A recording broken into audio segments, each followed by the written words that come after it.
exhibition is inaugurated. Post that, at the hands of the Honorable Minister, sir, we have the unveiling of the C. Quantum series. And post that, they are going to be joining us in the hall, gracing the occasion. The session with the Honorable Ministers is going to be close to 1 hour, which actually gives us a lot of food for thought as they share with us the national aspirations and the policy priorities. And that's going to be giving us a lot of food for thought as we move into our technical sessions. Just after the inaugural session, we will have the tea break, and post that we have 3 technical sessions which have been planned for the day. We are going to be looking into and exploring 2 transformative technologies, 6G and quantum technologies. That's going to be the sessions which are going to be post-lunch, but pre-lunch looking into cyber security, and there are going to be 2 presentations in that. We have our experts from the field who are going to be making the presentations in the cyber security session and also in the post-lunch sessions on 6G and quantum communications. I would like to request the C. team, if you can kindly be seated just in front of the podium, which is in front of me, so that when you are called upon, there's going to be a group photograph of the C. team with the Honorable Minister, sir, at the end of the inaugural session. I'll be inviting you. That time you're requested to kindly move to the stage a little faster so that we can have the group photograph with the Honorable Minister, sir. And so you can be seated here. आप यदि सामने रहेंगे मंच के तो आपका मंच पर आना थोड़ा आसान हो जाएगा, और जितनी जल्दी आप मंच पर आ सकते हैं उस ग्रुप फोटोग्राफ के लिए वो ज़्यादा बेहतर रहेगा. आखिर में हम ये ग्रुप फोटोग्राफ करेंगे. Can I just request the console, थोड़ी सी आवाज़ तेज़ कर दीजिए, और ये जो ढक ढक की अभी भी आवाज़ तेज़ कर दिए, ढक ढक अभी भी आ रहा है बहुत ज़्यादा, इसको थोड़ा सा.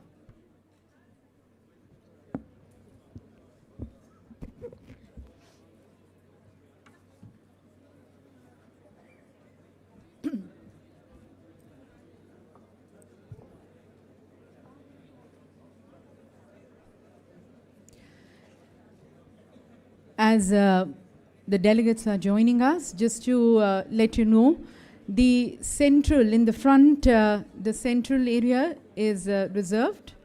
Same goes for on the either ends. The first block is reserved for the VVIPs. So just ensure that you're not seated there and you kindly leave these seats unoccupied. You can be moving towards the back. There are seats still not occupied. आपसे निवेदन है कि आप पीछे की तरफ स्थान ग्रहण करें. आगे की सीट्स जो हैं वो रिजर्व्ड हैं. हमारे आपसे थोड़ी देर में हमारे साथ मंत्रालय के और हमारे टेलीकॉम सेक्टर के डिजिटल टेक्नोलॉजी इकोसिस्टम के हमारे विशेषज्ञ और अन्य गणमान्य अतिथिगण हमारे साथ आज के इस विशेष और महत्वपूर्ण कार्यक्रम में शामिल होने के लिए हमारे साथ होंगे. तो आपसे निवेदन है कि आगे की सीट्स को प्लीज़ अनऑक्युपाइड रखें.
And ladies and gentlemen, as you can see on your screen, we have Shri Jyoti Radhyatya M. Sindhya Ji, our Honorable Union Minister of Communications and the Minister for the Development of Northeastern Region, inaugurating the exhibition.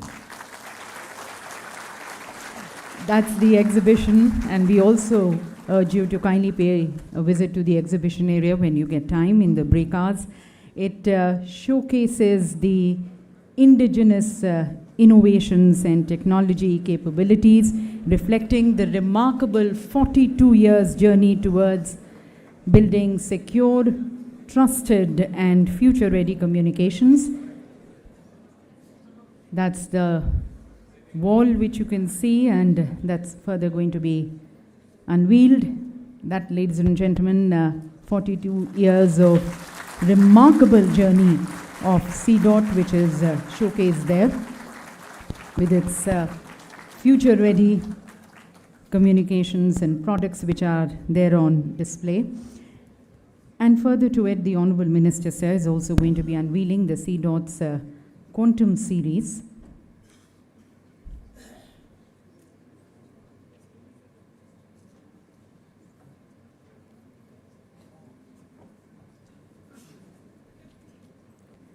A very significant moment for CDOT, ladies and gentlemen, a proud moment, in fact, for CDOT, the entire team, for Dr. Rajkumar Upadhyay, the CEO, and a proud milestone in India's journey towards indigenous technological capability.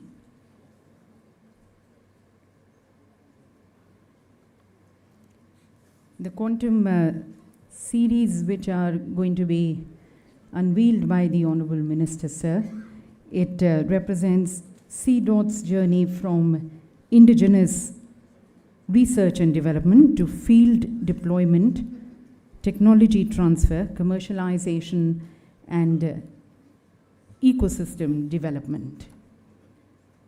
The Honorable Ministers are interacting with the exhibitors. We have Dr. R.K. Upadhyay, the CEO CDOT, briefing the Honorable Ministers. The various indigenous products and technologies developed and built by CDOT are on display.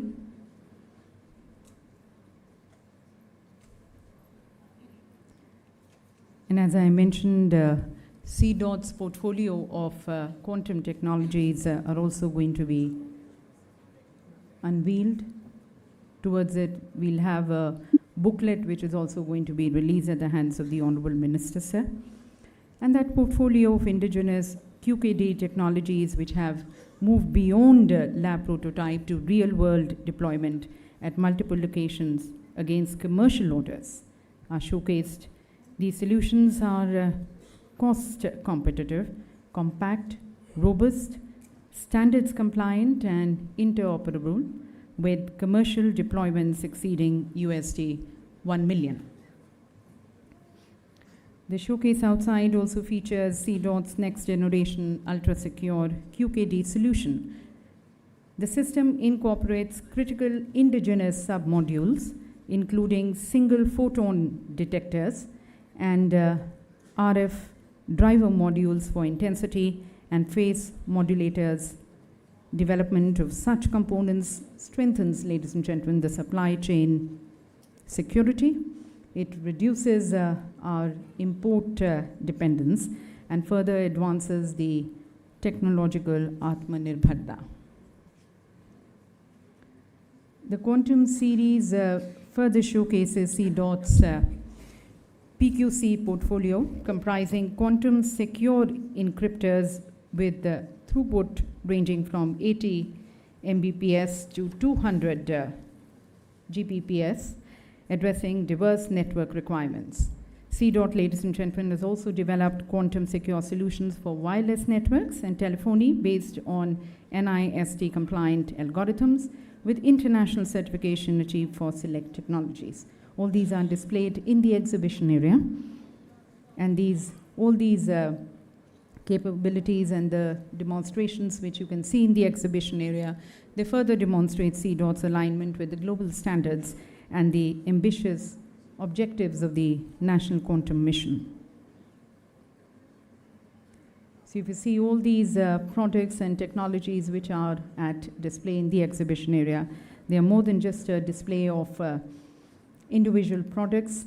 They in fact represent CDOT's journey and India's journey from indigenous research to field deployment, from critical components to complete industry-grade solutions, and from technological capability to strategic self-reliance.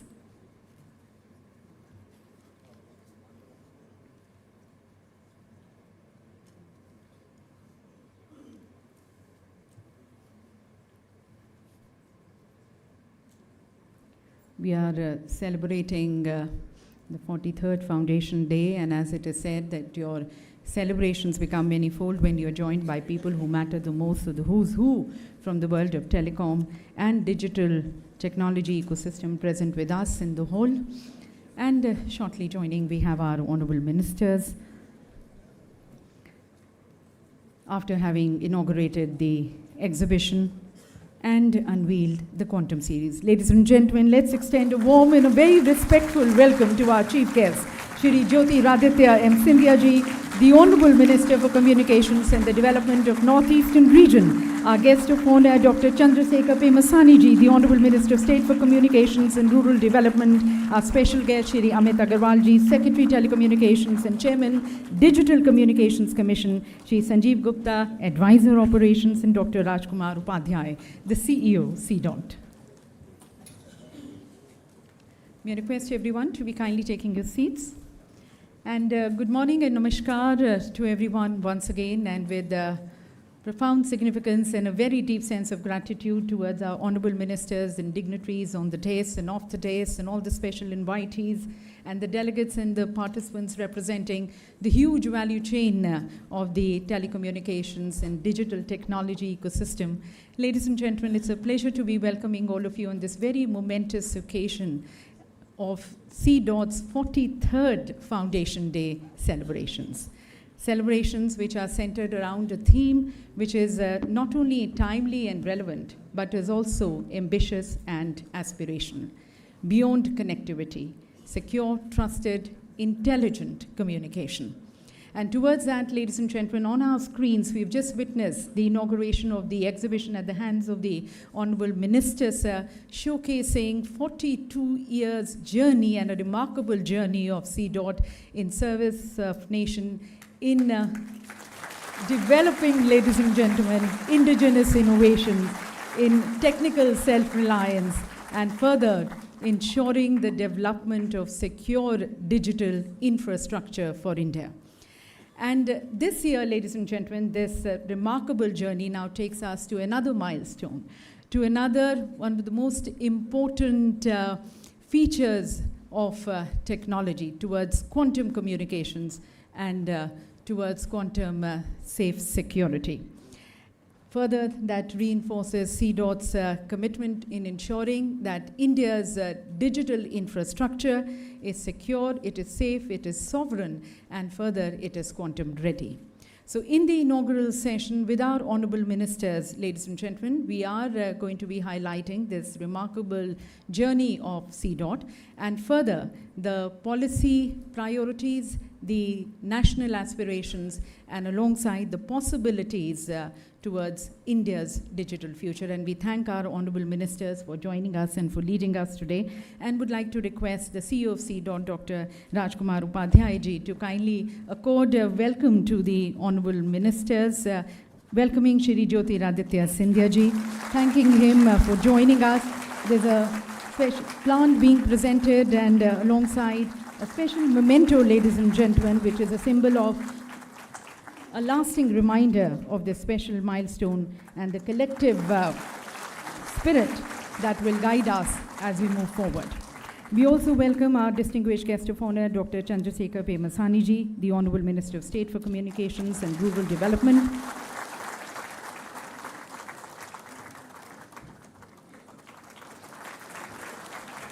And this special memento, a symbol of our shared journey, our achievements, and then our combined commitment.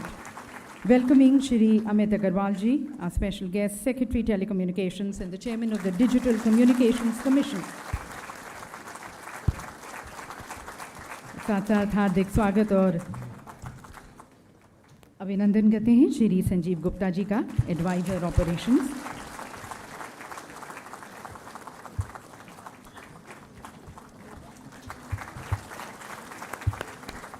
And ladies and gentlemen, as CDOT moves into another year of achievements and accomplishments, we mark its auspicious inauguration by lighting the ceremonial lamp. और मैं माननीय मंत्रीगण से निवेदन करती हूँ कि इस दीप को प्रज्वलित कर आप आज के इस कार्यक्रम का और इस माइलस्टोन इवेंट का अपने कर कमलों द्वारा शुभारंभ करें.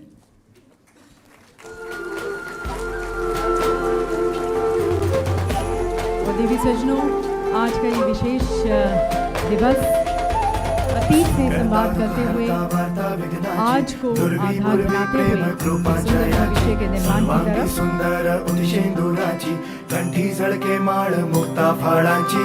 जय देव जय देव जय देव जय देव जय मंगल मूर्ती हो श्री मंगल मूर्ती. दर्शन मात्रे मन कामना पूर्ती. जय देव हो Gajanan.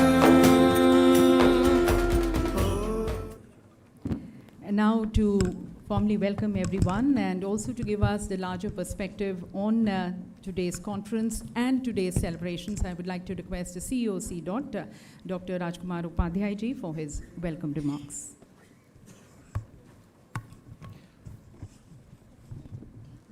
Honorable Minister of Communications and Development of Northeastern Region, Shri Jyotiraditya Sindhya ji, Honorable Minister of State for Communication and Rural Development, Dr.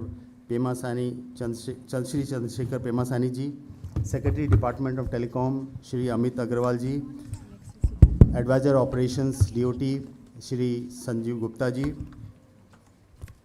senior officers, industry partners, members from academia, colleagues, friends from the media, ladies and gentlemen. Good morning to everyone. On behalf of CDOT, entire CDOT family, I heartily welcome all of you as we celebrate our 43rd Foundation Day. Today is not merely an occasion to celebrate another year in the life of an institution. It is an opportunity to reflect on a remarkable national journey, a journey that began in 1984, and now to chart our path for achieving technological sovereignty in journey of Viksit Bharat. CDOT has played a defining role in shaping India's telecom landscape, from indigenous rural exchanges that brought connectivity to and brought the rural revolution, and now charting the path for digital India and developing digital technologies. The last decade in particular has been a period of profound transformation. Telecommunications is now the foundation of the digital economy, national security, public services, and financial inclusion. As the nation embraced digital India, CDOT evolved alongside it, expanding from traditional telecom research to 4G, 5G, cyber security, quantum communication, disaster management system, secure communication, AI, and next generation digital infrastructure. Today, I am proud to share that CDOT's indigenous 4G and 5G technology is already running in BSNL, serving 2.2 crore customers with 1,75,000 base stations installed at 1 lakh sites. After 4G, we have also developed IMS, which is required for SD voice. It is already operational in 7 circles, and balance of the circles will be done in next 1 or 2 months. Cyber security has become a matter of national importance, and the CDOT has taken significant strides in this domain. Our AI-based cyber security tools are helping the organizations and the country to manage the cyberspace. Our Trinetra cyber platform is already operational in many of the organizations. To deal with the various kind of fraud, we developed under the guidance of DOT Sanchar Sathi, which is helping many doing a lot of things, mitigating curve, mitigating the frauds, mitigating the challenges that were posed to the citizens. As the world prepares in a quantum era, CDOT has emerged a key contributor to India's secure communication future. Our Honorable Minister just launched our quantum products in the exhibition area, and that will add to strengthen the security of this country. We are equally proud of our contribution in public safety. Our emergency warning and cell broadcast systems are now operational across India in 36 states, and it is actually saving a lot of precious lives as well as minimizing the losses to the property. These achievements are not merely technological milestones. These achievements demonstrate how indigenous technology can directly enhance citizen trust and national security while bringing profound economic impact. The transformation of CDOT is reflected not only in technology deployment, but also institutional growth. In last few years, 5 years, we have raised our revenue from 80 crore to 600 crore, and under the guidance of the honorable ministers, we have set a target for ourselves to achieve 5,000 crore in next few years. Our innovation has grown significantly over the last few years, resulting in more than 80 granted patents and more than research papers. I must strongly admit none of this would have been possible without the support and guidance of Government of India, particularly the unfettered support of Honorable MOC, Honorable MOSC and Secretary Sir. And I express my sincere gratitude to Honorable MOC Sir, MOSC Sir and Secretary Sir for their encouragement and continued trust in our mission. And definitely we cannot make an institution without the people. I must thank our CDOT engineers who have, whose hard work has led to this outcomes what we have achieved. With these words, I once again extend my heartfelt welcome to Honorable Minister, Secretary Sir, Advisory Operations, Senior Officers, and all of you present here. Thank you so much. Thank you very much, sir. And ladies and gentlemen, the quantum series which have been unveiled by the Honorable Minister, sir, in the exhibition area, for wider dissemination and absorption, we have compiled in a booklet. I would like to request our Honorable Minister, sir, to kindly release the booklet, the Quantum Products booklet. The booklet which features CDOT's portfolio of QKD, PQC and associated quantum security technologies. The initiative, ladies and gentlemen, highlights growing indigenous capability in quantum secure technologies with CDOT's transition from research and development to deployment, commercialization, and technology transfer. And now, ladies and gentlemen, it's my privilege and honor to be requesting our Honorable Minister of State for Communications and the Minister for Rural Development, Dr. Chandrasekhar Pemasani ji, to kindly address the august gathering.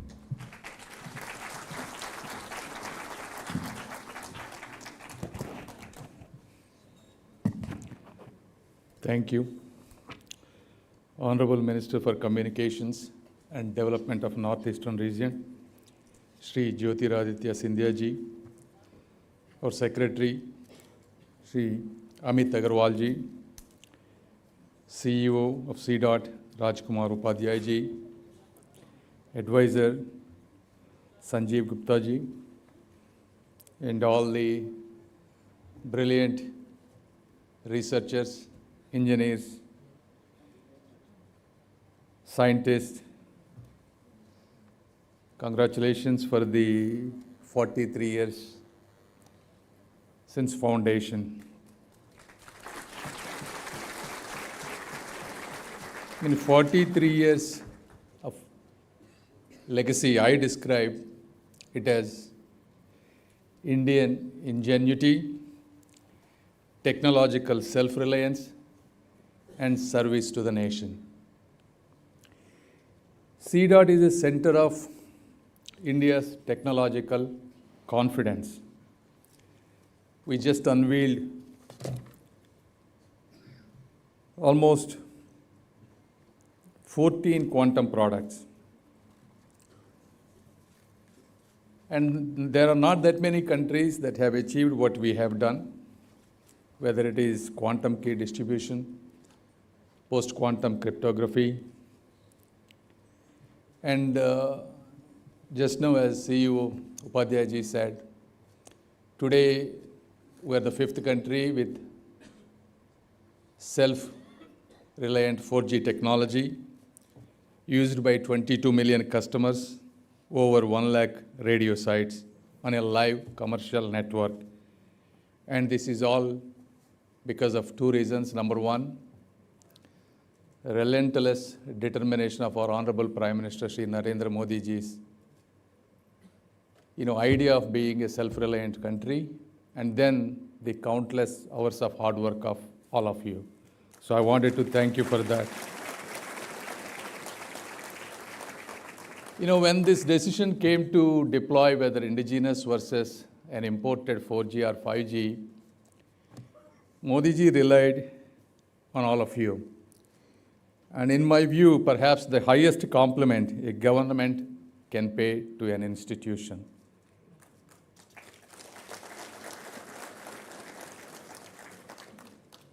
And not only that, technology is ultimately meaningful when it helps the normal citizen. And the Sanchar Sati app that you have developed helped trace approximately 36 lakh stolen devices and block nearly 57 lakh lost or stolen phones.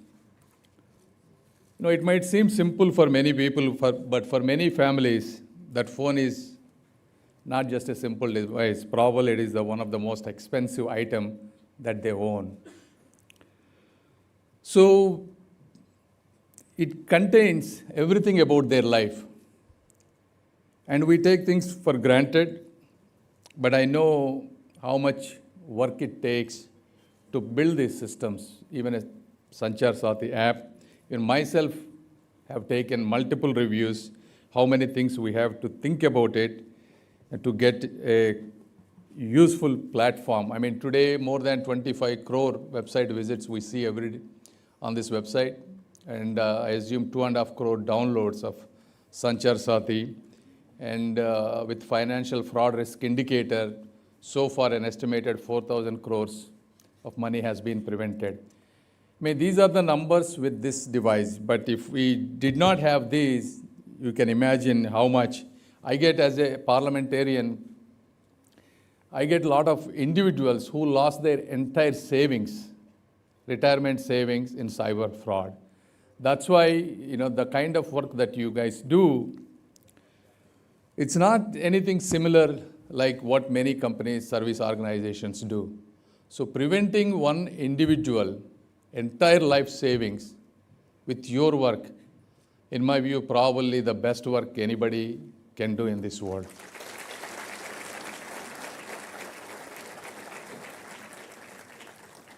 And I know we have a lot more things to do, and we have the opportunity to impact 6G rather than just reading the standards.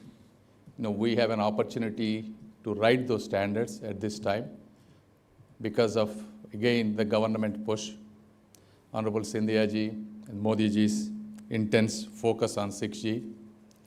We also have a lot of opportunity to make an impact in quantum communications, quantum security. But at the end, I know many of you have been here for some time. There are a lot of young people here. Some might be wondering, why to work in CDOT? Many of you are highly talented people, and you will get a lot of opportunities outside as well. I always want you to know, there might be higher salary, larger title, faster promotions, more glamorous office outside. I do not dismiss them. They are definitely legitimate aspirations. But CDOT, I have seen many organizations. I have had a lot of experience in building private companies as well. The way you think, the way your DNA works is very similar to what I think. When I did my residency, I had an opportunity to go to a private practice, but I chose to go into an academic institution to teach. Obviously, private practice pays you double the amount of money than what I would be getting at an academic institution. But I still choose to stay in academic institution because of my passion. And that later on converted into an idea to build a good edtech business, and then obviously I was quite successful later on. It's the same thing. Many of you are here not because of those titles or salary, but to build a nation and to contribute, and your passion is something to, research-oriented problem solving of a complex issue. And going forward, many of you who are planning to stay here or planning to leave, what I would like to tell you is, when you are here, develop a deep expertise in one area. That is the real secret for success. Not having a broader, wider, shallow knowledge, but a deeper knowledge in one specific area. That is the key for success. Once you develop that, you have plenty of opportunities. Now CDOT is working with many startups here. You could be part of those. If you have larger ambitions, you really want to take the risk, you want to build something, work with the CDOT. CDOT has enormous resources. If you want to build high quality security solutions, you have data that no one else has access to. If you want to build quantum solutions, again, you have the support. Like these, whatever the industry is doing, whatever you look at the Skyroot story, these are the same people like you who worked in our space industry, and then they went out and built the private Skyroot. See how successful they were. Had they not worked in that industry, it would be very hard to even get an idea. So whoever are ambitious, rather than going into a private industry and working as any other software employee, what happens in all these large software companies, it's more of a service model. You are part of a small process. Most of the times you don't even know what you have contributed will end up and what it does. So therefore, here you have a complete opportunity from ideation, creation, and implementation. And you can see the whole spectrum. I mean, that is where most of these smart intellectual people would like to own. I mean, that experience is immensely valuable for many of you.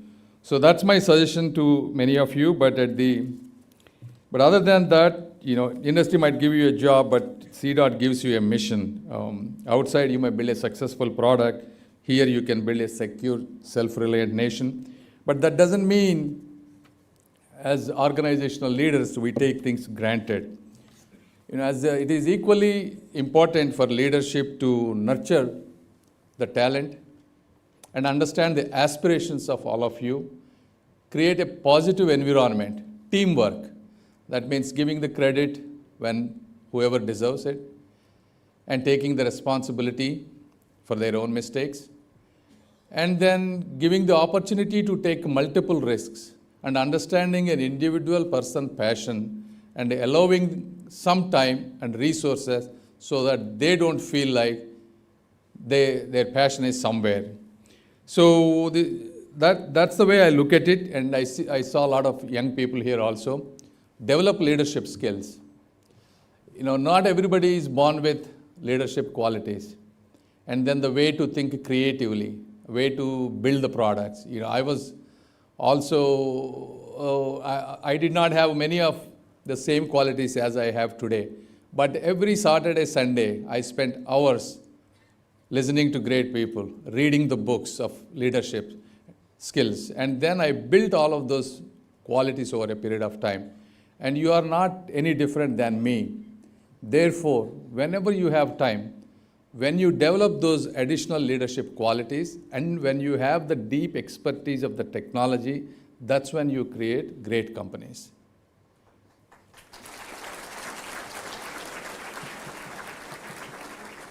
And then from the CDOT is concerned, obviously we have our product cycles 12 to 18 months. So if we can reduce that distance between invention and implementation, it's important to release timely, reliable, scalable, and global competitive products. As he said, we have grown from 80 crores to 600 crores over the last few years. And absolutely, this scale will come when not only our people buy our products, but India stops buying foreign technology, and then the world starts buying our Indian technology. That's when you see that. And then, as I said earlier, we need to support, you have to enable a lot of the startup ecosystem, not just building your own products. We all have equal responsibility to build the entire ecosystem, whether it is 4G, 5G, or quantum. The whole thing is to build India. I mean, that's the primary purpose of this organization. So therefore, I thank all of you for what you have done, and And I wish you good luck going forward, whoever is here or whoever goes to other organizations. My best wishes to all of you. Thank you. Thank you very much, Honorable Minister, sir, for your very powerful and encouraging message to the entire C. family. And now, ladies and gentlemen, as we seek to be led and guided by our Honorable Minister, sir, please join me as I request Shri Jyotiraditya Scindia ji, the Honorable Union Minister of Communications and for the Development of Northeastern Region, to kindly address the congregation.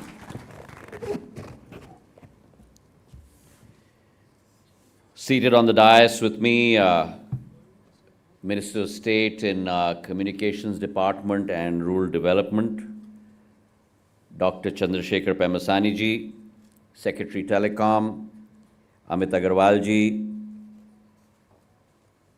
the person spearheading this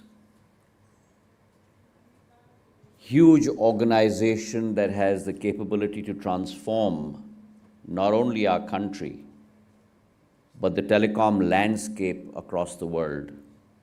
The CEO of C. Rajkumar Upadhyay ji, Advisor Operations Sanjeev Gupta ji, and most importantly, my young engineers, not only the future of C. Not only the future of the global telecom landscape, but the future of our country seated before me in this auditorium. Ladies and gentlemen, friends from the media, and all our distinguished members from the telecom industry present here today. It indeed is an honor for me, and I am not using that word lightly, to be present on the 43rd Foundation Day of an organization that is truly embedded into the lives of every single citizen in our country, our organization C. which is part of our DNA of this institution.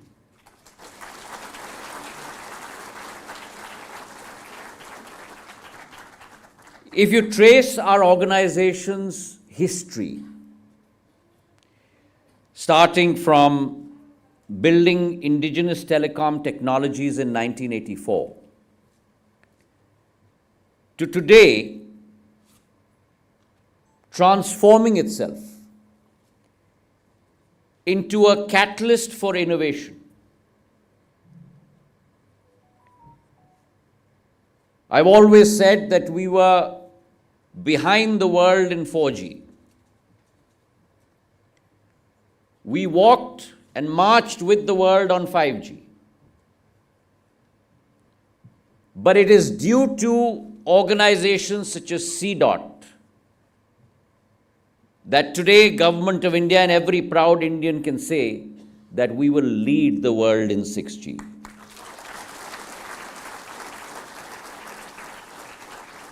Your innovations in 5G, in 6G, in AI, in cybersecurity, safeguarding the interests of our citizens, our disaster-resilient networks. Truly, if innovation resides in the telecom space in India, it resides within the hallowed portals of C.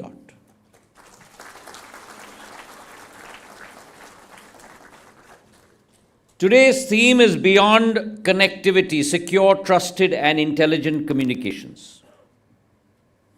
A topic wisely chosen, a topic that is timely, a topic that is visionary. Because the next era of telecom is not going to be defined merely by connecting people, but it will be defined by ensuring that that connectivity and the networks that we evolve are trusted, are resilient, are intelligent, and most importantly, are secure. Now, as India marches on her journey from her 75th anniversary to Viksit Bharat 2047, it is on this journey that as C. marches from lab to market and from research to development and globally marketing those developmental products, that the spirit of India's journey of Atmanirbhar Bharat, the spirit of India's journey of Make in India, but Make for the World, will become a reality. And it is with that purpose that today, on the 43rd Foundation Day, I would like to dedicate it to my young friends seated in this auditorium. It is you that epitomize the thirst for innovation, the thirst for invention, the thirst of being able to cross boundaries with indomitable courage and capability. Out of our 1,565 large family here, over 50% of you are below the age of 30. And that is the demographic bulge and the demographic dividend that this organization enjoys. It is that youth, that Amrit Peedi, if I may say. You all are living in a very exciting age. In an age of invention where India harks back to her 2,000-year-old history, of being innovative. In an age where India is producing 2 vaccines to combat COVID in the shortest period of time. In an age where India is going from the service model to the product model. In an age where India is going where no man has gone before, or no woman has gone before. Chandrayaan 1, Chandrayaan 2, Aditya L1 circling the sun. The first landing on the south pole of the moon, where no human has gone before, has been made possible by India.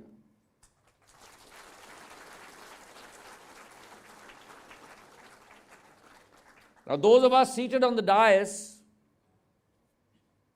unfortunately, and I'm using that word in quotes, quotes, unquotes, unfortunately, don't belong to your generation. That is the India that has been entrusted to you. And you have to take her to her destination, her destiny, her rightful place. And that is the Prime Minister's clarion call of Viksit Bharat 2047, ladies and gentlemen. The concept of Jai Vigyan and Jai Anusandhan lies in each one of you seated in this auditorium. And therefore, the journey that C. has embarked upon over the last 4 decades. Speakers before me, Upadhyay ji and Pemasani ji, have talked about that.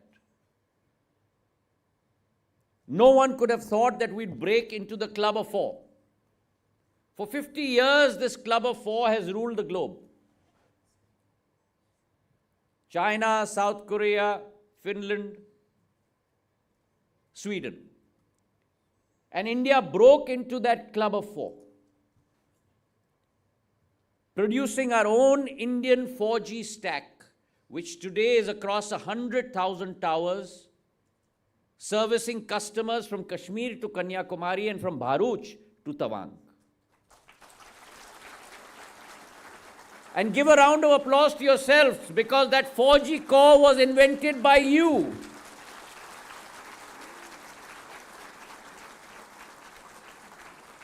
So at the heart of each one of us holding this dabba,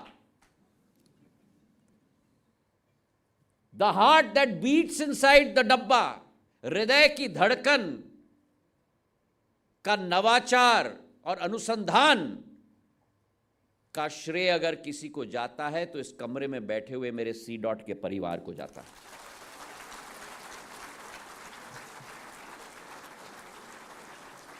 और उस सफर पर हमें निकलना है। 4G के stack के बाद 5G का स्टैक हो, 6G के स्टैंडर्ड्स हम लिखें, और वो क्षमता आप में है। आपने पहले भी करके दिखाया है, आज भी करके दिखाया है, और आपकी आने वाले पीढ़ियां भारत का तिरंगा विश्व पटल पर गाड़ के रखेंगी, इसका मुझे पूरा विश्वास है।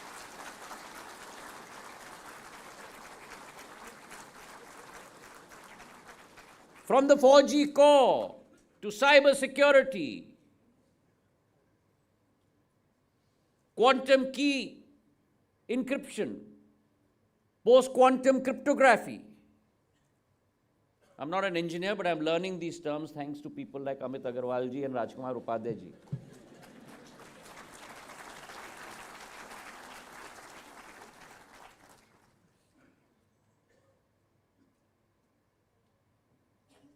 From cyber security to protecting people's lives.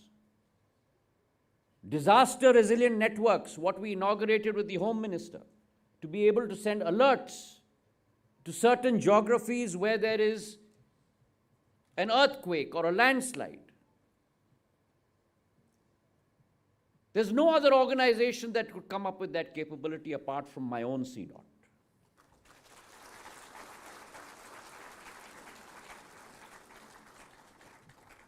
So today, when I am with you, I'd like to go back to the Prime Minister's address from the Red Fort on our Independence Day, when he talked about the Shakti ki Saptadhara, the 7 streams that will power India's strength. And I want to exhort you that those 7 strengths must be housed and become a part of CDOT's DNA. And what are those 7 strengths? Technology and innovation.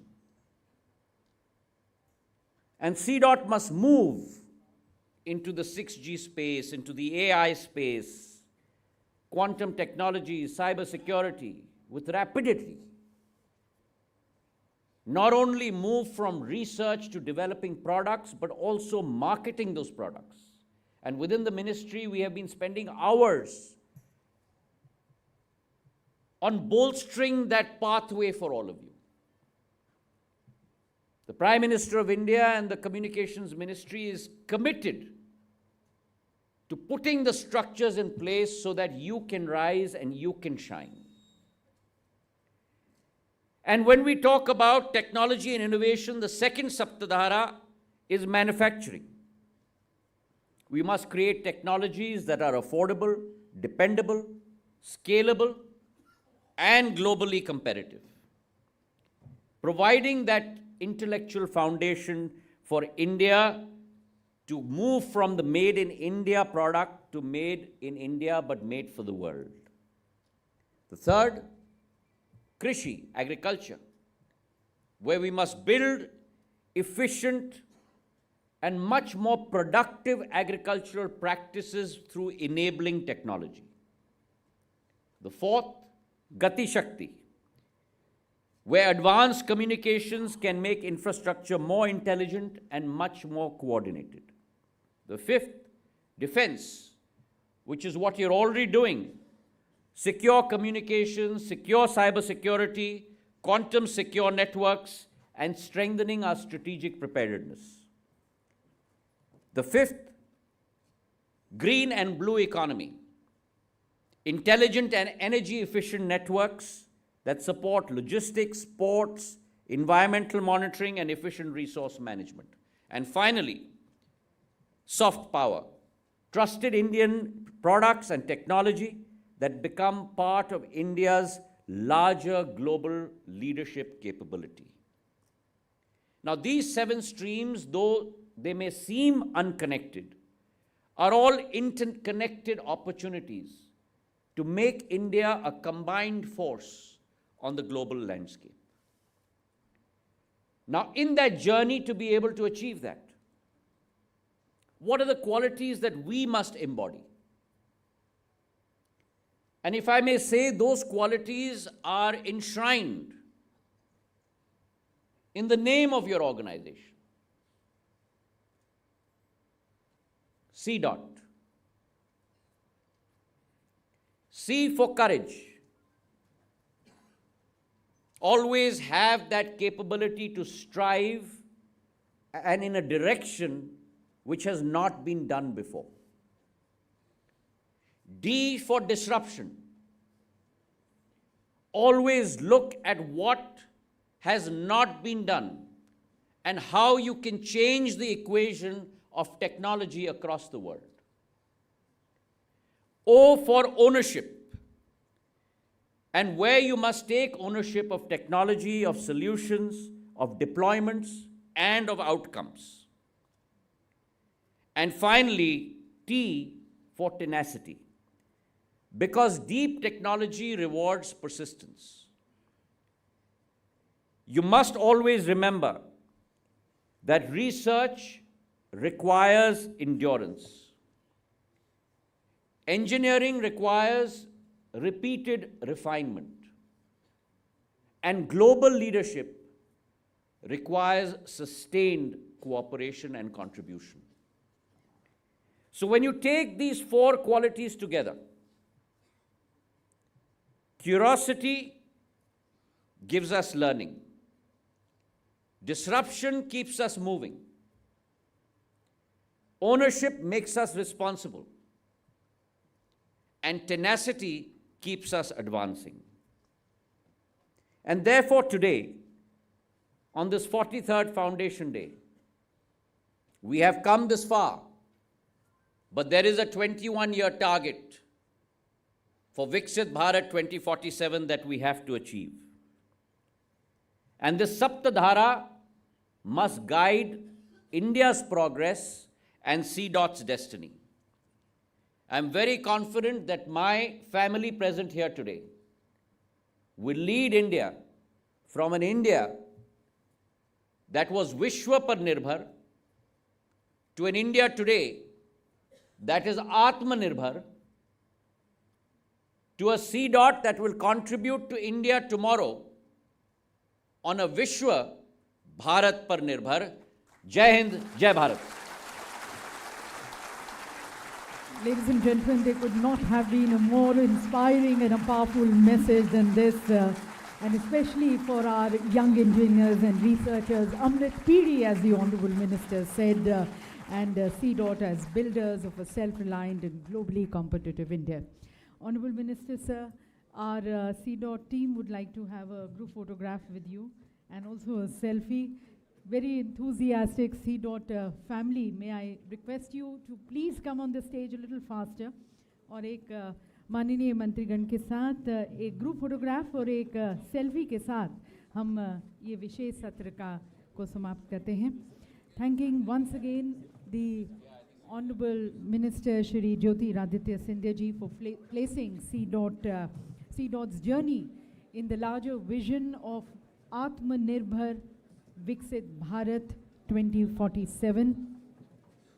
The words of the Honourable Minister reinforce the resolve to take India's indigenous telecom technologies from the lab to the large-scale deployment in India and then increasingly to the world. We also thank the Honorable Minister, the definition which he gave for C dot, curiosity, disruption, ownership, and then tenacity. We build on these. Thank you to the Honorable Ministers. Thank you very much, sir.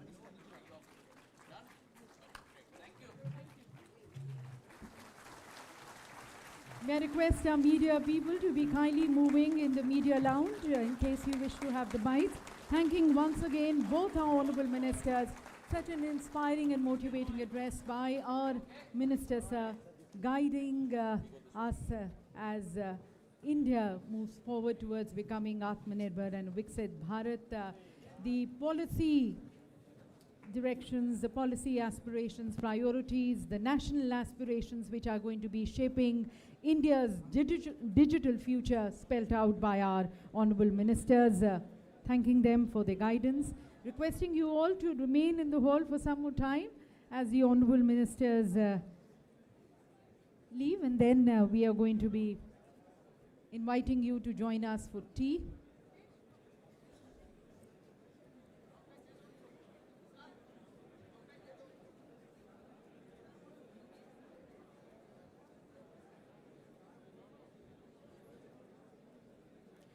Ladies and gentlemen, the innovations which have been today unveiled by the Honorable Minister in the exhibition area and the leadership and the guidance expressed by both our ministers in the inaugural session will take us into the technical sessions which we start at 11:30.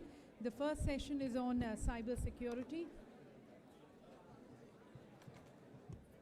That's going to be at 11:30. आप सभी को हम आमंत्रित करते हैं चाय के लिए. चाय की व्यवस्था एक डेजिग्नेटेड हॉल में की गई है. आप सभी से निवेदन है चाय का आनंद लेने के बाद आप सभी हमारे साथ आगे के सत्रों में भाग लें. पहला सत्र हमारा साइबर सिक्योरिटी पर रहेगा जो पोस्ट टी और प्री लंच सेशन रहेगा और लंच के बाद हमारे दो मेन टेक्नोलॉजीज़ के ऊपर हम फोकस करेंगे 6G और इसके साथ साथ क्वांटम टेक्नोलॉजीज़. उसमें इन दोनों विषयों पर 3 सत्र रहेंगे. साइबर सिक्योरिटी में 2 प्रेजेंटेशंस रहेंगी.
Also, specially referred to the young engineers and the researchers also as builders of a self-reliant and globally competitive India.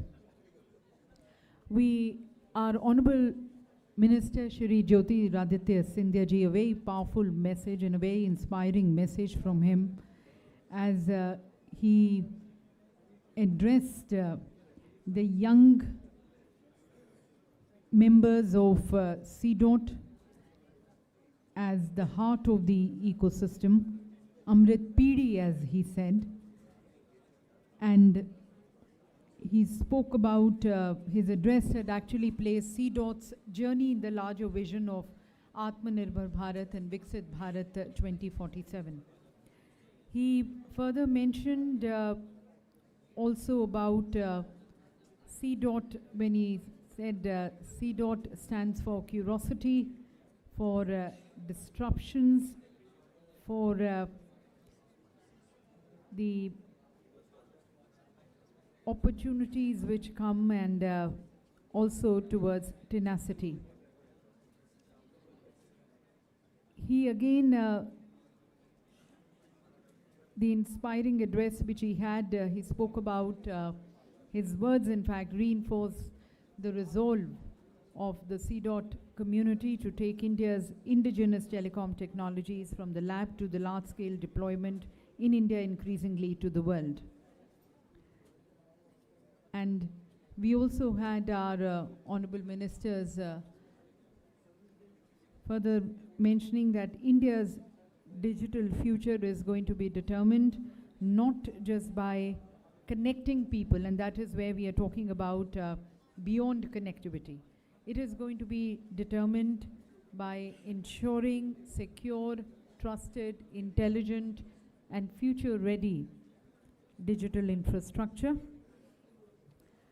And towards that, as we take their guidance and their recommendations forward, we are going to be starting with the first session, which is on cyber security.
Post T sessions में आप सभी का स्वागत है। सभी से निवेदन है कि आप जल्द से जल्द अपना स्थान ग्रहण करें, जिससे हम अपना साइबर सिक्योरिटी के ऊपर सत्र आरंभ कर सकें।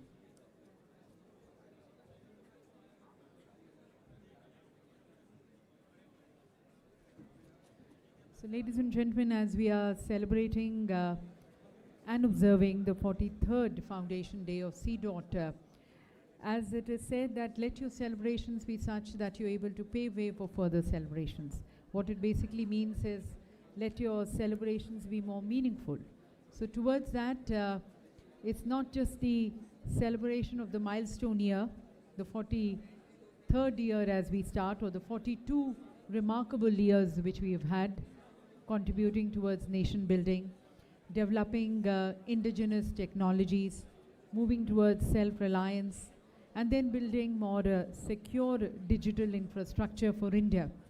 Beyond that, as we move, beyond connectivity as we move, we have a conference being organized as we now work towards building and developing more secure, trusted, intelligent, future-ready, and in fact, quantum-ready digital infrastructure. The 3 sessions is going to be further setting the foundation for India's digital future, having the expert remarks from our expert speakers of the field, from the field.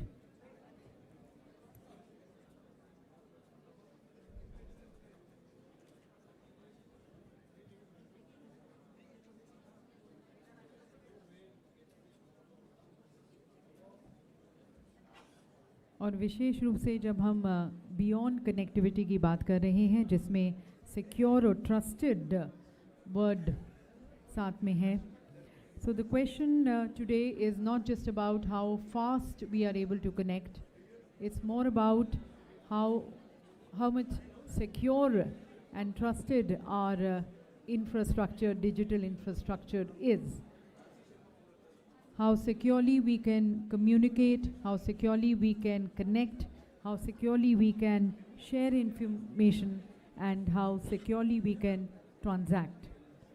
So in this session on cyber security, we are going to be moving deeper into this critical dimension of our digital future. And we have 2 eminent speakers who are going to be addressing us, the experts of the sector. They are going to be bringing in their perspective on cyber security.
So, ladies and gentlemen, welcome back after your tea, and we are going to be starting with the first technical session on cybersecurity.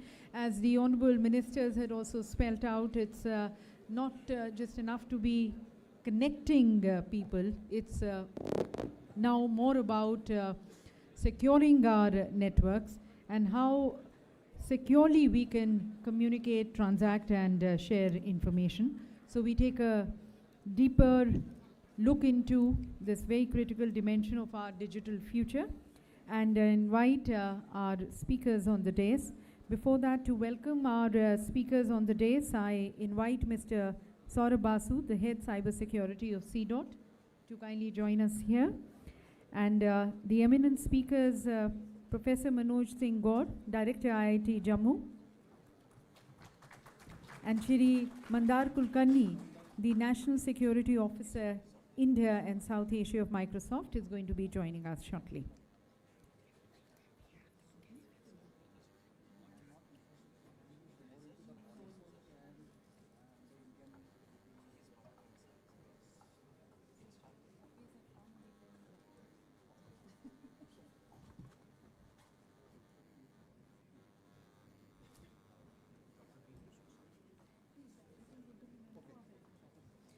So may I request Mr. Saurabh Basu to kindly welcome Professor Manoj Singh Gaur, the Director IIT Jammu.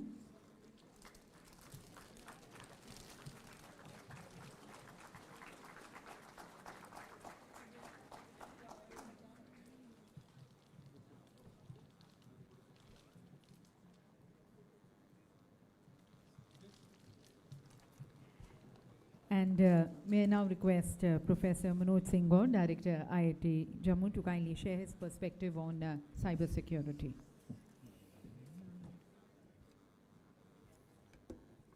Can we change the screen? Yeah.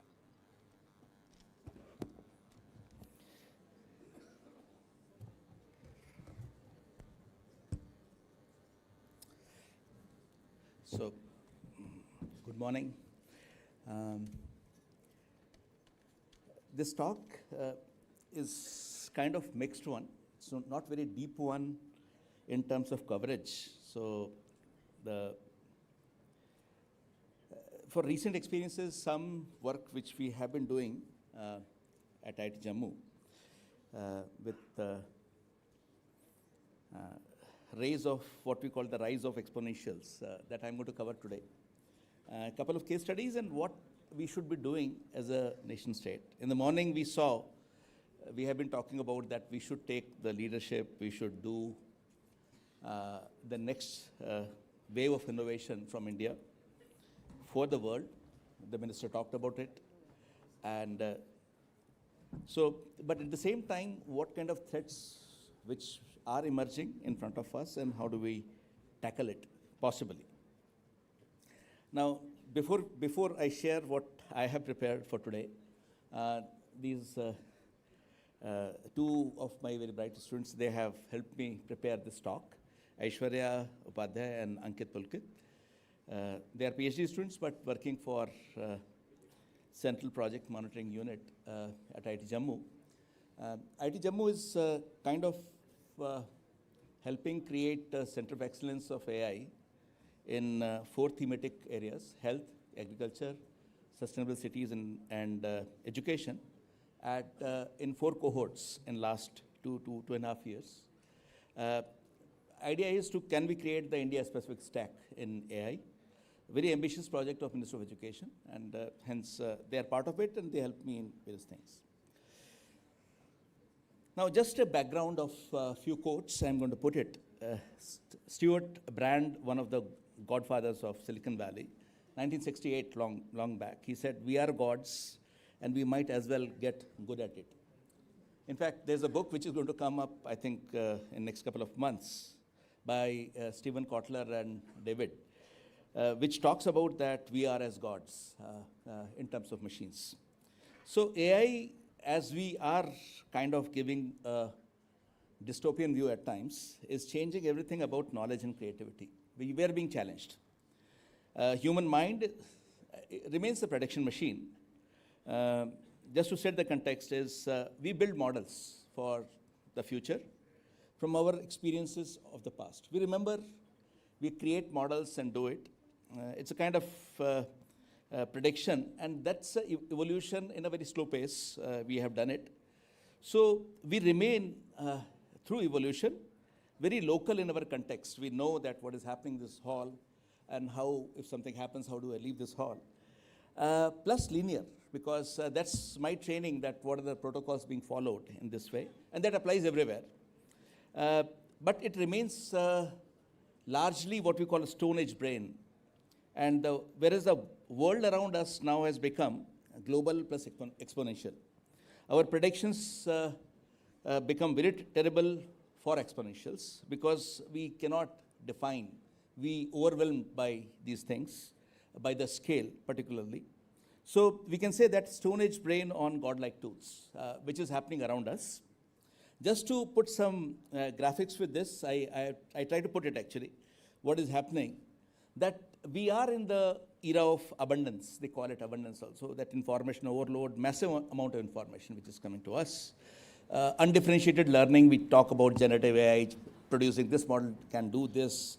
We talk about capability, we talk about constitution, we talk about explainability, we'll talk about guardrails and whatnot.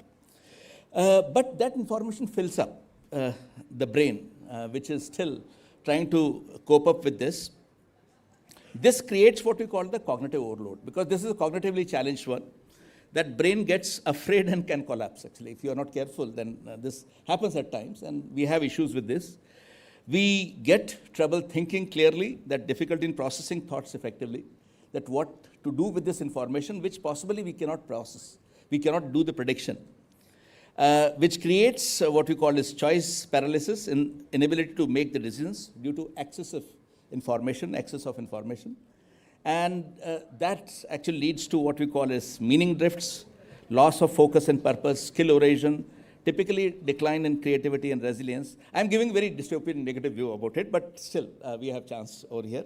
And then burnout, it creates negative biases, resulting from total exhaustion of this thing, which is in front of us. So many models, so cheap models, so much information created by the prompts, which we find it difficult to consume at times.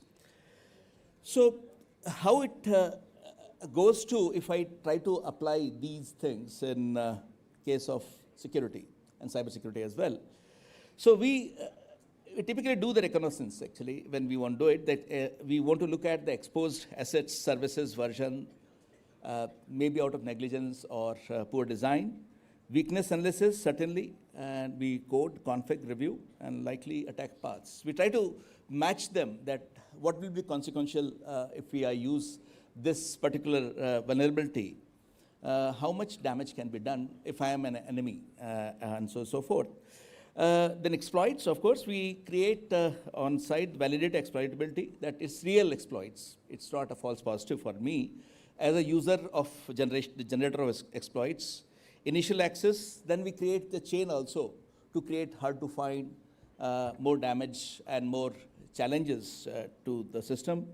Then persist within system, maintain foothold, credentials, backdoor, resist removal, actually. So I remain kind of impervious, not visible within system. Then move privilege escalation, stay quiet, compromise when I want to do it, through lateral movement, and reach critical systems and do it. So this is the typical language of enemy state who want to challenge and attack your systems.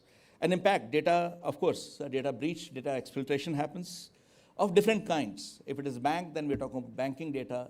If it is personal data, then we are talking about PII, and so on and so forth.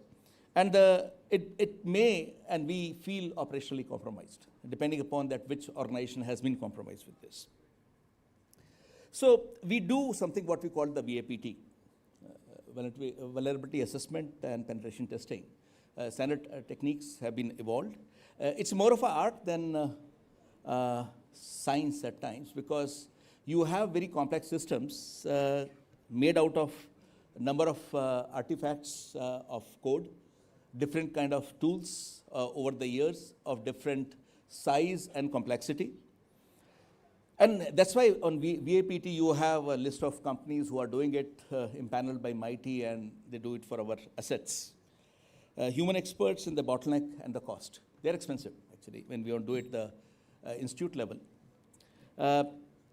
AI changes VAPT, in fact. It is changing now. Discovery gets cheaper, as we assume. Accountability stays human. Still, we keep human in the loop. And we have now start witnessing what we call the frontier cyber models in last 1 year, with a lot of narrative which is coming up that we don't understand them. They have gone rogue, and so on and so forth. So two verified capability signals, and then months apart, you can have step change when one version of model to the next version of model, as we have seen in last 1 year. Difficult to cope up with that speed. And then what we call is AI scheming, reasonably recent phenomena. New failure mode distinct from the misuse or error. It's not a hallucination, it's something else, which supposedly that model is trying to do with your system. And the present context, that critical infrastructure, sovereignty, verifiable trust, which will talk about it, that what are our opportunities, what CDOT can do, what the institutions can do and should be doing. And some kind of model agnostic building blocks we should be attacking to. So the baseline before machine speed assessment, what happens is, VAPT is like this. We have on left side, you can see the goals, scope, information gathering, vulnerability detection, information analysis planning. And on the attack side and penetration, we do the privilege, the cleanup, reporting, result analysis, and privilege escalation. As I said initially, that a different kind of flow diagram. So that's what we do, we report it. And many of the institutions have started doing now red teaming also. Like we are also trying to do it in our institution, that can we have red team? Because this has been a way to identify a talent who can grapple with the systems. And they can come back or and tell you that what are the weaknesses of system, where it compromise exists before it goes public. So that we can patch it. But if you are a vendor or if you are a platform operator, then you need to know that what need be done actually at what instance before your reputation and breach happens. So VAPT does matter actually, as we said, that it uncovers the hidden risk before known to public or somebody exploits it. That security weaknesses that tools or regular scans may miss. Validates real impact. It can give you proof of work, and in terms of that which vulnerabilities can actually be exploited and what impacts they can cause. So different institutions, different organizations will have different kind of attack patterns, attack surface, and that can be given. Prioritizes what matters, help focus on fixing issues that pose the highest risk to the business and organization. On the sides, on sideways, at times we create surrogate models also nowadays, because we have that capability of compute and data. In most of the cases, surrogate model or digital twinning, what we call, wherein we can have the what if conditions analyzed, so that before anything happens, we are visualizing and taking care of it. And possibly we assume that if I'm doing VAPT every quarter or every 6 months, every year, then possibly it prevents breaches for me. Fixing exploitable weaknesses early stops attackers from gaining a foothold. Later on, I'll be talking about two use cases which happened in last a year, in fact, supposedly by AI supply chains as well. And this will reduce the cost as well as downtime, and mainly the reputation of the organization and the trust on which you do transact the business with them. Ensures compliance and trust. Now compliance slowly is coming in all the organization in different kind of privacy laws. Earlier in Europe was pretty strict about GDPR, now DPDP is coming for us also. So whether you are processor or data storage organization, then it will come back to you with very large amount of penalties. Depending that what kind of data breach happens and how much claim is being come back to you, haunt you. So a real world example, that's move it, transfer breach. And typically these, these data which are breached usually is available in dark web. Many a times you can find it. And it can be monetized. In fact, any state will take your data and use to pay money for that and use it for their exploits. That's becoming a standard, actually, in a sense. But what we see in last few months as well, that young hackers have picked up government portals, took out data and put in public domain. Then we realized that data breach happened. It was public data, but at the same time, whether it was shown to that, it was not part of the compliance, it was not shown to them. And particularly definition of private data still remains vague in every organization. What should be shown, what not should be shown. So every time somebody asks your biometric verification, including DGATA, so we get we get alerted that whether I should give it or not, where the data is going or not. So, and later version of DGATA, you might have seen it, every time it takes your consent, actually. Even on the machine when give you a photograph or picture. So they are taking your consent, and they say that once your access is done, after that they'll remove data. So there's no liability. So they become data processor rather than holding it. But somebody is holding it, then the person who stores that data, there's a lot of liability, which is coming from next year, in fact, that whenever a DPTP gets affected. So the bottom line is VAPT turns a long list of vulnerabilities into actionable insights, closes security gaps before attackers turn into breaches, or exploits through breaches. So find it, test it, fix it before they exploit it. Who is they, we don't know, but there can be many people actually for that. So this was one slow version. It's called Salt Typhoon. 2019 to 24, allegedly, because PRC, Chinese-linked actors persist inside major carrier backbones and edge routers. That we thought and that we were told. Late 2024, US confirms at least 9 carriers, major carriers were breached, call metadata and intercepts exposed.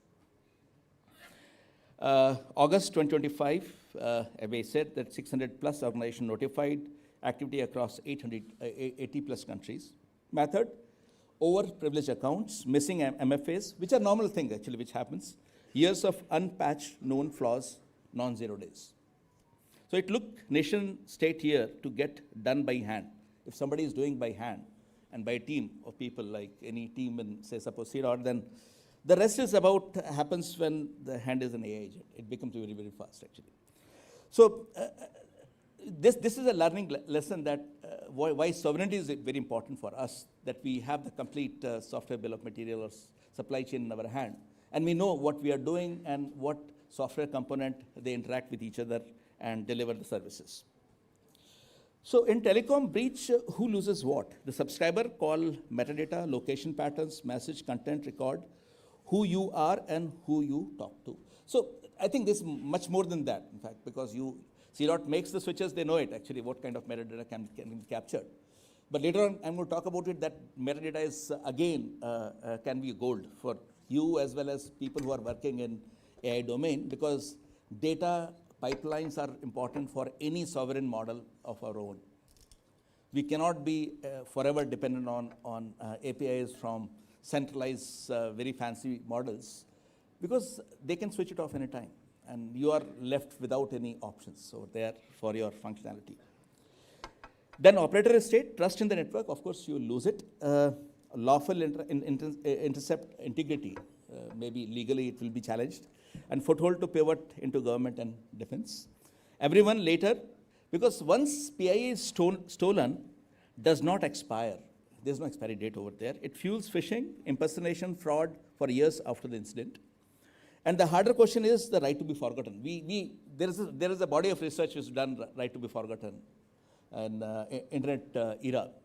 But in case of, can the model forget us? Can I make it unlearn one fact that who am I, once it is absorbed and consume my data?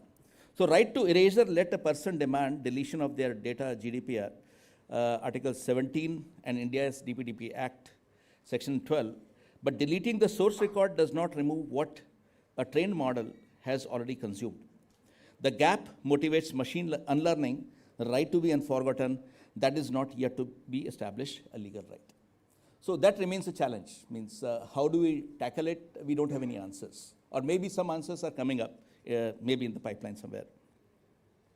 Another recent attack which happened in Canvas security, it's in May, I think, when I was giving a talk at that time, a day before it happened. So I took it that it was Technology Day, and a few days back it happened. Canvas is one of the most popular LMS, and more than LMS, it does a lot of things. It is centralized web-based platform for institutions across the globe.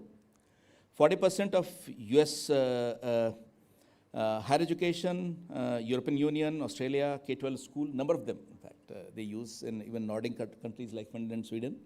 Exams and thesis week, it was exam thesis week, typically May in that case. And admission cycles were happening. You had the admission applications coming to the, and they were affected. So the grading as well as admissions and large number of institutions, including schools, started affecting. Because schools cannot produce the results cannot be consumed by universities cannot process the admissions. And typically in the West, the admission cycle is pretty long. Our admission cycle, like in JEE Advanced, we start looking at somewhere end of May.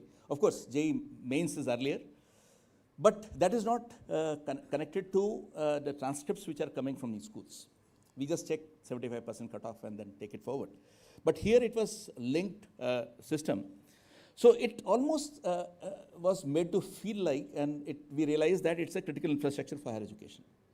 That, the organization which claimed is Shiny Hunters, they ran what they call as extortion as a service.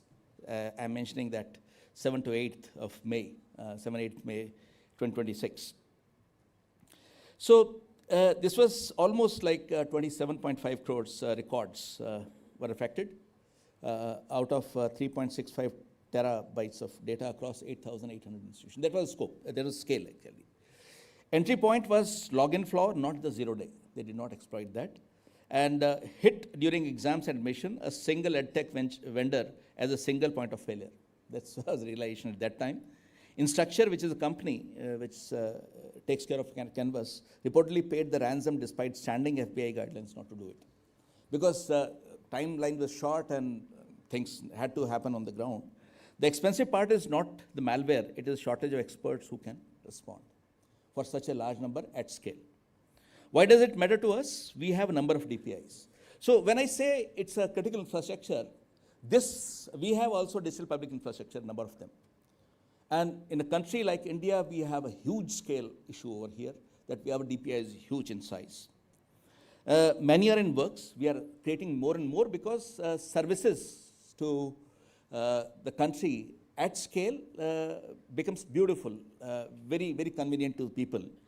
A compromise of DPI or a telecom platform, which actually provides that connectivity and response cannot wait on scarce human triage.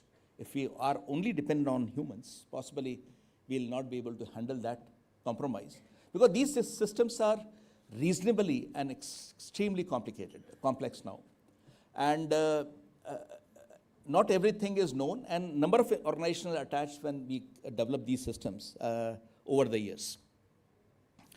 So attacks are on the rise. Nothing new in this, we know it. Nation-state APD threats are on the rise. So 13.9 million plus attacks. I think many of you might already be aware, because since you're already working deep inside cyber threats. And this is estimated, again, from $11.9 trillion global cybercrime cost by 2030. So that's an elephant in the room. Ransomware extortion is service, which is coming. In fact, misinformation service is also coming up because deepfakes are getting smarter and smarter. AI augmented attacks, as we speak, they are happening. Insider threats, very difficult to find, to capture, because any kind of security and access control within organizations being pushed back. People don't like it. They don't want additional policy layer coming over here and to be stopped.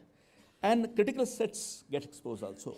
Because when you talk about IT and OT also, then operation technology artifacts, somehow you have a weakest link somewhere.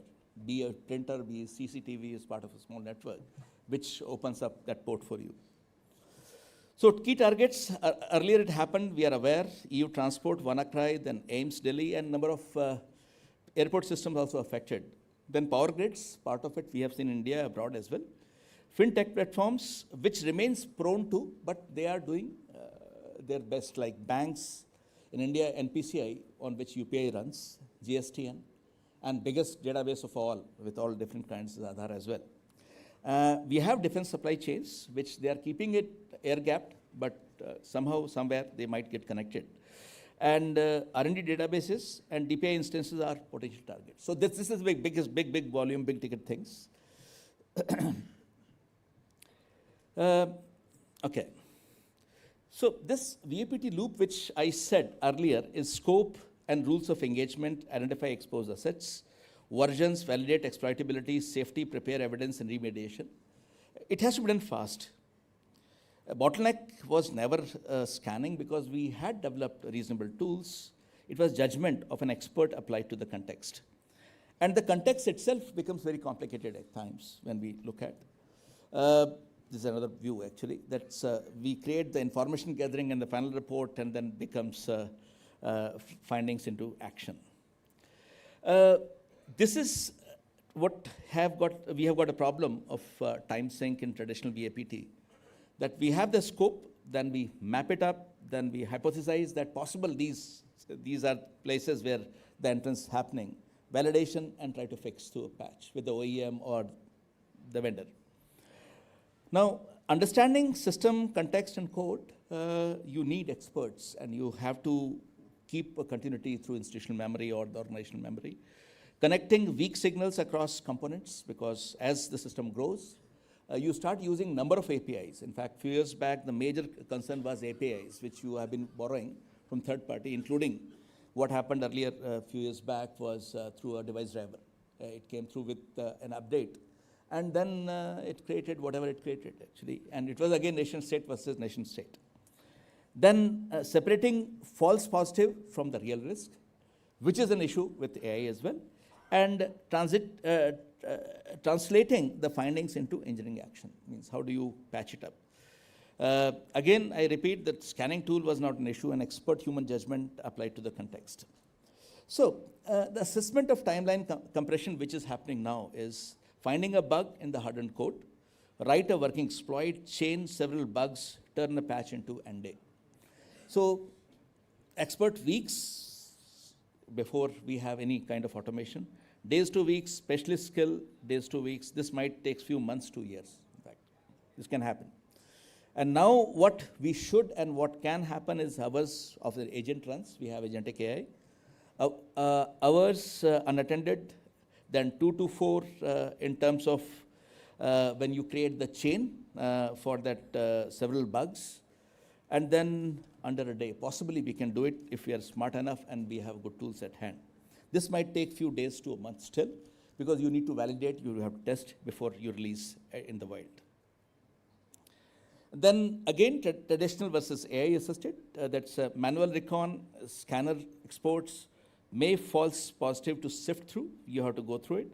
Specialist-led exploit chaining, and long report after testing. And then AI assisted auto summarize assets and paths ranked by likely exploitability, chain suggested across stack, evidence drafted during testing. Same objective, safely, discovery gets cheaper, sign-off stays human.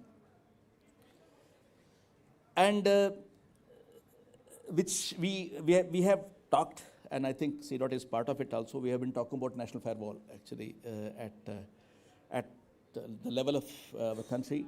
So we would like to know the scope of the assets in the very complex and emerging networks across with emerging services.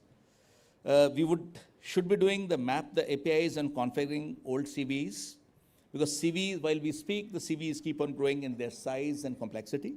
Hypothesize and rank attack depending upon the context and our equipment and our software stack.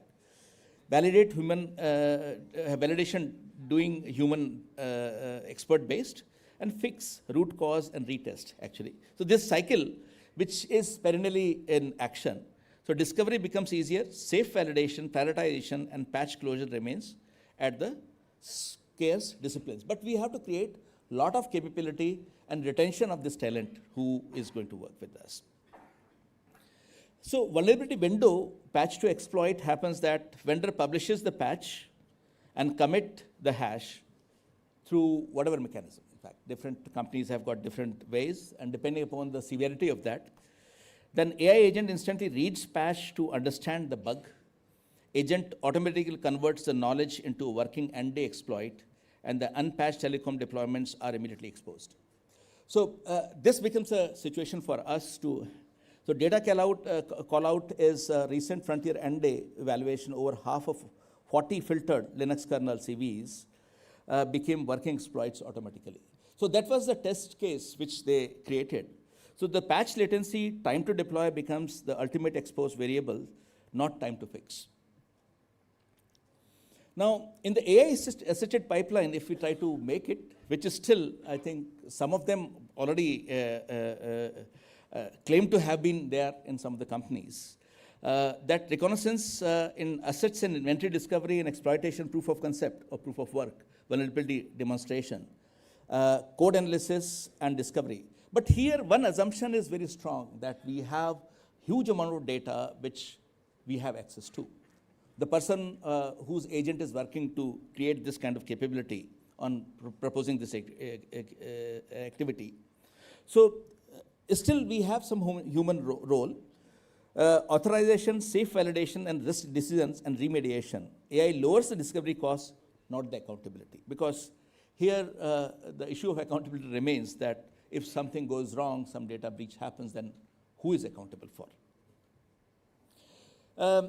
Now, Mythos GPT 5.6 Cyber has changed everything. In fact, at least because they have not published what it is actually. They have system cards in case of Mythos. But then they said many things into, I think, 240 plus pages document. But they never released it to get validated. For some time they did, but it's on and off, in fact. It depends upon on the US government whether it should be released or not. Initial, when they published, when the first system card came from Mythos, it's first on the left side, you can see this 27 years age of the OpenBSD TCP SAC bug found autonomously, they claim. Then remote denial of service attack can be created through this. Then second one is 16 years age of FFmpeg #264, which we use in VLC player as well. Flaw missed by fuzzers and reviewers since 2010. Then third bug which they reported, 17 years old, is FreeBSD NFS remote root flaw found and exploited with no human step. Many more are reported. In fact, next slide, I'm going to say that how the exponential curve is going and why they become exponential for us. So also reported exploit chains against every major browser, Linux privilege escalation from chained bugs as well. So this was another one generation of capability, in fact. If you look at Sonnet 4.6, Opus 4.6, and Mythos preview, this is exponential. Number is not important, basically the curve, if I draw it, that starting from 4.4% to 72.4% of tried and generation of the reported bug. Of course, there are a number of false positives later on. We'll found out that many of them, they're really not bugs. But having detected those things which can be exploited, many of them, was actually very impressive, assuming that Mythos has been doing it. Because remember, there's a lot of profit engineering is also running in these models, because they have invested billions of dollars and they have to sell these products. That's why Claude Fable is very expensive.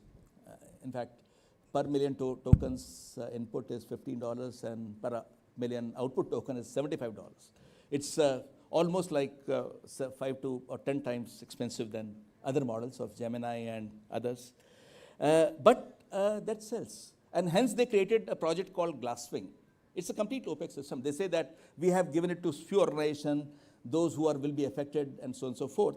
But till the point somebody independently validates other than their own benchmarks and their own claims, trust building will be difficult actually. So this is current status, as I said, that these exploits within Mozilla Firefox were reported, and their numbers are impressive.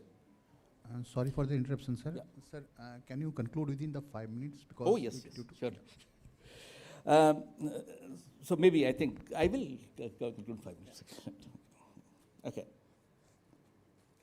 Okay. So 5.6 cyber is pretty recent. Second signal that the two independent laboratories, months apart, and reporting the same class of capability in terms of reported capability in access models. Remember, different access roles exist here in these models also. And as on the lines of their access capabilities, they have what we call the constitution attached with this. Now, as we can see, this error and bug hallucination also happens if you look at Google, Anthropic, OpenAI, and the trend. So there's a lot of snake oil also. Many of the claims you should not trust. Always raise questions and ask questions. There's a book by Arvind Narayan and Sayesh Kapoor. They maintain a blog also about it, that AI is snake oil. They talk about it. Does it have a testable reproduction benchmark? Who funded the research? Who benefits? Does it generalize beyond the demo data sets? Does that failure look like how it often? And can domain expert validate the claims? Now, it become very difficult, all these questions in case of Mythos preview, because except system card, they did not publish anything. So I'll just skip as part of it.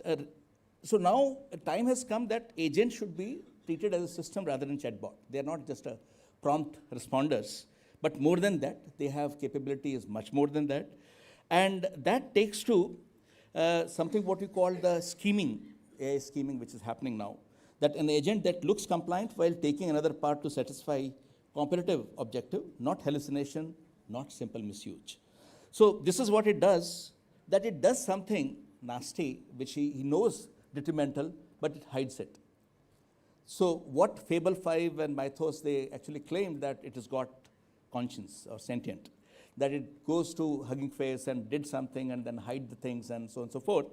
But that's yet, it's a reported story, but we don't know it.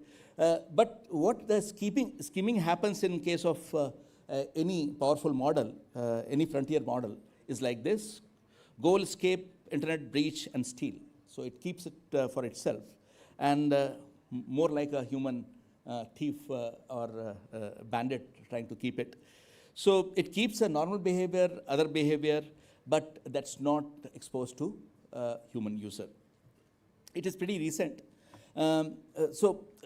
The scheming rewrites the architecture, which is happening, the traditional paradigm versus agentic paradigms in terms of identity and privilege, audit, forensics, red team, and VAPT. This is what we need to do. This is possibly the last slide for me, that CDOT as an organization working in telecom sector with full stack in hand can do it. You own the source, and indigenous 4G, 5G, RAN, core, Trinetra. We have limitation in terms of compute. In fact, as India AI machine, they are trying to ramp it up, but it will take some time. So we have to optimize our resources.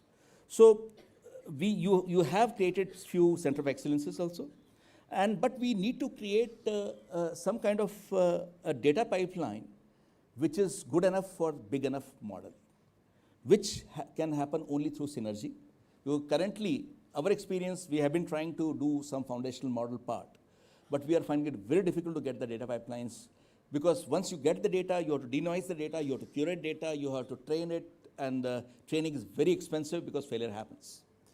And these all things need a synergy and critical mass. Then only a realistic model will come, which possibly you would like to use it, and somebody else will to use as well.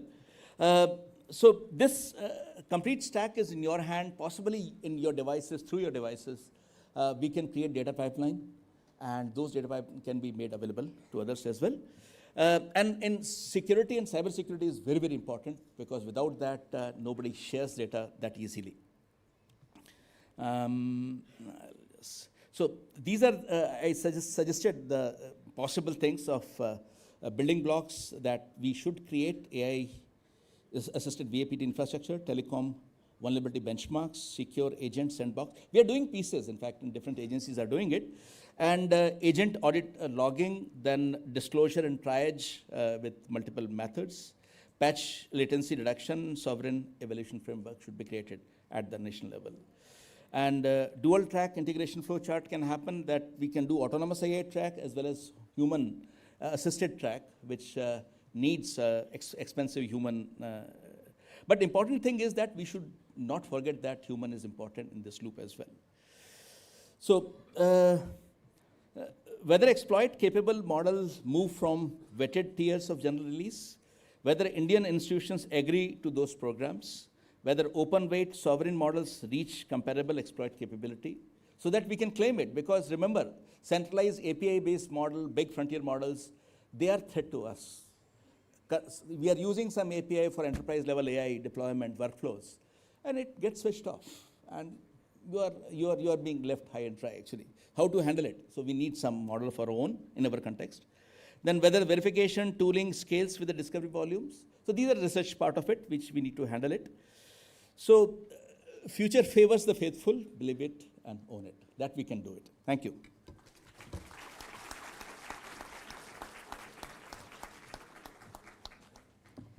Thank you, Professor Gaur. And our next speaker, Shri Mandar Kulkarni, who brings in the industry perspective, National Security Officer, India and South Asia, Microsoft. May I request him to be welcomed with a bouquet before I request him for his presentation.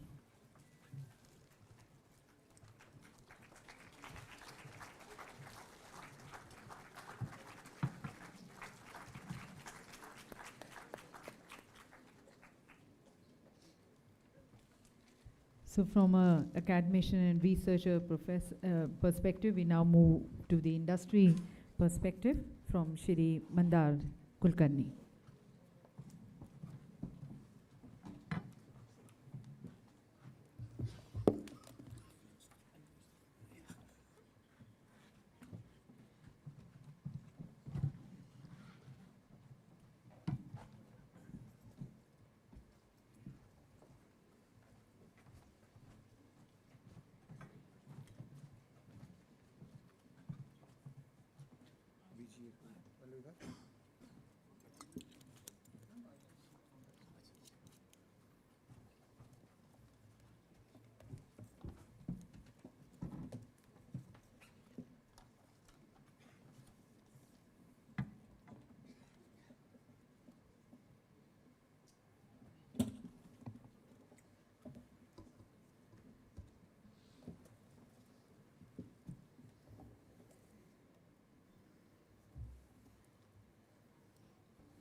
Good afternoon. I have the difficult job of standing between you and the lunch, so I'll try to keep it brief. And thank you, Professor. You set the context very nicely. In fact, some of the slides could be interchanged, so I'll try to skip that part. Because you can't talk about cybersecurity today without talking about Mythos preview, without talking about agentic AI. I think it was a great context. I'm going to cover three parts. I'll talk about the threat landscape. Professor covered that in a bit. I'll kind of double click. I'll talk about how is Microsoft responding, and this is not a product pitch. You are all engineers, research, but what we are doing puts the broader context of what is happening in the cybersecurity industry. So I'll use Microsoft product as a background, but I'll talk about what's happening as a trend, especially in the agentic AI cybersecurity. And then some thoughts about how we can collaborate with CDOT. So we live in a very changed world, right? And I think this statement is used every decade, every 5 years. But three things happen really, what Prime Minister of Canada called like a rupture, right?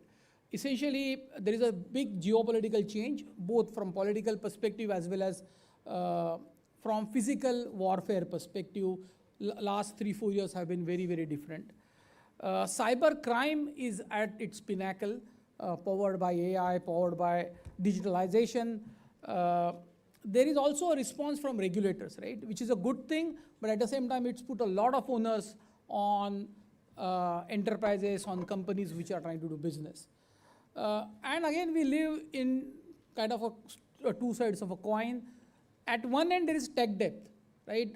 We still have older versions of our operating system, software, so on and so forth running. And other end, we are trying to deploy GPUs and frontier AI models into our companies, our institutions. So at one end, we are struggling with 20, 30-year-old softwares and hardware, and other end, we are the latest of infrastructure. So we, at the same time, are managing tech debt and the tech change. That puts a lot of pressure. And what Professor talked some time back, right? There is a huge focus of nation-state actors on cybersecurity. Every year, Microsoft publishes a report called Microsoft Digital Defense Report. It's an open report. You can just search and download. Every around September, October, we publish that. So this is from the last year. I have been monitoring that report. I'm with Microsoft for now 12, 13 years. Every year I look at that report. Never India was in the top 10, right? Which is a good thing. Last year we broke into the top 10 most attacked countries. Any guesses why would that happen? Right? I kind of set that context on the last slide, right? One clear pattern that has emerged, every time there is a physical warfare, it precedes with digital warfare, right? And last year we had our own physical warfare, right? Around that, or rather sometime before that, the digital warfare started, it continued sometime after Operation Sindoor. So that peak, if you look at the cyber signals, that 2-month window basically equated to maybe last 3 or 5 years of attack on India, right? Just the two months window, right, from April to June. And that's a pattern all across. If you look at the other countries which are on this slide, right, US and UK are always the top ones, right? US typically has a 25% of cyber attack share because of economy, because of a lot of tech companies there, multiple reasons, right? They also have a lot of enemies. But you look at the other countries which are most attacked, Israel is 3rd, Ukraine is on the 5th, and one which is not there, but it will come in the subsequent slides, is Taiwan. So there is a clear pattern, and Iran, of course. So there is a clear pattern when there is a cyber, there is a physical warfare, weaponization of digital assets is clear, right? And it is all across. It's not only on defense or government infrastructure, it's on your water supplies, it's on every digital infrastructure that exists today. If I kind of double back, this is a more recent slide, and honestly, to my surprise, India is still the most attacked country in Asia, right? While there are others that you can expect, Japan because it is a larger economy, you can make a guess why Philippines and Taiwan are there, but India is still the number one. This is this year's slide, Q1, Q2 slide. So that's the change world, right? The momentum or the interest that we have generated of cyber threat actors continues to be focused on India. Microsoft has a nation-state monitoring philosophy. So what we do is every year we look at the signals, and we don't have a geography point of view, or we don't have a different point of view. We have what we do, we have a team called MISTIC, Microsoft Threat Intelligence Research Center, right? They attribute the threat actors, and then they monitor and track those threat actors. We collaborate with various government, including we do a lot of work with Indian government, right? CERT and NSCS and other organizations in sharing that threat intel about nation-state actors. So if you look at, we used to closely monitor close to 300 threat actors 3 years back, right? That number is now over 1,500. So in 3 years, that number has jumped 5-6 folds. Just the attributed actors. These are not all the nation-state, bulk of them, more than half of them are nation-state. The reason for that also is the cybercrime economy is like the third largest economy in the world. So they are very well funded, whereas the good guys, right, the cyber defense folks, right, are short in supply. That is the challenge that we are grappling with. And who are these guys, right? Typically, we classify all the cyber threat actors into 6 categories, right? The one that are most potent are the top one, nation state actors. They are motivated, well funded, they got all the tech muscles, they create systems, they develop software, they create infrastructure and botnets and so on and so forth. And then there are rest, right? Script kiddies are the hobbies, right? Professor talked about some young guys breaching in government or Indian websites and so on and so forth. Then there are security researchers, good guys like you and me, but they want to prove a point or they want to discover vulnerabilities. The problem with that is if they publish before they are patched, there are threat actors who will exploit, right? There are fraudsters, financially motivated guys, compromise inside employees, and there are hacktivists who want to make a point, whether it is green or whatever else, right? The big change that we saw over last 3 years is all of these guys, right? All of us were focused on number one, nation state actors, right? Whether you are a government institution, whether you are a bank, all our efforts were to kind of protect against these guys, right? So whatever you do, you look at them. Rest of them we were able to manage. Even if your security was not great in the earlier era, the next 4 or 5 guys you were able to protect. The challenge is now the nation state guys are actually renting out their infrastructure to you. What it means is if I am a threat actor, if I'm a disgruntled employee and I want to do damage to my organization, I don't need to be cyber trained. I don't need to be a really a hacker. I can just go out and buy a ransomware kit or a password and so on and so forth, and I can just do the damage. So the threshold of a breach has really gone down, and the sophistication of attack, even from script kiddies, is to the next level. So it's like every attack is a sophisticated attack now. It's not that 90% of attacks are easy and only 5 or 10% is what we need to worry about. Every day is a challenge nowadays. The way we do, right, and I think thanks Professor for using some of the nomenclature. We use weather nomenclature when we attribute a threat actor, right? The top ones, the top 5 are the ones that we believe are the most potent. For example, Russia, anytime there is a threat actor from Russia, which we attribute, we will put suffix as blizzard, right? Midnight blizzard is a classic example. Professor talked about typhoon. Typhoon is from China. So every time there is a threat actor, you can get the name origin from this nomenclature. So these top ones are the 5 that we were focused for a long time. The middle one, right, have come up strongly, right? For example, Turkey has come up in the top 5 now. They are using that as a massive warfare. But then there are others that you see in the list. The bottom part are non-nation state actors, right? For example, flood are influence operation. I'll come back to that in a minute. But tempest are the financial motivated. Anytime you hear a word, a threat actor name ending with tempest, they are essentially financial motivated actors. The one that we have not attributed, we believe they are in development, are the ones who are suffixed as storm. The interesting one here is flood, right? They are not the traditional threat actors. What I mean by that is they are not doing brute force, they are not breaching your firewalls and all that, right? They are out in open. They are influence operations, right? They are putting out a narrative in public domain. They are using social media, YouTube, Insta, whatever else. They create so much of content and narrative that then the mainstream media picks it up, right? And that narrative has then its life on its own, right? Again, we saw that around Operation Sindoor. There was a big narrative that was put out, right, around how many planes down, right? That narrative was so strong and it got generated from very, very strong sources. And then the narrative took its life of its own, right? It put on so much time in social media, then your media kind of amplifies it. So that's one example. There are many such examples about influence operation. That's the other side of the cyber threat that not consciously being fought, right? All of us typically are looking at cyber from the typical perspective. This is the point I made some time back. Look at the threshold of a breach. You can buy 100 identities for less than $1, right? Why would I do a brute force or why would I do social engineering? If I can log into your system, why would I try to break into the system, right? These are not guest passwords. These are identities that are available for less than $1 of an organization, right? Professor mentioned dark web. This is available. Ransomware kit is what? Less than $60. So if I want to do a ransomware, right, I don't need to be a great threat actor. I don't need to be a hacker, right? I can just go buy and use that kit to do the damage. So the threshold of attack has really come down, right? And there are three main entry points that we see. First is phishing and social engineering, right? That remains almost 1/3 of all the attacks that we see, right?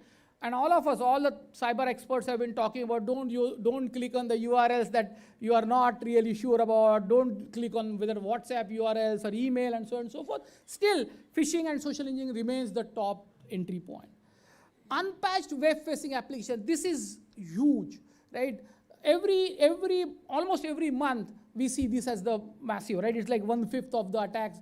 Web applications which are unpatched and then exposed remote service. They continue to be the top exploits across all systems. If I stop my presentation at this point, right, this is one slide that I will want everybody to take home. 97% of attacks are identity attacks and 99% of attack can be prevented if you just implement phishing resistance multi-factor authentication. That's it. If you don't do anything else, phishing resistant multi-factor authentication will help you reduce your attack surface by 99%. We still don't do that. I was part of a very, very large enterprise in India. They got compromised. They had multi-factor authentication implemented, right? So I was really surprised with that, right? And when we dig deep, we realized two things that they had done. The top management of that organization, they had not implemented multi-factor authentication. They believed it is inconvenience to the CEOs and the chairmen to really do it twice and wait for the app to give them alternate login, right? It's like I put my blanket and utensils in the locker and I put my jewels on the road, right? If you don't protect your CEO and CFOs. So that's what has happened. Second thing that they had created so many conditional access policies, they were cross-cutting each other. They had what? I think when I looked at, they are about 4 or 5 dozen of CAS. You don't need more than 1 digit. You don't need more than 10 policies on your multi-factor authentication. I think 10 is also extreme. You need single digit. The more you create, right, the more they become difficult to manage, right? If you just implement this one thing, the attack surface goes down, right? This is one thing that we talk all the time. What changed, right? Technology changes every 10 years, and AI has accelerated that change, right? AI or machine learning is not new. The Dartmouth conference happened, what, in 60s or 70s? Since then, people have been talking about AI and machine learning. What really changed is generative AI gave access to AI to everybody. AI or machine learning was field of researchers, field of deep tech guys, right? Thanks to generative AI, all of us use AI, right? So does our counterparts, right? They do use AI as well. But what actually got accelerated, and Professor also talked about that, is the agentic AI. I'm going to change my track and look at that for a minute. So what AI did really, right? AI essentially did 3 things. The bottom part, the threat vectors, is something that we have been traditionally protecting for last 40, 50 years, right? The applications and identity in endpoints and so on and so forth. Cyber experts like me and you, they grew up protecting these things. What AI did, right, it introduced new attack surface, right? For example, prompts. We never thought about protecting a prompt. Or training data, right? We always worried about our own data in our organization, whether it is structured or unstructured data. But training data is not necessarily in your control, right? Your model, your application gets trained somewhere else and you bring that. Now I need to worry about training data, right? So it opened certain attack surfaces. What it also did is amplified certain existing attack surface. For example, data leak, right? One of the things that we always have a conversation with our customers is that give your employees AI access. Why? If you don't, they are going to use AI, you like it or not, right? You better give them AI access and control it. Give enterprise AI, give them controlled AI so that you are able to manage. If you don't, they are going to take the file and upload on ChatGPT where there is huge data leakage possibility. If you don't use AI, if you don't give access, it's going to happen. So data leak is a massive opportunity. model vulnerability, right? Models are like a black box most of the time. You don't know what it comes with. What is it trained on? It's like a black box. So those are the things that it actually amplified. And what we also see, right, this is the recent data, 74% of organizations actually reported that they have suffered a significant data breach, a significant breach because of AI. And 93%, almost everybody is saying that they expect an AI-led attack almost on a daily basis, right? That's the massive quantum that we are looking at, right? And why is that? Because every threat actor, almost 9 out of 10 attacks are now AI-led. The fastest recorded cybercrime was actually end-to-end 27 seconds. We do not even generate an automated ticket in 27 seconds, right? You use systems. Does your system actually generate an incident ticket? Forget about classifying it as cyber incident. It doesn't even generate tickets in half a minute, right? And that end-to-end breach was in 27 minutes. What it is also doing is it's also not only exposing our organizations, but also the supply chain. One of the interesting points that was there on the slide earlier is that which are the organizations that are being targeted the most? Government, of course, is top on the list because nation-state actors want to target other nations. So that's always the one. But number 2, interestingly, is not BFSI, right? We expect money is there, so they are the second most targeted. Number 2 is actually IT, right? Why is IT number 2 targeted sector? Because one, the surface area is more, right? Typically, in a manufacturing company, not everybody will have a smart device or a laptop, right? Some of them will be hand and leg workers. IT, everybody has at least 2 or 3 devices. My own personal laptop, my company given laptop, I will have a smartphone, I might also have a tablet. So surface area is more, but more importantly, rather than I attack a bank, if I attack and compromise a banking software company, access to multiple banks is easy for me. So supply chain attack have made a lot of IT organizations vulnerable. If you read the news over last couple of months, there is a clear pattern of IT organizations being targeted more than banks. And Professor also mentioned that banks over a period of time, because of their compliance requirement and regulatory posture, are actually much better from cyber security than anyone else. So they are attacked more, but they are also better to withstand it. They invest a lot there. Every part of the kill chain is now being weaponized. Every part of the kill chain is now being attacked through AI. Whether it is reconnaissance, whether it is automatic vulnerability discovery, or all the way up to exfiltration, command and control center. This is like a typical kill chain, right? Every part of that kill chain is now being actually put on AI. Professor did talk about that, but I just wanted to add, this is all 3 years that we are talking, right? 2023 is GPT 3.4, 3.5, right? Though Chat GPT basically broke on the horizon. From there, May 15th is when, May 7th is when Mythos preview was announced. 8 days after that, OpenAI responded by releasing GPT 5.4 Cyber. So literally 8 days apart, both frontier companies announced their cyber models. And I'll talk about the last point here. How is Microsoft responding? A month after that, we actually responded by announcing an AI vulnerability scanner. I'll talk about that in a minute, right? But what essentially that has done, right? What Mythos preview did essentially is it actually put a proof point that these things can be fully automated using AI. What did it do differently? It was not like it was a better at scanning vulnerability. It did scan vulnerability better, but what it did, it was able to chain them together and create an exploit.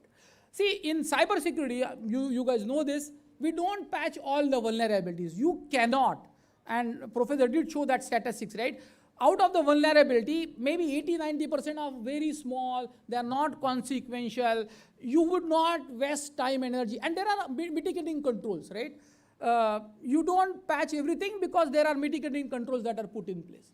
What Mythos preview proved is that those kind of models are able to chain the vulnerabilities and create a valid exploit using lower level of vulnerabilities. Now that puts us at a big risk, right? That was something that it was able to do. So it moved from AI assisted, right, which is basically I use AI to generate code or summarize or do certain tasks right? Either AI or machine learning in 2021, 2022. It moved to agentic in 2025, but where it is today is it is able to, like a drone swarms, right? Swarms of drones. It is able to create swarms of agents and attack an organizations. So it is a multi-model, multi-agentic approach that the threat actors are doing. So the only way we would be able to react and respond to it is if we move our cyber defenses to the agentic AI, right? And I'll take maybe 5 minutes to talk about how are we responding, right? So the first thing Microsoft did, and it actually coincides with the generative AI era, about 2 years back we launched something called as Security Copilot. When we launched it, it was exactly the way I showed on the slide earlier. It was essentially an assistant that point of time. So effort was, can you summarize, can you create code, can you augment humans with additional capability using AI. That's what we did by launching 2 years back Security Copilot. We moved along with that, and now we have Security Copilot fully agentic. So it has autonomous agents which can do certain things that we talked about. It can do phishing triage, can do conditional access audit, it can do vulnerability fix, and so on and so forth. So we moved along with the generative AI, and we kind of have moved in our cyber security posture into an agentic AI posture. But there is a second part of that which is very critical, right? What I said about Mythos Preview or GPT Cyber, which proved that it can scan the code, and Professor did talk about that, right? There are two challenges. One, where AI is taking us from the vulnerability perspective. Second, model dependency, right? If you have access, if you build your application on one model, what if that model either goes rogue, that model access is revoked, or whatever else that happens? So the approach that we took, we actually build the system using multi-model and multi-agent, right? We don't depend on one model. We use a lot of open weight models to build. Even Microsoft has a family of what we call as MAI, Microsoft AI models, which are open source, open weight models, right? Now these models actually are chained together to create this harness, right, for vulnerability scanning. Look at the result. On the benchmark that is there, right, on the CyberGym benchmark, this M dash, it kind of called as M dash, actually is rated above even Mythos Preview or GPT-5 for cyber, because it is not dependent on one model or not dependent on one agent. It basically does what Mythos does in reverse. So it can prepare your code, it can basically scan it for vulnerabilities, it can build a proof of concept whether that vulnerability is really exploitable, and if that's the case, it will actually create the patch for you if that software is owned by you, or if it is open source software, it will go and build that patch. So that entire multi-agent, multi-model system to respond or get your code in the line is something that we have built. The other thing that also Professor talked about, right? The second thing that we realized, this is good for code, but what about active defense, right? Red teaming is something, Microsoft always had two teams. We had a red team and we have a blue team, right? Blue team job is to defend Microsoft's own infrastructure and our customers and so on and so forth. And we had a red team which sits outside Microsoft, which tries to breach into Microsoft. If they detect any vulnerability, any gaps, it will report it back, right? We now completely automated that using agentic AI, and we added the third team, which is green team. So now we announced something last month called Project Perception, right? Where we essentially are working with our partners to offer this as a service, right? Through our partners, basically the entire red, green, and blue team built using agentic AI. This is something that we announced last month. Why is that critical? Because when cyber defense experts like us we build a very linear, and again Professor talked about that, we build a very linear cyber defense system. We believe an actor is going to go through the firewall, so we build a better firewall, and there is a path that they are going to follow, right? Threat actors don't need to do that, right? They are not there to prove that they are technically better than us. They have a motivation. So they essentially look at a path which is divergent, which is of least resistance. And that's where the work that we need to do together, CDOT and Microsoft, is essentially build an integrated platform story.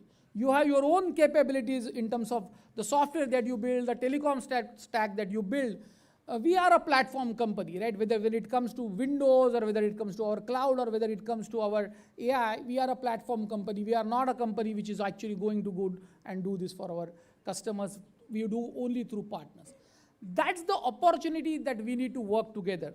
I'll just wrap up with what are the possibilities that we can work together, right? These are the 6 elements that I talked about, right?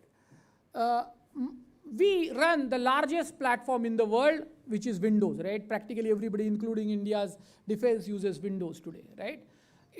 There is an opportunity for us to work together and secure that install base in governments. AI vulnerability scanning is what I talked about. You run the large software base yourself and you offer that to our governments. How can we work together in basically extending the vulnerability scanning across that code base?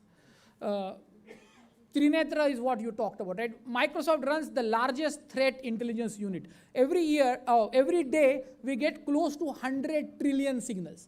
A lot of that is shared to our government security partners, right? In India, NCSC and CERTIN are the 2 partners with whom we share those signals. There is an opportunity for us to do threat intelligence sharing where your applications are threat intelligence rich with what we can offer as a threat intelligence. Today's day was actually, was largely around quantum at the start of the day, right? We are doing a lot of work around quantum, and the good thing is all of that work, or a lot of that work is happening in India. We have Microsoft Research based in Bangalore, and we have our largest development center in Hyderabad. So our quantum and our cyber security work is happening right here. That's an opportunity for us to collaborate, and opportunity for collaboration is also the 6G stack that you are developing, how we can collaborate as platform provider. I think that's all. These are just the ideas.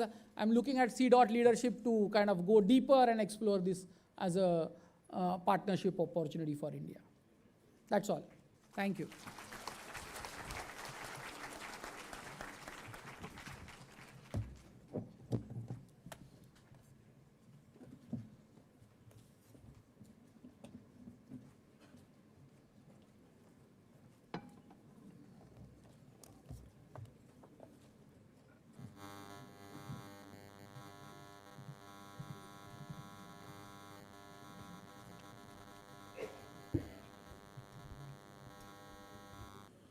Yeah. So on the very vast, knowledgeful and thorough session we have been experiencing in the last 1 hour on the cyber security. When I am seeing all my fellow CDOT and seriously looking into the screen. Most of the people are coming from the different domains, some are from the quantum, some are from the 5G, 6G, some are from the different departments, some from the finance, some from the admins. But all are keeping glues in their eyes to the screen. So that's why the cyber security comes in nowadays. So that is why cyber security, now it's not a side job. The cyber security became the core foundation of the everything. So first of all, my sincere thanks to Professor Manoj Singh Gaur sir and Sri Mandar Kulkarni sir for graciously accepting our invitations and joining us to our Foundation Day celebration and giving us insightful thoughts and giving their perspective how we can build up a secure, intelligent and trustful intelligent communication systems on network. Now, if I give you a brief perspective before going into the takeaways. So thousands of years ago, Mahabharata has imagined remarkably similar situation. What today's scenario is that the Sanjay can see what is happening in the far distance battleground, and near real time he is explained everything to King Dhritarashtra. So the whole excellent connectivity was good, but the main thing is that the value of the whole communication lies on only single point. That is what information he is passed that need to be trusted. Now we are setting up the AI era, and AI gives us more capabilities. So we can not only see, communicate, our AI agent can think, understood, predict and act. AI agent can act they are taking actions on our behalf.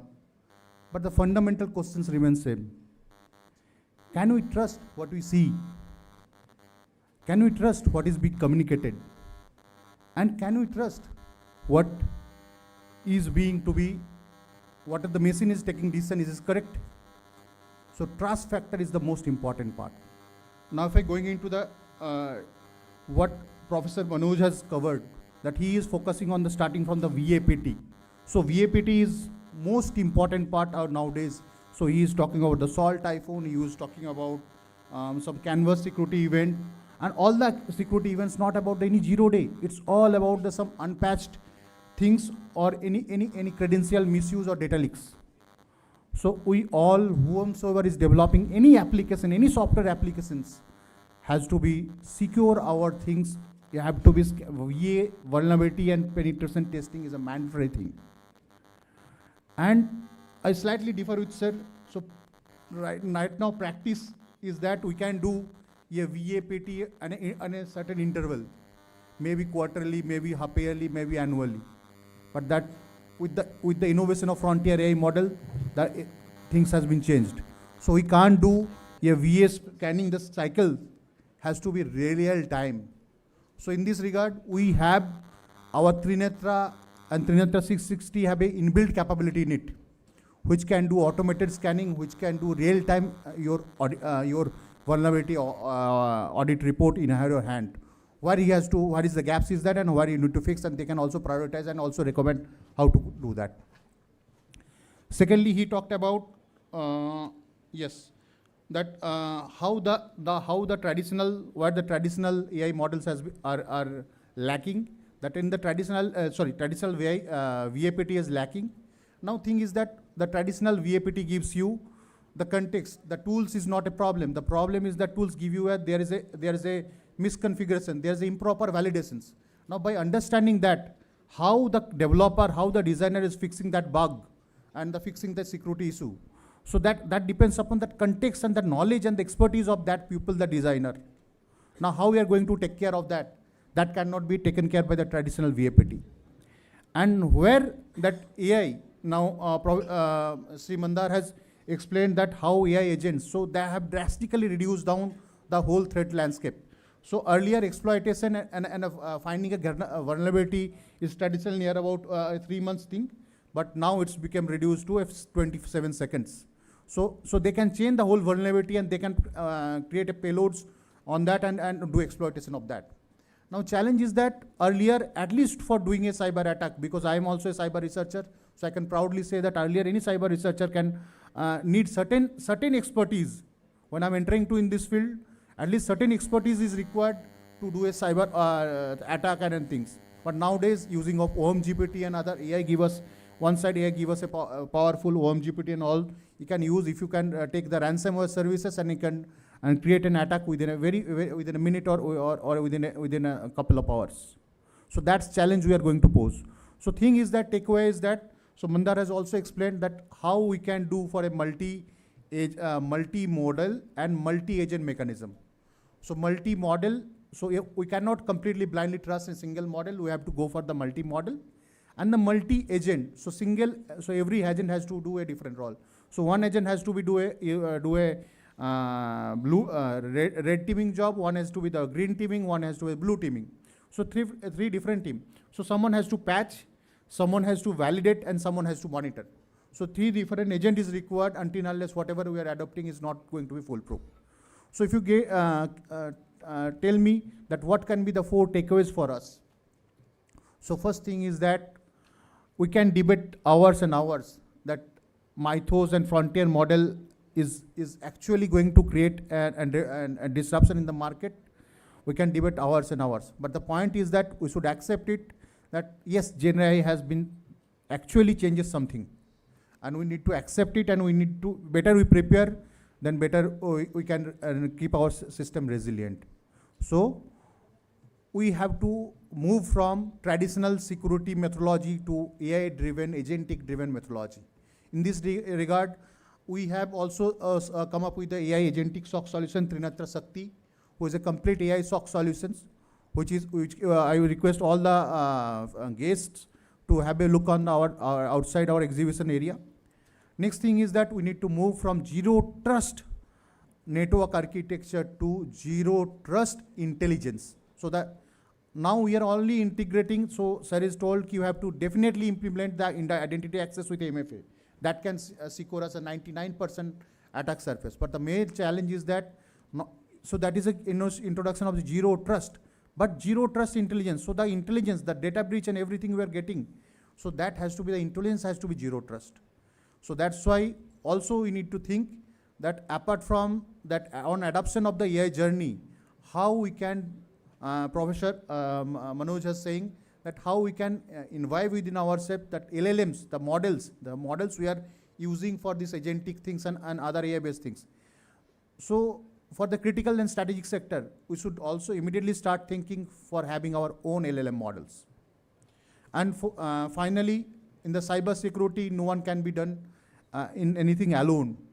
So it's an area of collaboration. So as Microsoft also proposed, Professor Manoj also proposed, so all the industry, academia, and the global players has to come together and come up with the right solutions to protect the digital public infrastructures. So I would just going to conclude my closing thought. The closing thought is in line with the MOC has talked about. Our Honorable MOC has talked about. The MOC has told that in future telecom is not going to drive by merely how intelligently we communicate, but it will be going to drive by whatever we are communicating, when we are connecting, what trust we having among each other, how securely we are communicating. So our session is creating a very important factor in this journey. So with this thought, I will just going to close the session. But I'll open a floor for 1 or 2, 3 closed questions because we are already running late. So if anyone having a questions, we can have 2, 3 questions to the speaker. So can we raise your hand?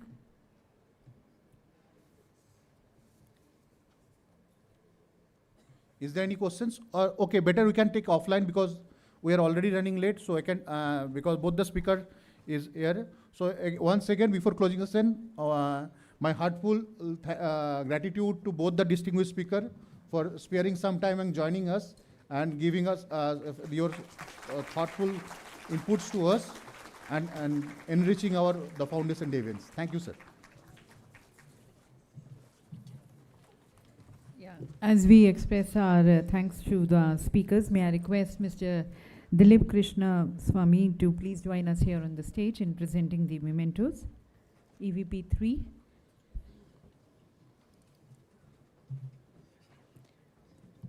We express our special gratitude and appreciation to our speakers.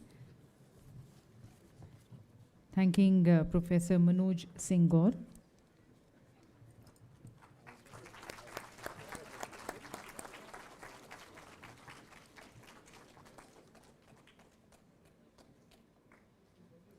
And thanking Shri Mandar Kulkarni.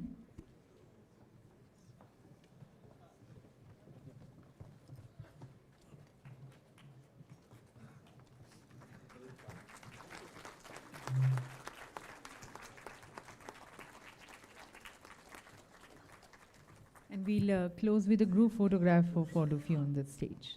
Yeah.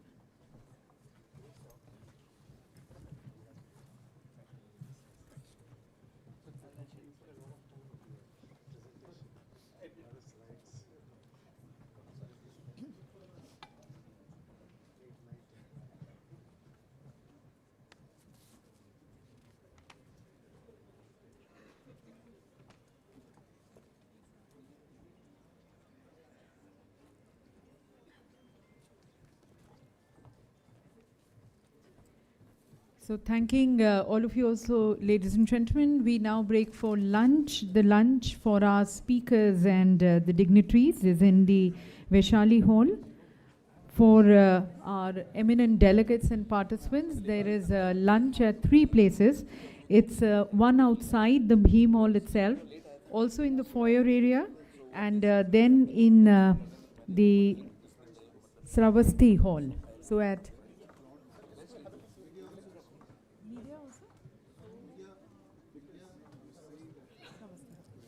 For the media, it is, and media as well as for the delegates in Savasti Hall in foyer area and just outside this Beam Hall.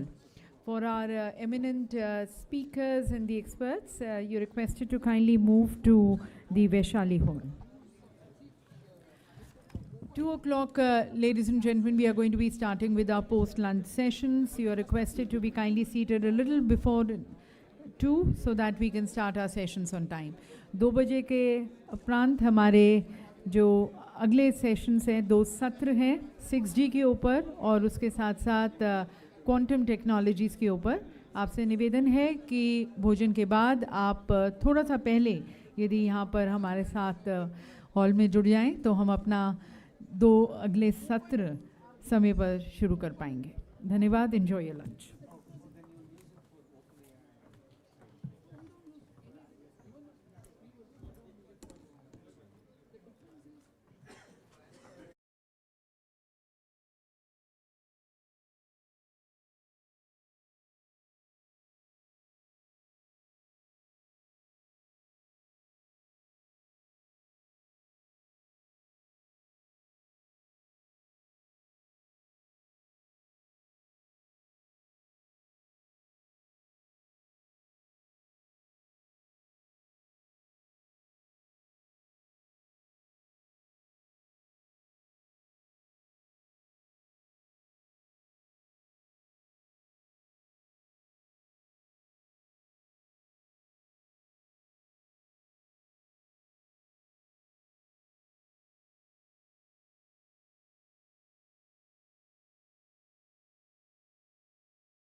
गया अब दो main transformative technologies 6G और quantum technologies इसके ऊपर हमारे सत्र रहेंगे और इस सब्जेक्ट के जो विशेषज्ञ हैं वो हमें उसके बारे में ज़्यादा जानकारी देंगे.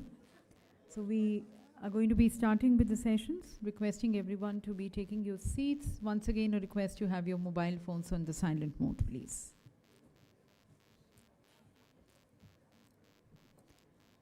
We'll wait for a couple of more minutes for the delegates to be joining us and also the speakers, and then we begin with this session.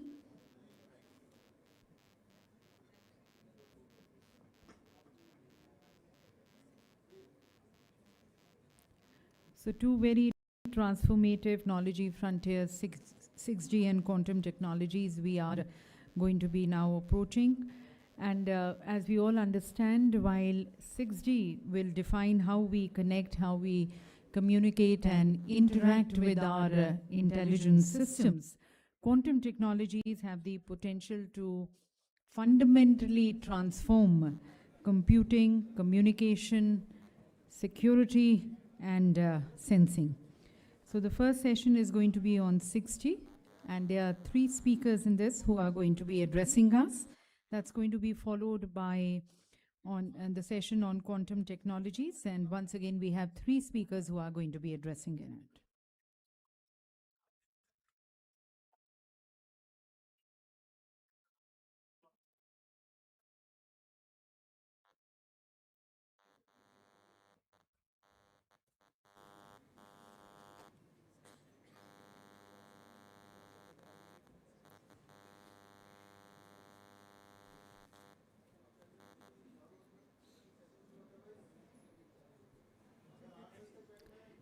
As you are taking your seats, I'm sure you've already visited the exhibition area, but in case you're still to visit, just once again highlighting what all is demonstrated and exhibited there.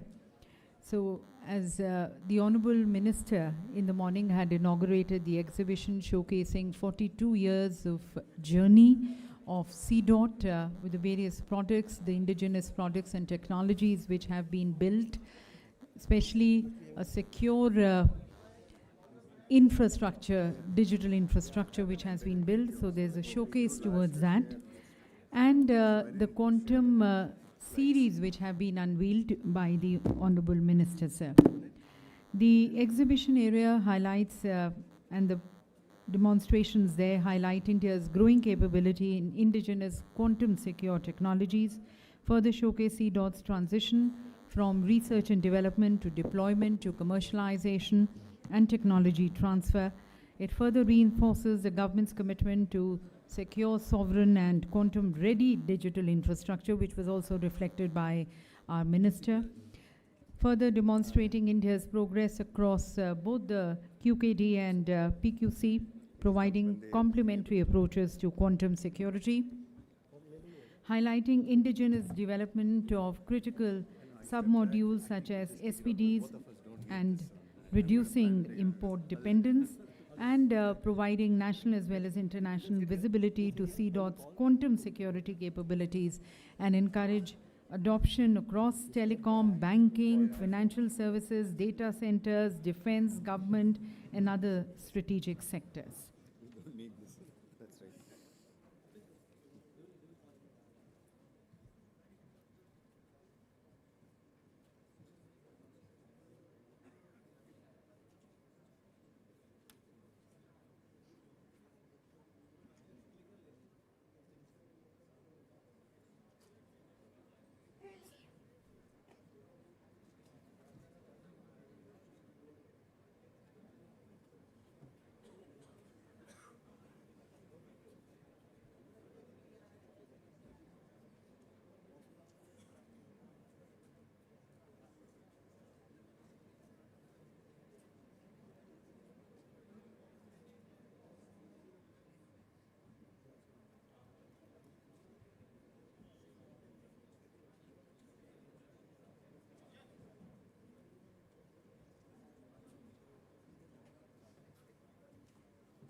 So, ladies and gentlemen, we commence with the session on 6G, and to welcome our expert speakers, I invite Mr. Jaiprakash Gautam, Scientist G, CDOT, on the stage, as I invite now the eminent speakers to be taking center stage.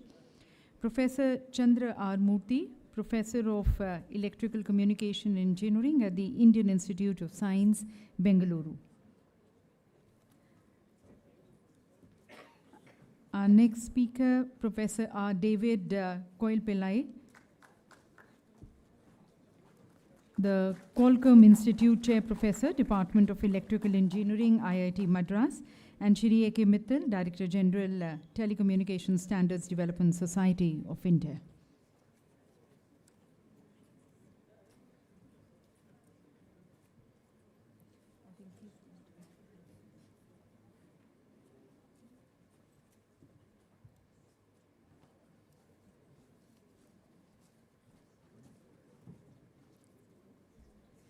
And may I request Mr. Gautam to kindly felicitate and welcome Professor Chandra R. Murthy, the Professor of Electrical Communication Engineering at the Indian Institute of Science, Bengaluru.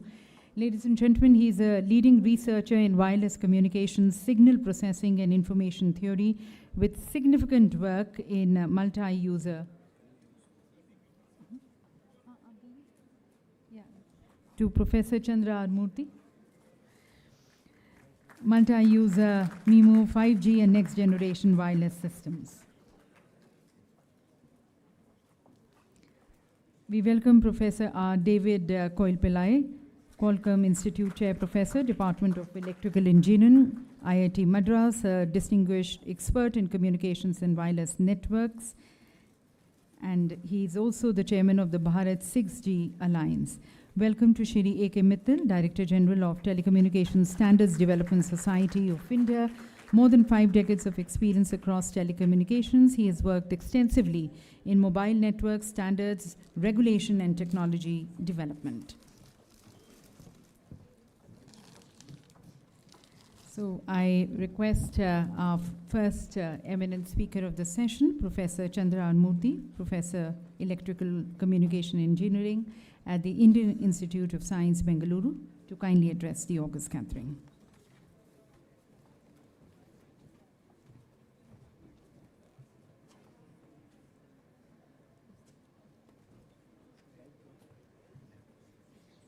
Okay, so good afternoon, everyone, and thanks very much to CDOT for the kind invitation to come and spend a few minutes with you. So the title of my talk today is AI Air Interface for 6G ISAC. When the original program was shared with me, I was scheduled to speak after Professor Koil-Pillai, and so I assumed that he would have set the stage on a broad overview of 6G and different technologies, etc.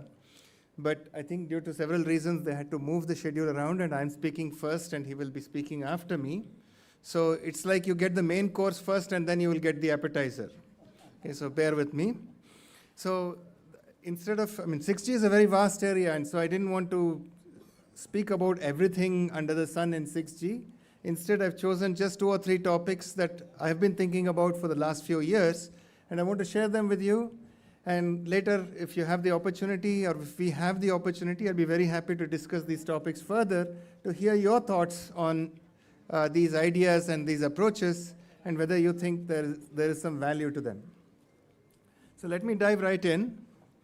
I will first talk about a few things that we've done in the recent times, and then it's a few thoughts on what I'm thinking about for something to do in the coming years. Okay? So the first topic I want to talk about is on waveforms for 6G. As you probably know, several new candidate waveforms have been considered actively for 6G, although the current leaning is to move towards OFDM as the primary waveform even for 6G. It remains to be seen whether other waveforms will still have a role to play when it comes to things like integrated sensing and communications, or ISAC. But acronyms for such waveforms that have been considered for 6G include things like OTFS, OCDM, ODDM, OCTM, ODSS, VBMC, etc. Almost any 4-letter word you think of, they've thought of a waveform corresponding to that. the main claim of all these waveforms is that in harsh channel conditions, that is when the channels are spread in both delay and Doppler, then OFDM underperforms or performs poorly, and these waveforms provide a way to achieve robust data communication under harsh channel conditions. However, if you look carefully at the literature, all of these waveforms, when you use these waveforms, in conjunction with using these advanced waveforms, you also need to use advanced receiver architectures like a message passing based decoder or a full channel minimum mean squared error decoder, which involves inverting a very large dimensional matrix in order to perform equalization. So the question that remains, or that was sort of unanswered, is whether the benefits of these waveforms are coming because the waveforms are inherently better, or is it because you're using more sophisticated receiver processing in these waveforms? And so what you can see here, let me just point to, so this figure here, it shows the uncoded bit error rate performance as a function of the signal to noise ratio. And if you observe the behavior shown here, the solid lines, or first let's look at the dashed lines. All these dashed lines correspond to using a one-tap equalizer. This is equivalent to what we do in OFDM today, which is a subcarrier by subcarrier equalization. And if you look at that, you can see clearly these other waveforms have an advantage over OFDM. If you use a more sophisticated equalizer, which is abbreviated VSSD here, it stands for Variational Soft Symbol Decoder, you see that all these other waveforms, OTFS, OCDM, ODSS, their performance coincides, but OFDM is still poor. On the other hand, if you use a coded communication system, where you use a channel code, in this case we're using the 3GPP 5GNR, one of the 3GPP 5GNR LDPC codes, and again the coded bit error rate is plotted as a function of the signal to noise ratio, and you can see that in the coded communications case, the performance of all of these waveforms are exactly coinciding even in these harsh channel conditions. What this shows is perhaps what's more important is the receiver architecture, and under complexity constrained receivers, there are waveforms that offer advantages. And it helps to look at these more advanced waveforms when the receiver complexity is constrained. But if not, the differences between these waveforms go away, and OFDM is perhaps sufficient. The next topic I want to mention is about massive MIMO, which has been kind of a cornerstone for 5G and is likely to be a key technology in 6G as well, or an important aspect of 6G as well, especially as we go to the FR3 band, where you will need to use larger antenna arrays. And the key question, or the point that we've been looking at, is what is the value of channel covariance information? That is to measure how these the channels between different antenna pairs are correlated with each other. And this typically involves measuring the entries of a very large dimensional matrix using samples of the channels that you estimate. Specifically, if you have a transmitter with NT number of antennas and a receiver with NR number of antennas, the channel covariance matrix is a large matrix of size NT times NR cross NT times NR. So it's a pretty large matrix, and estimating such a channel, such a covariance matrix could be rather computationally and time-wise, it consumes time, because you can only estimate covariance by using independent measurements of the channel. In particular, in ISAC applications, the direction of arrival is an immediate function of the channel covariance matrix. So there's a variety of reasons why the covariance, channel covariance estimation is important. And what we've done recently is to develop a variational Bayesian solution, which does a joint estimation of the channel covariance, the channel vectors, as well as the soft data symbols, all without doing any matrix inverses. And what you see is a sample result. On the right, what you see is a sample result where the symbol error rate is plotted as a function of the signal to noise ratio. And this is for 8 transmit, 42 receive antenna MIMO system. and you are estimating the channel statistics using 500 independent frames of data, with each frame consisting of 48 pilot and 250 data symbols. There are many curves here, and in fact, we've also looked at the effect of using a low-resolution analog to digital converter for estimating the covariance information. Especially when you use so it's interesting to use low-resolution ADCs because it cuts down the bit rate coming into your baseband processor, and so makes the processing a lot more efficient, both energy-wise and silicon footprint-wise, as well as memory-wise. And so the curve here shows what happens if you ignore the channel statistics. That is, you assume the channel coefficients are independent and identically distributed. You have sort of the poorest performance. But if you use these variational algorithms, even under quantized data, you get this significant improvement compared to this curve here. But of course, if you had full resolution data, you would get even better performance.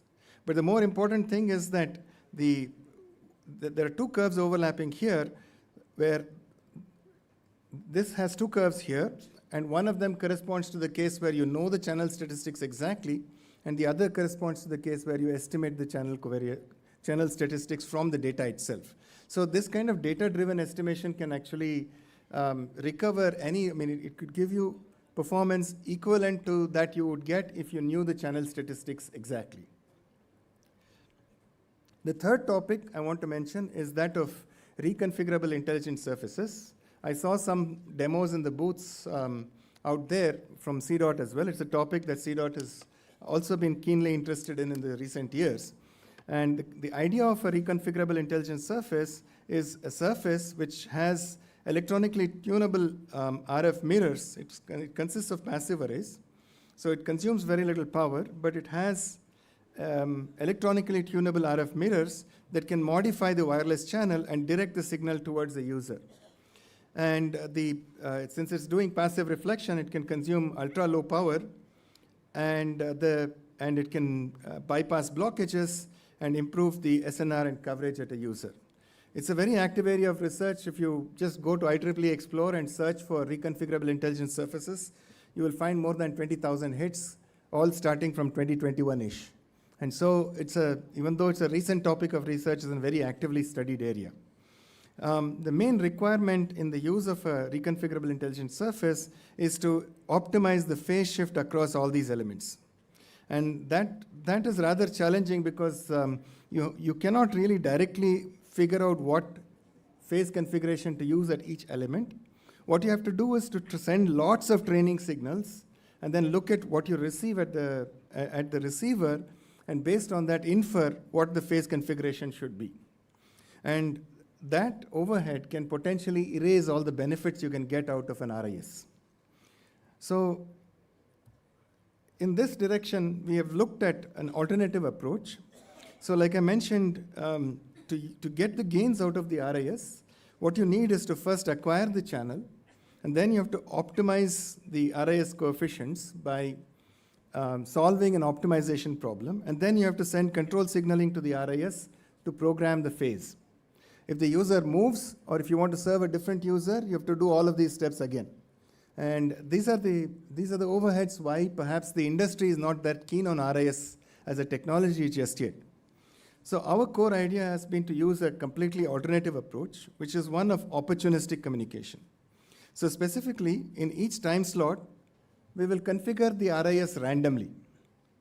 If there are many users in the system, this random configuration is going to be optimal or near optimal for at least one of those users.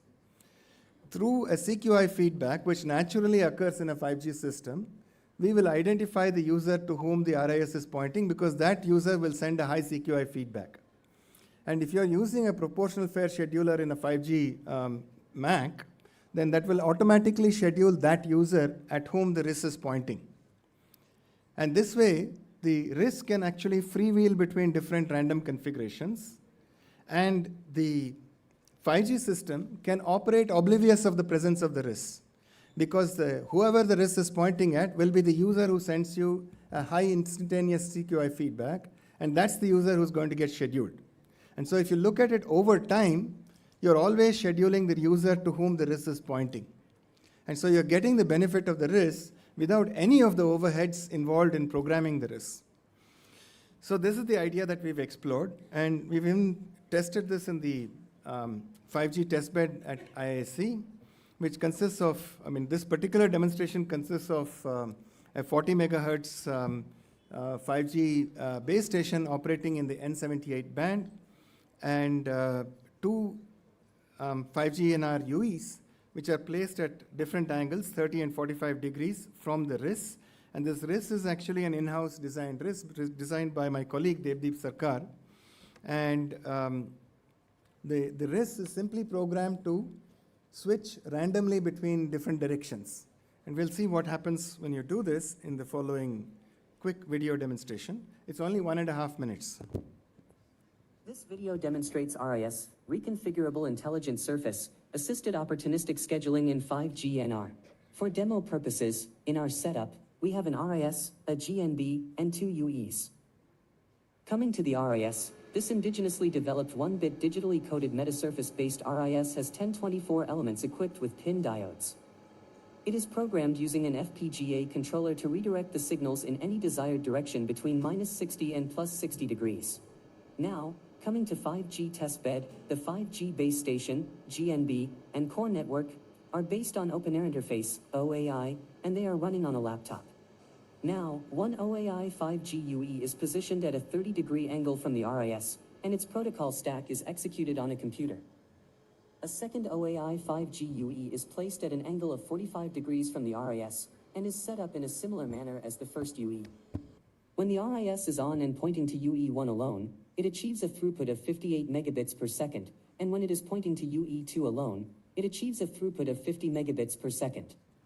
When both UEs are active and the RIS is independently switching between the two directions every 9 seconds, the PF scheduler achieves an aggregate throughput of 53 megabits per second, almost exactly the same as the throughput that would be achieved if the RIS were optimized for the UE. Overall, that idea is that a randomly configured RIS in conjunction with a proportional fair scheduler can achieve optimal RIS benefits without any overheads. Thank you. Okay, so continuing on the topic of RIS, we've looked at a few other problems which I think are rather important.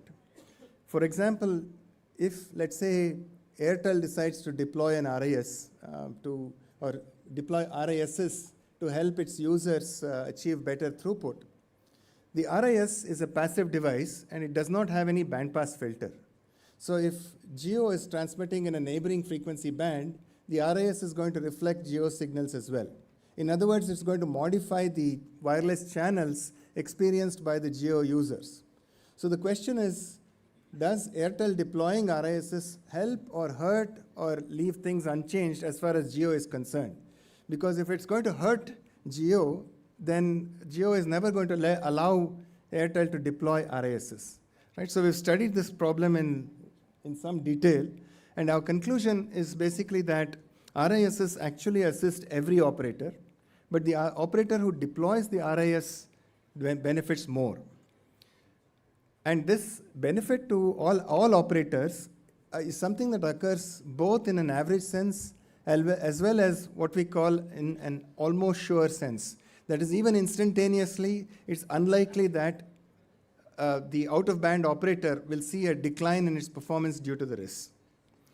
The next question that we've looked at is, so basically when you want to use a RIS, you need to use a RIS with a very large number of elements, because after all it's a passive reflecting surface, and so for it to have an appreciable difference in the signal power received at a UE, you need to have a RIS which has a very large number of elements. A large number of elements means a large aperture as well. And so when you have a very large aperture RIS and you're transmitting a wideband signal that's reflecting off the RIS, the different subcarriers will actually end up getting directed in different directions. This is called the beam split or beam squint effect. It's an unavoidable natural phenomenon of RF signal propagation over the air. So if the aperture is too large, not all signal components will arrive at the same time at the UE. And so we've looked at opportunistic scheduling-based solutions to handle this beam beam split and beam squint effect in large RISs. And finally, we've looked at how to improve the rank of especially millimeter wave channels by using distributed RISs. They provide alternate signal paths, and that can help improve the rank of the channel. So these are three other problems that we've looked at in the context of RIS-assisted communications. So now I'll switch gears and look at the future and talk about a few things that we plan to look at. Hopefully you find some of them interesting. The first question is about waveform design, and what I'd like to do is to really uncover the exact mechanism that connects the waveform to the performance especially in more harsh channels like delay Doppler spread channels. It's possible that the channels that we see out there are indeed delay Doppler spread, but we've chosen to ignore it because so far it's been sort of perhaps too computationally expensive or silicon-wise expensive to deal with such channels. So we ignore the Doppler spread and only design the channel for the system for delay spread channels. But going forward with better compute and hardware available to us, we can perhaps think about designing systems that can natively handle delay Doppler spread channels. To do that, we really need to understand how symbol spreading over time and frequency, which is what will happen when the channel is delay and Doppler spread, it affects the delay, the diversity versus the interference spreading. So when a symbol spreads, you get diversity, but it also causes interference to other symbols. So how these two play, what is the tension between these two and how that affects the received signal to noise ratio is what finally determines the performance. So we want to develop better understanding of this impact of waveform design, not only in communications, but also in ISAC applications. And another sort of pet hypothesis I have is that at the end of the day, it's probably just a neural network receiver is all that you need.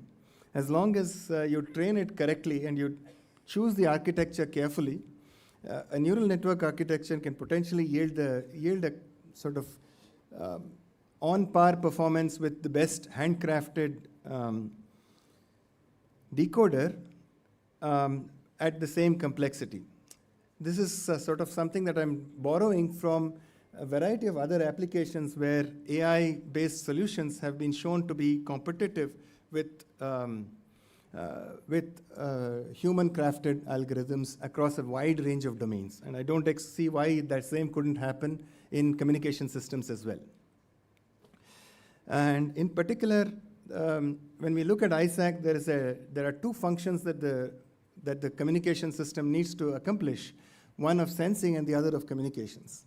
And it's also interesting to ask whether there are certain waveform choices that are more suited for these ISAC type applications where there are twin goals that need to be accomplished.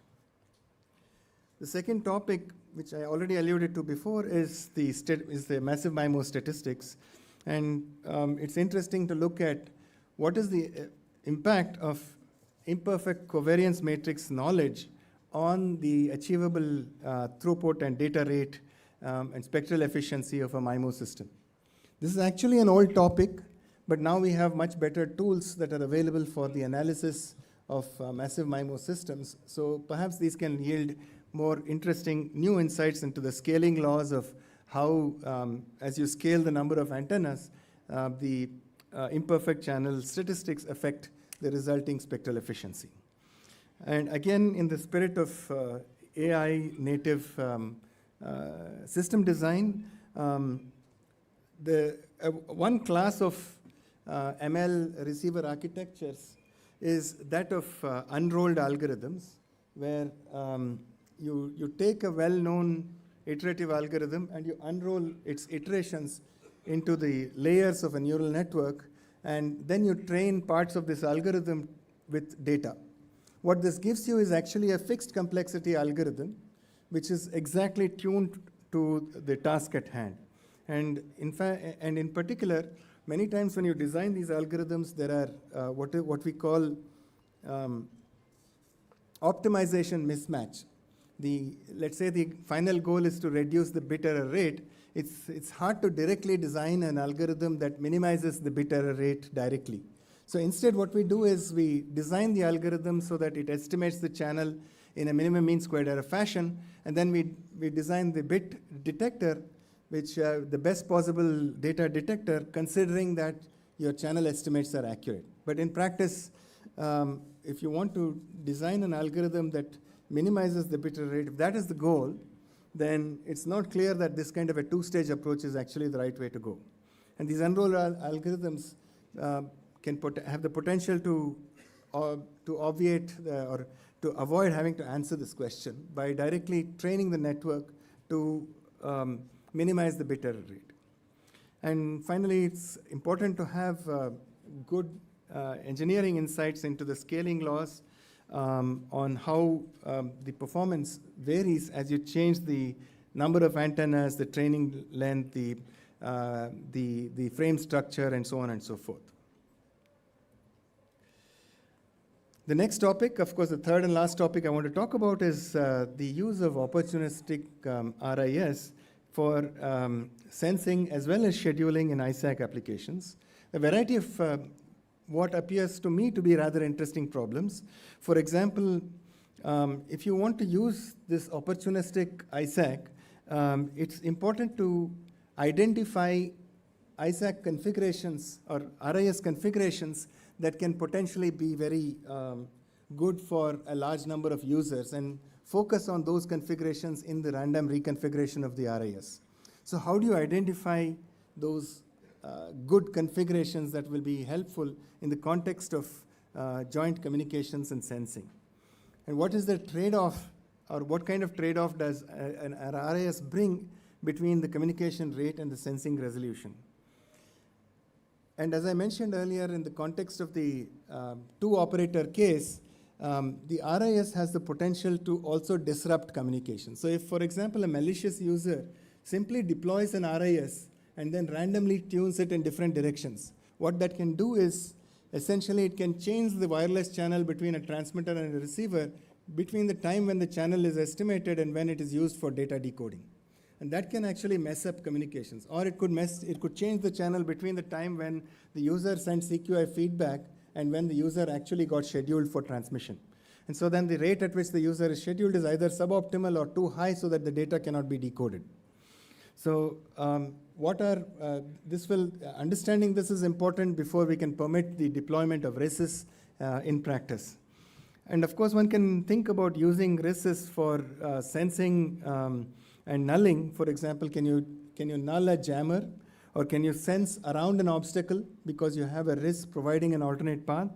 And actually continuing on the theme of a RIS disrupting sensing and communication tasks, if there is a RIS, or if you suspect that there's a RIS that is disrupting sensing and communication, can you figure out where that RIS is? So these are, I think, quite interesting problems that will keep us busy for a few more years. So that brings me to the end of my presentation. These are some publications from my group that contain the contents based on which this talk was developed. And I'd also like to gratefully acknowledge several funding agencies for funding our research, for financially supporting our work. And I thank you all for this opportunity to share this presentation with you. Thank you.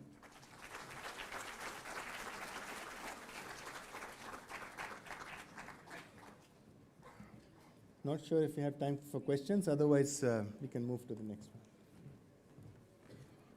We'll take one or two questions if we have. Someone just raise your hand, we'll pass the mic.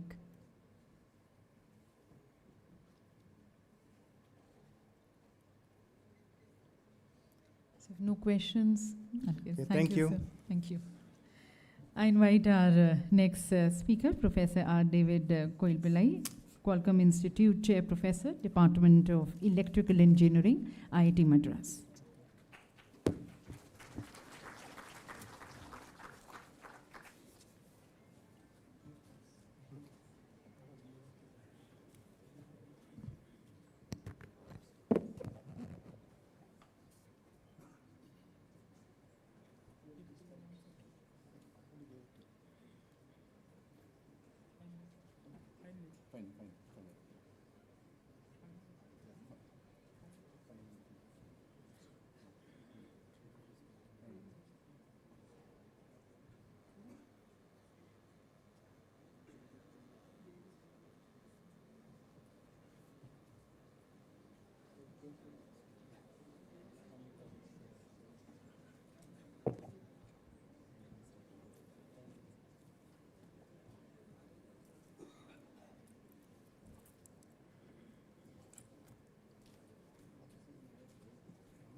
colleagues on the dais, members of the C. family, ladies and gentlemen.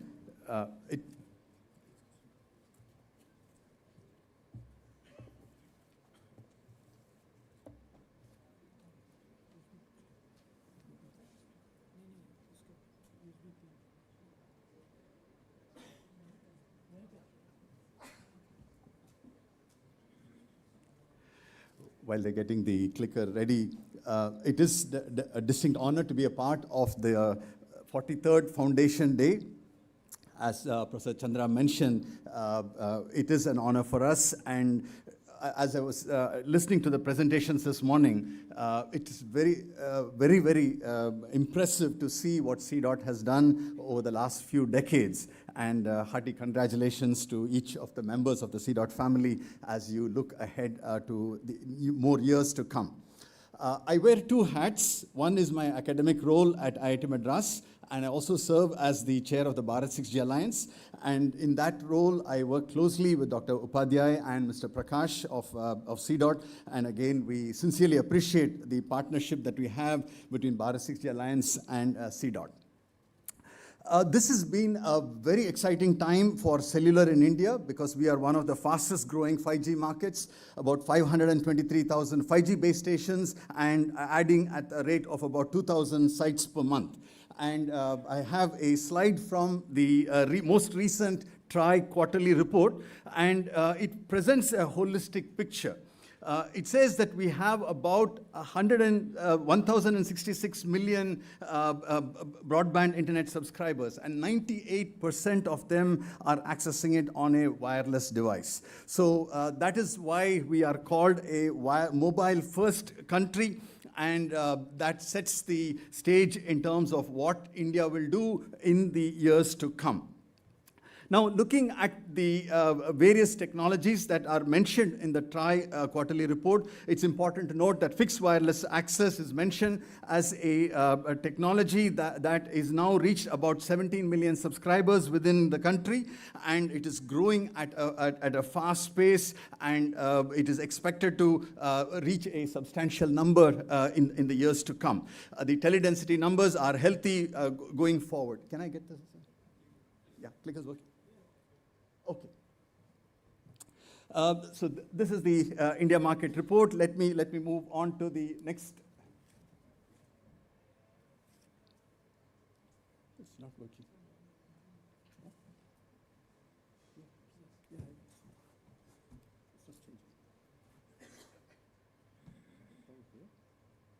Where should I point? Point there. Okay, so let me just quickly mention India is one of the strong growth markets for fixed wireless access. Fixed wireless access based on 5G can compete with the wired alternatives such as fiber optic or XDSL or cable. And so we see that this is a technology that is wireless, that is having a significant amount of impact. The graph on the right-hand side, the dark blue shows the percentage of operators that have some fixed wireless access offering. So as of today, about 83% of the mobile operators have a fixed wireless. And of these operators, 71% are based on 5G and 57% are based on speed, which means that they have a strong monetization aspect.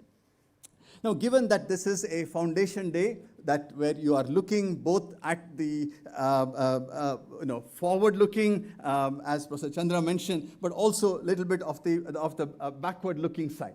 So here is a couple of slides to see how far we have come. I guess we would have to start our history back in 1991 when GSM was introduced. Then 3G came along, we called it IMT 2000. Then 4G, we called it IMT Advanced. 5G, we called it IMT 2020. Now we are talking about 6G, IMT 2030. The time frame, you can see roughly a 10-year cycle, more or less. This is the time that it takes for a technology to be introduced, for it to mature, for monetization, and for the new technology to come in. Now, it has also been an amazing journey as we look at how far we have come in the wireless journey. Started with Sir J.C. Bose in 1895, and the major milestones: GSM in 1990, Wi-Fi 1999, Bluetooth 2000, and looks like there is no end to the interesting technologies that will come in the future. Probably the thing that captures the amount of change that has happened in these 4 decades is the way our phones have changed. Because if you look, most people have forgotten what phones other than smartphones look like. So here is just a picture of what the phones look like. Over the years, started with Motorola, Nokia, Ericsson, eventually came to the smartphone. But again, it's amazing to see how much change has happened. It's also interesting to recap what the market was expecting when a particular generation was introduced. So since I've been with this industry since the second 2G, I thought I will recap for you what those expectations were. So for 2G, it was anyone, anytime, anywhere connectivity. Okay, you had the provision or the ability to do that. 4G became everyone, everywhere, always connected. 5G added devices, so everyone, everywhere, everything connected. And now a fundamental paradigm shift where you're talking about connectivity being ubiquitous, also intelligent and sustainable. So again, some very interesting changes that are taking place. Now, as we look at the introduction of 6G, we also want to ask the question, what lessons have we learned from 5G in the transition? Here are a few perspectives that we will definitely keep in mind as we migrate from 5G to 6G. When we went from 4G to 5G, went as a 2-step process. The RAN part went to 5G, but 4G remained as the core. That we call it as the non-standalone version. Then came along the 5G core, that became the standalone. So there were many architectural options, features, and configurations, and this resulted in the UE complexity. And also migration was slow, the adoption of capabilities such as network slicing was slow. So again, lessons learned, we have to manage the transition very carefully. There was a silver lining with 5G, where that was fixed wireless access. We saw that we are seeing monetization, we're also seeing the uptake in terms of the market. So when it comes to 6G, the priorities will be well-dimensioned architecture and functionalities, minimize the number of options and configurations, and have a clear path forward towards the monetization aspect. So Professor Chandra has already touched upon some of these things, but let me sort of give you just a quick touch on that. So what are some of the aspects that we are looking in the context of 6G? AI native in the RAN and the core, looking at making coverage ubiquitous, integrated sensing and communications. We saw many interesting aspects of that. Network slicing for specific applications, new services and capabilities such as immersive communication, high accuracy positioning, enhanced spectrum efficiency, and all of these with sustainability kept in mind. So what has happened so far, the IMT 2030 vision was set in terms of expectations. That was translated into studies, then into work items, and eventually will find its way into the Release 21 specifications in the 2029 timeframe. Now, the 6G wheel is something that you see in almost any presentation on 6G. But I would like to focus your attention on just 2 aspects. On the left, you see an inner triangle, green. That is 5G. It gave us enhanced mobile broadband, massive machine type communications, ultra reliable, low latency communication. Those were the 3 dimensions. And when we look at the enhancements, you see that these features will become better, and 3 new dimensions get added. Now, the enhancements of the existing services, that's captured in the lower part of the circle on the right-hand side, the green part. Those are enhancements. The new capabilities, which are primarily in AI, ML, ubiquitous connectivity, and ISAC, that's captured in the blue portion. So all of these have to be done with security, resilience, and sustainability. So this is not a complicated picture. It says what existing capabilities of 5G are getting enhanced in terms of performance, that's the lower half, and what new features, that's in the... Now, in terms of the timeline, we are at the point where we are working on release 20.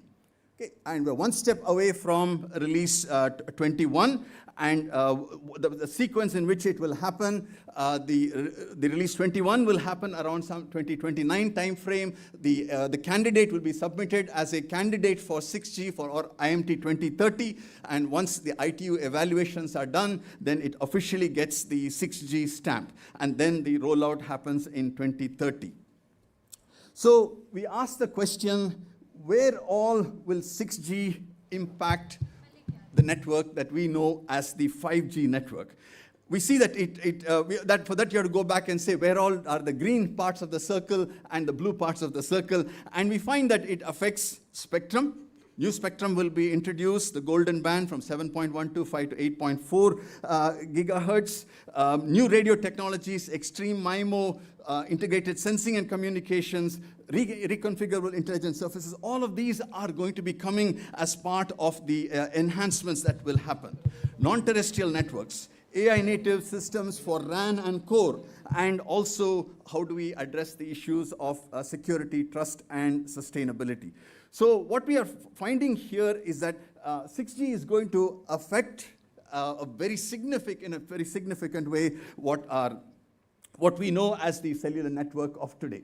So these aspects are captured in the release 20 study items. I'm just highlighting a few of them. AI ML, which will impact not only the air interface, but also AI native functions, agents, how the data will be handled, integrated sensing and communications, the integration of terrestrial and non-terrestrial networks, and what are some of the architectural choices for 6G, and how do we address aspects of security and sustainability. Now, when we look at put them side by side, the biggest impact comes from AI ML. So you can look at how we were addressing them in the 5G advanced case on the right-hand side with the 6G case. So take, for example, the aspect of channel state that Professor Chandra was mentioning about. We need that for the massive MIMO features. So when we look at the aspect from a 5G perspective and from a 6G perspective, we find that the approach is quite significantly different, because now we are using AML, we are able to work with less amount of data, because you can infer the missing information and you can reconstruct from sparse data. The beam management previously was AI assisted, now becomes AI native. And now you also have the ability to look at some waveform modulation, constellation shapings that could be part of the 6G aspects. So some interesting changes that are on the table for us. And just for as an illustrative case, just the example of the channel state information. How much of an impact can AI/ML or the 6G bring about? So as we move into these extreme MIMO scenarios, we will start in the traditional way, we would start to require more and more pilots, and the amount of computation, amount of data to be fed back would increase. Whereas on the right-hand side, you see the AI/ML can work with sparse information, and a lot of it can be generated as needed, and also the same AI network also can compress the information for reduced information transmission. So I hope you are seeing the impact and the benefit of AI. And definitely these are very, very exciting aspects. Now, all of us have seen the impact of large language models. The question that often arises in our discussions is, what about the area of telecom? Shouldn't we be able to do large language models for telecom? What about customer support, field support, tier 1 tickets? What about troubleshooting? If you have some problem with the vendor documentation, can that be done? If there is a question regarding which release of 3GPP it is, can you look at that? Look at network automation, optimization. All of these are potential aspects. But what is out there? You can take an LLM, generic LLM, and train it for telecom data, but we find that there's vast amounts of data. But more importantly, you need the operational data, which is often in the domain of the operator, which may not be shared outside. So are there telecom language models that are that we are aware about? Yes, there are 4.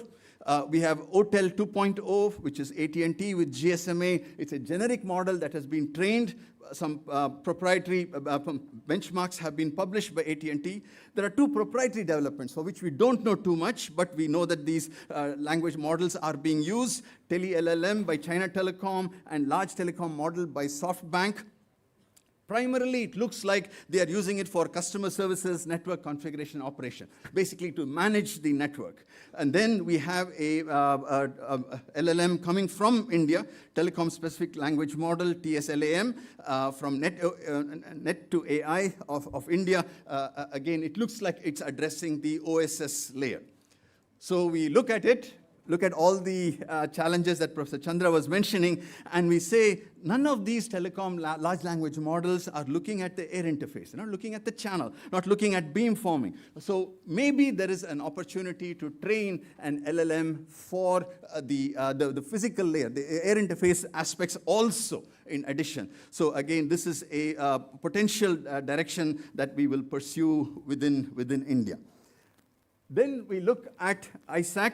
I look at it in a very simple way compared to Professor Chandra. Basically, we are trying to combine communications and sensing.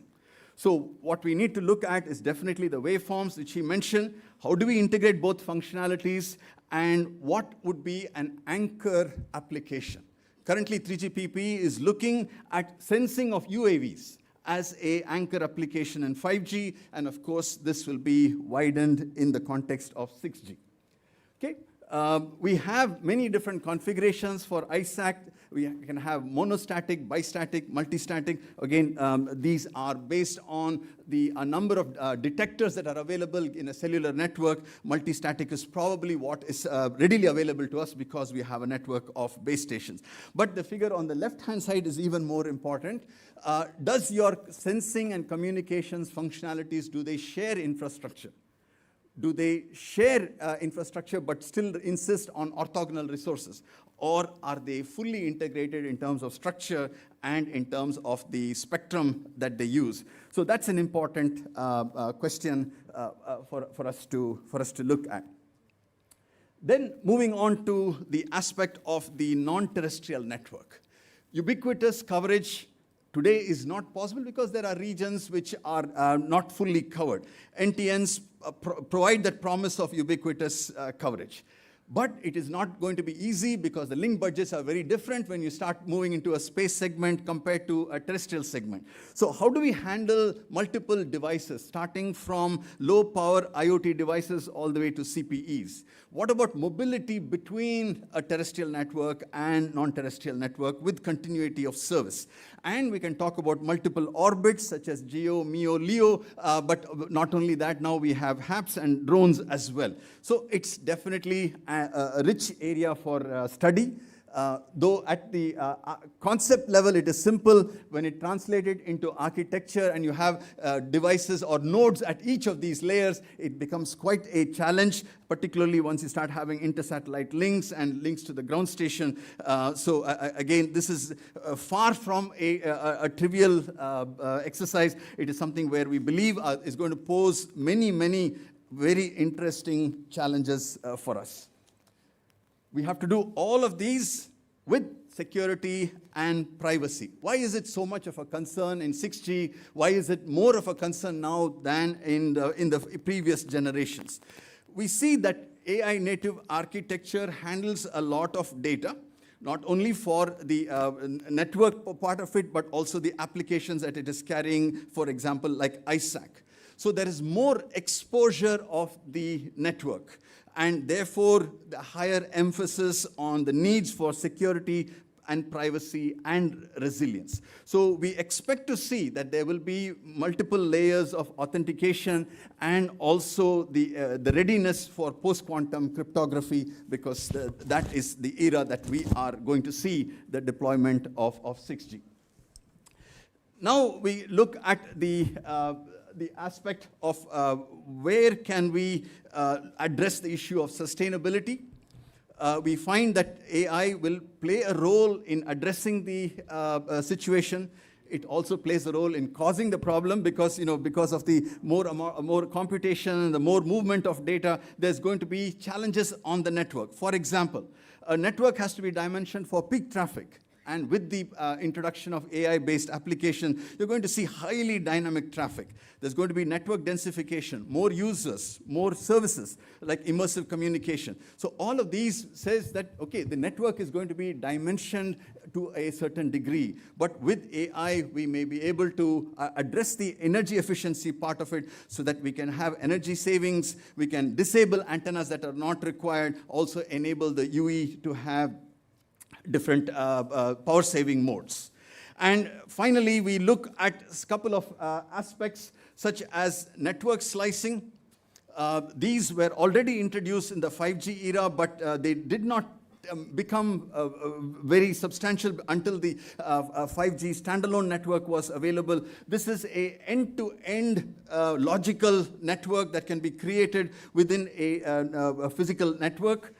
We already have multiple slice service types. We have SS1 for enhanced mobile broadband, which then says what will the RAN do to support these type of services, what will the transport layer do, what will the core do. So basically, you're looking at a network within networks. Similarly, there is a slice for URLLC, a slice for massive IoT, for V2X, and for high-performance machine-type communication. Two of our operators have successfully deployed slices and are showing the benefits of the performance. However, the monetization and the multi-vendor orchestration that we believe will happen in the near future. So when you have these networks that are capable of high speed and to work with low latency, that is the ideal setting for us to look at something which we refer to as a digital twin, which is a twin electronic replica of what a physical system is. And any potential changes that we want to make in the physical system can first be tested on the digital twin and then eventually made in the physical system as well. Now, it is a concept which has got many applications: smart city, transportation, health, and so many other things. But these are, we believe, will be potentially enabled by 6G. So having looked at a broad spectrum of what 6G is about, what are the constraints, what are the features, now I'd like to spend a few minutes to conclude my presentation by saying, where are we from the Indian perspective? How do we take advantage of these opportunities? And I would like to mention that CDOT is at the forefront, providing leadership in a number of initiatives within India. So let me start with the first one, where we look at the Bharat 6G vision, and we recognize that in addition to whatever the world is talking about 6G, we have added affordability, sustainability, and ubiquitous coverage as part of our requirements. And to follow up on that, we have also made sure that there is a metric that will be used for coverage, which is called minimum uplink distance. In the technical documents, it is called as a single cell large coverage feature that has been passed in 3GPP. So again, this is something that we are serious about. Then coming to the aspect of spectrum. Spectrum is a very important topic. And we see that this is an area where India is well aligned with what is going on in the rest of the world. And we see that the two major World Radio Communications conferences, WRC 23 and WRC 27, both of them have happened so that we can look at what spectrum bands are being discussed in the different countries. And you can see the third line is where what India is discussing. WRC 23 talks about 5.9 to 6.4 as unlicensed band. That's what we have done. They identified the next 700 megahertz for IMT 2030. That's what we have done. Now in WRC 27, they will look at 7.125 to 8.4. That is what we will do. That's what we call as the golden band. Of course, there are constraints from the Indian side. There are incumbents. There will be some delays, but we are aligned in terms of the spectrum aspects. Okay, and we've also looked at the various technologies and have identified that we have a rich list of technical areas that we would like to see in terms of the activities within India, activities already ongoing. I'd also like to mention that India has a potential for a strong component ecosystem that we see will develop for 6G, and that is something that we would strongly see the encouragement there. Then looking at the national 6G testbed, I would like to recall what we have done with the national 5G testbed. CDOT was part of that, and we see that there was a tremendous amount of confidence that was gained when we built the 5G testbed. We believe the same advantages can be done for 6G. We already have up to release 19. We can start with implementing release 19, then moving on to release 20, and then into 21. Okay. Current landscape within India, we have many different initiatives. We have the activities within MITI, within Department of Telecom, within ANRF, many different opportunities for funding. We have started to fund the travel to standardization meetings, support for patent filing. So many different initiatives are happening. CDOT is involved and is in the leadership there. We are also very active from Bharat 6G Alliance, looking at international partnerships. Today we have about 13 MOUs with all the major 6G entities around the world, and 5 more MOUs have been signed. And we are together looking at how we can collaborate in the context of 6G.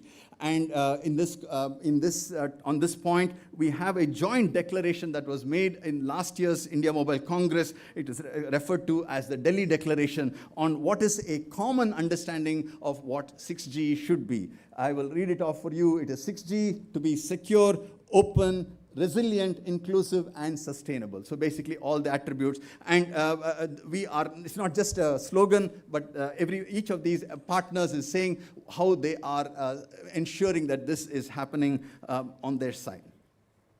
So to summarize, we are in a very exciting time in the context of 6G. And we see that there is a momentum that is building up. This is a technology that will have a huge impact on the country. We are one of the largest markets, fastest growing, so we have a huge potential to have an influence in this market. Many different activities are being funded by the government. Bharat 6G Alliance is there coordinating and leading some of these efforts. So I think it is a very, very exciting time to look at cellular. So I look at the last 40 years and say, well, so much has happened, but I also want to end on the note saying so much more is yet to happen. So on that, let me wish each of the CDOT team a very bright future ahead. Thank you very much. Thank you, Professor Koilpillai. Any questions for Professor? We can take 1 or 2 questions.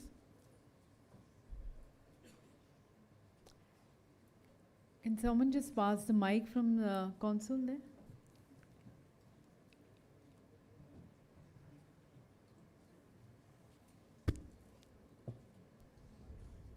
यहाँ पर, if you can just raise your hand again so that they'll get the mic there.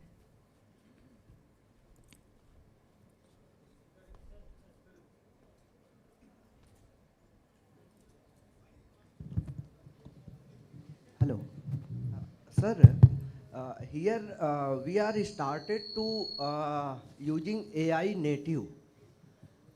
so many vulnerabilities and disadvantages is there. If AI behaves, misbehave type of things, then what can we do in 6G? Okay, very good question. AI is going to be the core of the 6G development, and as rightly pointed out, we are making a lot more, there's a lot more exposure of different nodes of the network. But this is not only an India issue, this is something that is happening globally, and this is one of the high priority areas that is being discussed in 3GPP. So they will have to find a suitable solution. How do we handle that? So that is a topic that will be addressed and is still in work in progress. But a very important point that you have raised. Okay, thank you, sir. Sir, next, sir, because of AI, so many vulnerabilities and securities may be compromised. So yeah, I guess the trade-off will be the benefits versus the challenges, and we'll try to find solutions so that we can take advantage of the benefits. Yeah, I saw one more. Yeah. Yeah, thanks for the nice presentation, Professor. As we have always seen, the uptake of any technology is majorly driven by what kind of applications that are going to be leveraging the technology, right? And as we migrate from 5G to 6G, getting those killer apps so that it can really see the power of 6G being leveraged or utilized. What is 6G Alliance looking at from creating that ecosystem and creating that, I would say, that kind of a mindset or some kind of thought process to generate the right kind of killer apps which would be used in a 6G era, Thank you. Excellent question again.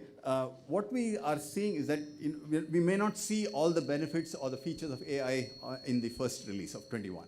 It is something that will happen over time, and it will happen in an organic manner. But there are some applications like the channel state information where you can see direct benefit with the use of AI techniques.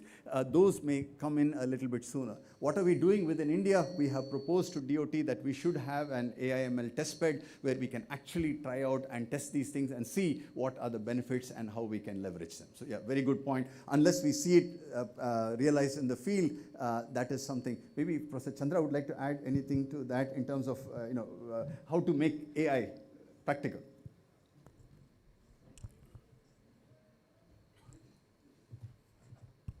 Yeah, I think there's still a long way to go through hardware realization of AI-based solutions, as Professor Koilpillai mentioned. And also when it comes to killer apps for 6G, I think the philosophy has been, if we build it, they will come. And to some extent, in 5G, this did not happen. So that's why I think the industry is also taking a cautious approach towards 6G. Not really rushing into it, and other than the AI native and ISAC and a few other things, 6G is going to be maybe 5G with a little bit of steroids, but not that much different, I suppose, right? Thank you. Thank you. Yes, I have one last question. Sir, I have one question. Do you see any area where computer science graduate can start work? Because you are always telling regarding channel, etc., etc. So electrical engineering engineer graduate can work. But what about the computer science graduate with respect to 6G? Let me answer this question. Is there an area where a computer science graduate cannot work? I think just about every area that we touch, we need computer science. Yeah. No, you are doing a lot of work. So do you see anywhere you are taking help from computer science graduate? No, just, I didn't mean it in a facetious way. Actually serious. Look at Telecom LLM. That's where we need.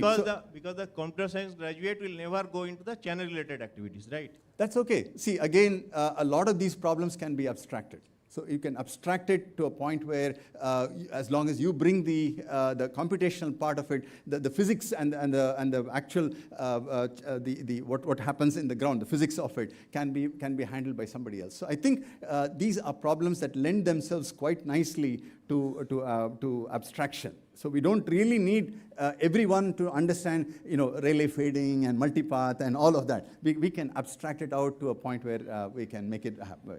Thank you. Thank you once again, Professor Koilpillai. And our last speaker of the session, Shri A.K. Mittal, Director General of the Telecommunication Standards Development Society of India. And he shares with us his perspective on 6G standards landscape. Am I visible from here?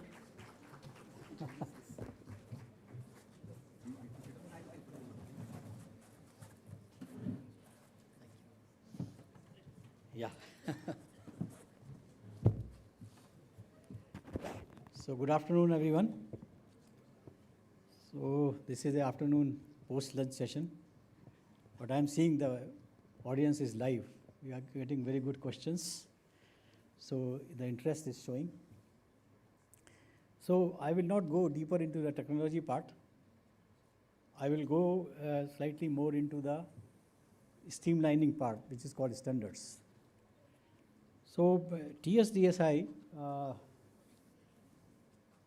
it is important to introduce for the context setting what is TSDSI. Many of you would know, I think. Here, if there are CDOTians here, most of you will know that we are a standards development organization for India, for telecom standards, and the only standards organization recognized by DOT for India. Membership driven, and we have, we basically, the idea behind this came in the National Telecom Policy in 2012 that we should have an SDO, because there are Indian requirements which are not getting reflected into global standards. And also we need Indian standards that should be available from a national body. So we are a non-profit society, and CDOT has been a founding member of TSDSI in 2014. So we are now about 12 years old. This is just a structure, how we are structured. Yeah, this needs a bit of delving. Here you see that in TSDSI, these are some of the tasks which we do: technology roadmaps, directions, pre-standards activities. Then Bharat 6G Alliance, we work closely, because Bharat 6G Alliance is basically meant for pre-standards work and providing inputs for standards. So we work closely. We engage with verticals, because telecom from the olden times was only a transport, that you have to transport some information. But now it has become a user-centric vertical serving industry, and the networks and services are designed keeping the verticals in mind. So we interact with verticals and industry forums. We have technical studies and global standards, and we are member of 3GPP. We are member of ITU, in ITUR and ITUT. Then we connect with TEC, because TEC is the standard setting body of India. So whatever standards we make, we send it to TEC for adoption as national standards, and they have their own process of floating the standard for comments, public comments, and resolving those comments. And if required, based on those comments, so we can modify or amend the standards or update the standards. And we do adopt standards from, say, IEEE, also from ATSC. ATSC is a IP-based broadcast standard body in US. Then ETSI, we have a close cooperation. We do adopt their standards. So we have a complete connectivity of who's who in the global mobile communication network, or in general any of the telecom site network. Some key standards which we have developed in TSDSI, one is that the concept of LMLC, low mobility large cell, because when 5G was coming up, they were talking of 500 kilometer speed and a cell size of, say, about 1.7 to 2 kilometers radius. So that was not something which India was satisfied with. So IIT Madras team and some other members, they did survey and found that in what manner our population distribution is and what kind of coverage we need. So they designed a cell size of, say, 8 kilometer radius average, which should be served by 5G, and that was called large cell. And mobility, they said, okay, for us in rural areas, 500 kilometers, even in urban areas, that kind of system do not exist. So at a lower speed, so that even at the edge of coverage, you can serve a customer with good speeds. So that concept came in. 3GPP did not take it earlier. It went to ITU. We took it to ITU as a new, this came as a requirement in ITU for IMT 2020 5G. And then pi/2 BPSK spectrum shape-based innovation was done in India. And that, based on that, the uplink with the same uplink power without enhancing the power of the mobile handset, because there is a limit of say 23 dBm. So without doing that, we can increase the cell size because of the spectrum shaping and other techniques which were deployed. So that standard was called 5GI, and that 5GI is still a part of ITU recommendations of 5G standards. In RIS standard, we have created one, and there is an upgraded standard for an operational environment for RIS, because you have seen some problems, as Professor Chandramurthy said. Of course, there are still advanced areas of problems that need to be solved.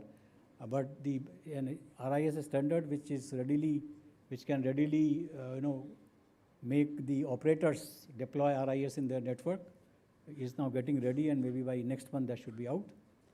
Then we have standards on cloud interoperability and intelligent payload on intelligent transportation system, and many such areas we are working on standards. So this is a repetition. I think whenever we talk of standards, we can't do away this diagram, because the process is that ITU-R sets the basic requirements of the next generation of mobile technology. So for example, 5G was called IMT 2020. Before that, it was 4G. 4G was called IMT Advanced. So for every one of them, ITU sets what we need, at least as a RF network part. The back side, the handset side, and the core network side, they don't talk about. They say how the RF network should deliver the services. So this diagram, Professor David has already explained. I will not go into that in much detail. But these three new capabilities of immersive communication. Immersive communication means VR/XR. In more reality, it was there in 5G also, but here it is in more realistic with lesser latency. Massive communication, that means per square kilometer more devices, and hyper reliable low latency. That latency is to be much improved over what was in 5G. So, and these were the capabilities. This has been explained, and here you will find some values written. So these were the initial research target values given by ITU. They didn't say that these should be achieved, but they say, okay, the research should be directed to achieve this. And after this was released, these capabilities and those requirements were received, issued by ITU in 2023 in a recommendation. Then the real work of targeting 6G technology development started. Of course, things were happening even earlier. And then, based on this, ITU developed technical performance requirements. So those were the high-level capabilities that were to be achieved. But to achieve those capabilities, what should be the technical performance requirements of various parameters? So they are listed here. They are on the left side 20, but here some of them I am highlighting. For example, theoretical peak data rate. So if you are without any traffic, on a single user, all energy, everything in proper ideal shape with propagation conditions, 36 gigabits uplink and downlink, and 18 gigabits uplink. That is the ideal figure, but the user experience data rate in a dense network is only 300, but it is almost 3 times the 5G. And the uplink is almost twice the 5G network, 50 Mbps. Similarly, peak spectral efficiency is 60 and 30, again twice of what 5G could achieve. But this will, and there, under spectral efficiency, there are a number of other spectral efficiencies in different deployment conditions that have been specified.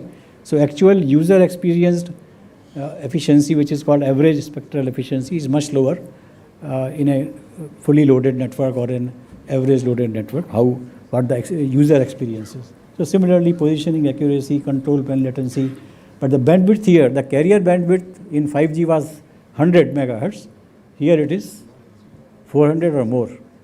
So that is where all these capabilities will be delivered. Now in ITU again, they have not stopped at giving only the requirements. They have set the plan that how the standards development timeline will be. Because the system is that once technical performance requirements are released and a time plan is given, so all people who want their technology to be included into ITU recommendations as global standard, they need to work as per this timeline. So right now, for example, we are in the middle of 2026. In 5D 53 at the top, you see, it's going to happen in September, October. So by that time, all this work of requirement generation, how the requirements will be defined, evaluation criteria, definitions, and submission templates, because technology submissions happen. So there's a lot of complex things which are here, very, very detailed things. And there are evaluation, there will be evaluators, independent evaluator who can register themselves with ITU with a promise that they will evaluate the 6G technologies proposals submitted by various technology proponents. And then there is a time plan that how technology proposals will be submitted by different organizations. So 3GPP is following this plan actually. Evaluation will happen, and the other things also happen parallelly, consensus building. They are all part of administrative process. So it's very interesting. I was fortunately part of the whole entire 5G development process, so found it very interesting, sometimes very complex and very challenging sometimes, because there are interests and counter interests and so many things happen. So it's very interesting to take part in this activity. Now 3GPP, as again earlier mentioned by Professor David, Release 20 is the first phase of 6G work, that is studies. Along with 5G advanced specification enhancement work, Release 20 study work is happening, and this is divided into these reports. So there are SA aspects, there are RAN aspects, and there are CT aspects. So these are the TRs which will be released. They are, and June 27 is the target for freezing all this work, and these TRs will actually recommend and set the direction that in which direction the Release 21 work will actually happen for standards. So the industry and researchers and everybody is closely following what is happening in these TRs. It's a very important phase, because based on that they will prepare their proposals. And one important exercise takes place after this happens, that there is a workshop organized by 3GPP to decide on the topics on which the standards will be created. So this is a very important phase of work which is going on. And this is the time plan. For example, if you see 5G, the way it moved, and 5G advanced the happening. So 5G advanced work will happen and in Q1 27. Q1 27 is March 27, and 6G work studies are happening. So they will go latest by Q2 of 27. And then Release 21 timeline starts. So this is the Release 21 timeline for standards. If you see, because RAN, SA and CT, they have some overlaps also in many items, so they interwork for many things, because CT work many times depends on what radio is doing or vice versa, or SA group creates the architecture for the overall networks which everybody has to follow. And if there are changes required, then all of them have to work together. So all that coordination and activity happens throughout. Every time they meet, there is a coordination activity happening. So you are seeing that Release 21 will go into Q1 of 2029 or Q2 of 2029. This is the calendar Q1, Q2. So that means by middle of 2029, we are expected that the specification will be released, and this timeline will match with what ITU wants, because ITU wants the proponents to declare their progress at various points in time in different meetings. So they have to go and tell where we are, what new features we are bringing, and there is a deadline by which the final proposal in a submission template. They don't need to submit entire set of specifications. They can be there for, but in a submission template they have to describe and those technologies, and then evaluation takes place. So this is the global standardization way. There may be some other people working. For example, in 5G, we did get proposal from HC DECT. So they combined their DECT with NR for IoT purposes. Then we got one proposal from Chinese company who had a network similar to 5G capabilities, but it didn't go through. The DECT did go through, it is a part of 5G. Now 6G also we can expect, other than 3GPP, many other companies, organizations may bring in their proposals. Though the effort is that it should be single global specification, but we keep on hearing murmurs. You would have seen in newspapers and various publications here and there that different countries have started talking about some different ways that they can create their own things. Because here again 6G, there is a possibility now, because the exposure of APIs at different levels, that you can do a lot of plug and play along at the core level. So we do not know how the things will go. Effort is for a common global standard, but there may be some variants. So the time will actually reveal. So in TSDSI, immediately after 5G specifications were released in 2020, we started working on use cases and requirements for 6G, right at that time. And based on our studies, we contributed to the ITU studies on use case and requirement, which resulted into those two circles that you see. So some of that work we contributed, and also parallelly, ITU was also studying the radio technology trends. So those studies were also done in TSDSI, which were contributed. And right now, our members, because our members, for going to 3GPP, it is important to become member of TSDSI and then become member of 3GPP. So CDOT has been our member since beginning, and they are also a 3GPP member. And I believe some people do attend 3GPP meetings.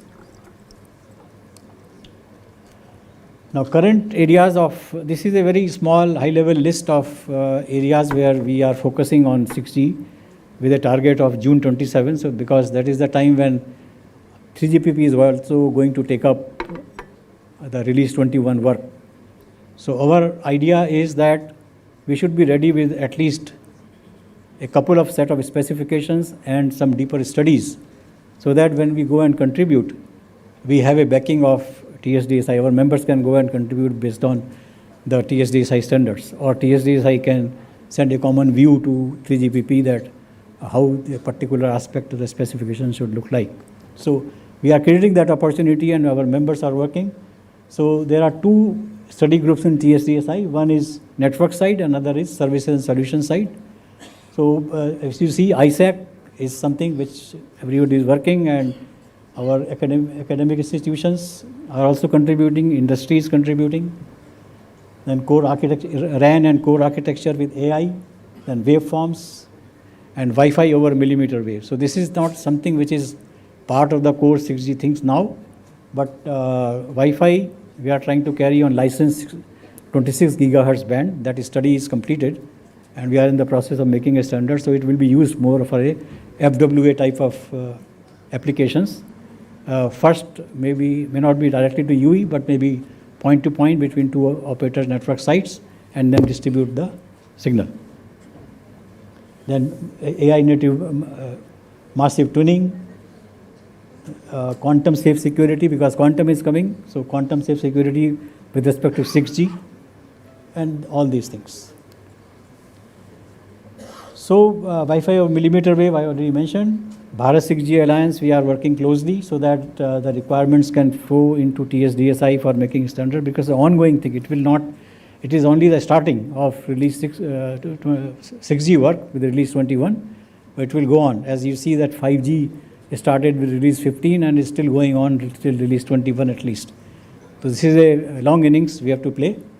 So this work will go on. And one thing which has happened, which is very supportive of the MSME and startups, DOT under the TDIP scheme They have, which they are part of which they are operating through TSDSI. They are supporting startups and MSMEs, which have turnover up to rupees 500 crores. For membership fee of TSDSI, 98% and 80%, some categories inside. And also for 3GPP, similar, 98% fee and 80% fee. And travel support up to 5 lakhs rupees for their delegates who go with contributions to 3GPP. So all the three processes have started. Travel support has started for the meeting which are going on in this week in different parts of Europe. So our members have actually traveled based on subsidy. And so so it is really easy to talk, okay, we are working on 6G standards, our members are going, they are contributing or they will contribute. But the challenge is here, despite having, say today 94 members we have, and you also have about 90 or plus members, many of our members are common, naturally.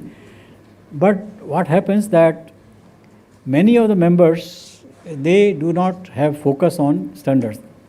Lot of lack of awareness that how they have patents, but they don't know how to get them into standards, or they don't know how to get them monetized. So that awareness, of course, we are trying to create. Bharat 6G Alliance is a forum, TSDSI is a forum, we do workshops and create awareness. Then companies who are working on 6G equipment, again they have lack of focus. Some are not aware, some have lack of focus. They don't see it as a part of business. So third thing is, if you are going to standards body, you need to be consistent in participation. It doesn't work that you go in one meeting and then you sleep over and then you say, okay, something is happening, I go again. You need to be consistent with your selection, what area you want to work. And for contributions, you have to be continuously going, monitoring the work. And it is a long wait. When I say long means normal, ordinary man like us, we can say, okay, 3 years, 4 years, it's a long period. But when you make it a business focus, you keep that in mind, okay, that much money I am spending on the research and whatever work we are doing, but it will bear fruits. So you should have impactful contributions, which have impactful patents, which have a large potential of being monetized, because patents are useful when they become essential patents. There are solutions in the standards where patents are there, but they are non-essential, but they are parts of standards which cannot be implemented without that standard. So those essential patents, if you are able to contribute, then you can monetize them. So all this can happen if organizations make it as a focus area of their business that we are going to contribute to the standards, and this is the focus and this is the timeline and these are the targets we want to set. So over a period of time, for last 14 years, we are seeing in 12 years, what we are seeing in TSDSI is that some organizations have come up to that level, even startups, suddenly some of them have come up and they are focusing on this, but more is required.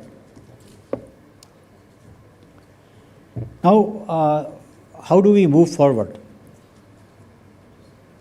Now this, as we said that with the release 20 studies and what ITU has said, the path for 6G has become more or less clear that what direction the standards are moving.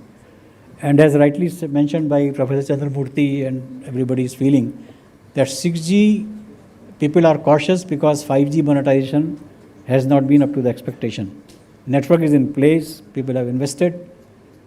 So even for change of the radio waveform, OFDM, there is a resistance and there is already a decision that we will not deviate, we will take some variants for different type of uses within the network, but the OFDM fundamentally remains the same.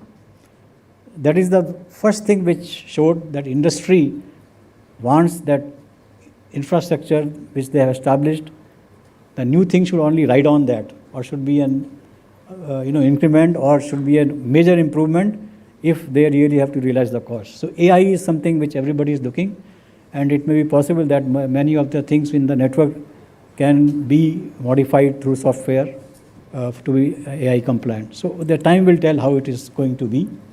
So for organizations who want to really work in the standards, in these exciting times, we have to identify focus areas, that which area we have expertise or strength. Start working on that. Select that, obtain TSDSI and 3GPP membership. If you are an MSME, of course, you have a lot of advantage. CDOT is a member. In fact, this is an opportunity and call from my side that CDOT, you are working on 5G, you have worked on 4G. This is the right time for jumping into 6G. So CDOTians, I don't think they should be waiting. They must be working on this. And one important aspect of standard development is you cannot do it in isolation. You may be very good in technology, but if you go to the standard body and think that you take it and it will be accepted, the chances are zero. So you have to collaborate. And collaboration is that whatever you want to submit, you have to share with people who have a similar interest to support you. Take their support, even modify your proposal, what they say, what for their needs. And also, there is a dynamics. When you are on the floor of the standards body meeting, the dynamics is not simple. Who will support you, who will oppose you, and a person who says, I will support you, suddenly start opposing you or walks out during when the discussion is happening. And today you are very hopeful that, okay, today discussion went very well, tomorrow my proposal is going to be accepted. So you may be in for a big disappointment. The chair may throw it out because no, we will go into the next meeting, postponed. And for example, in RAN 1 meeting, there are 500 people sitting in a room. And there are 500 to 600 proposals, or maybe more, in 1 week to be disposed of by the chair. So if you are not there, if you are not mentally there, physically there, and with support of people, and you just, in a blink of eye, your proposal will go. Your chance will go. It just goes. So you have to work with people, understand the dynamics, and see in what way. We can't insist on what we have. We have to see in what way it is going to be acceptable, to be successful. Similarly, it is not always necessary that what 3GPP is doing, that only we should do. Because the requirements of our country may be quite different than what 3GPP is able to address in the current time frame. Maybe they may look for it in future. Second part is that, because we always talk about global harmonization.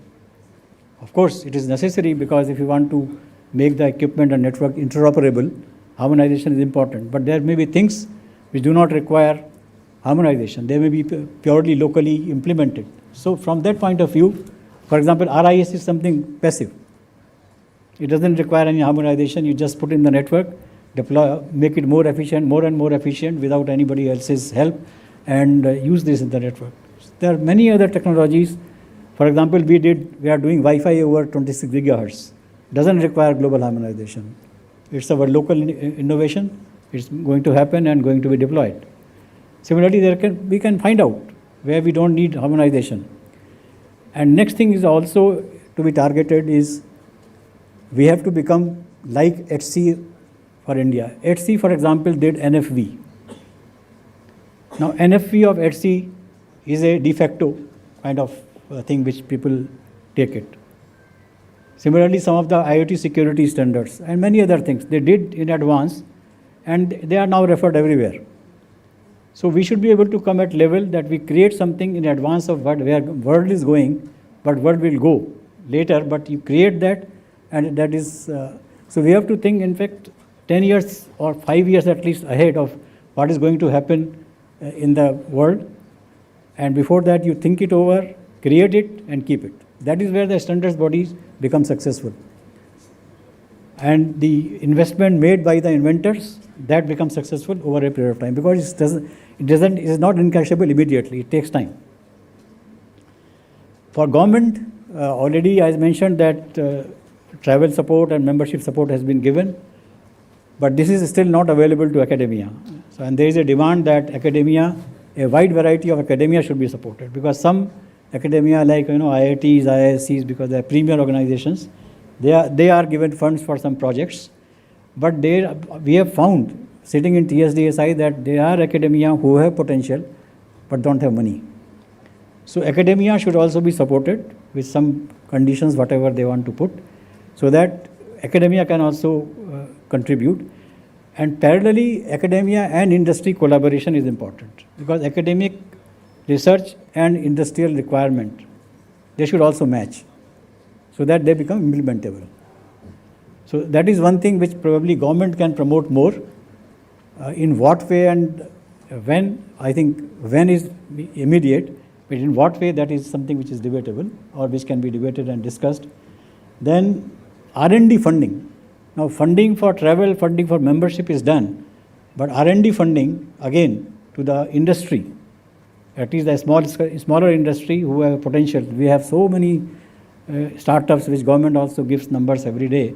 If we are able to fund their R&D with standards-oriented research, that is important, so that industry can really make contributions to the standards.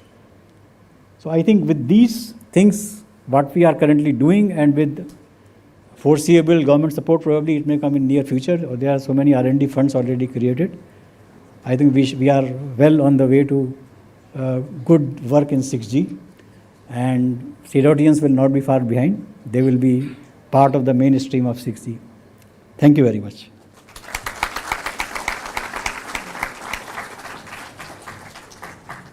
Any questions? Yeah. Can you just pass the mic there in the center?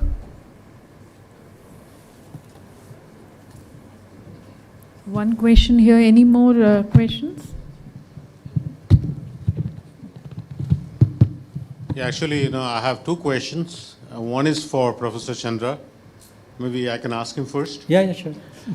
Do you see any possibility of use of intelligent surface getting fast-tracked already for 5G, especially in FR2, Then I can come there for a high-dense network? The use of RIS, you mean? Yes. To be honest, I don't know. I think what I presented today is actually an alternative way of viewing how to use and deploy RISs. Right. This is against the grain of 99.99% of the literature that's out there. The most of the literature out there on RISs involve trying to instantaneously optimize the RIS configuration to serve each user turn by turn. Now, that kind of way of using RIS hasn't gained much traction in the industry. Okay, so I think that, in my opinion, that's not the way to use RISs. Alternative ways where the RIS can operate oblivious of the 5G system and the 5G system can operate oblivious of the RIS. Those are the ways where RISs can be exploited passively without actually, you can have some occasional, once in a while saying, okay, these are the different configurations I want you to randomly switch between. But once in, say, 5 minutes, you communicate with the RIS and program it in some way, but that should be it. This kind of instantaneous way of programming, which is what, like I said, 99+% of the literature is focused on, is not something the industry is interested in my opinion. Okay. But you and your team, you are doing any work in that direction? Yeah, that's right.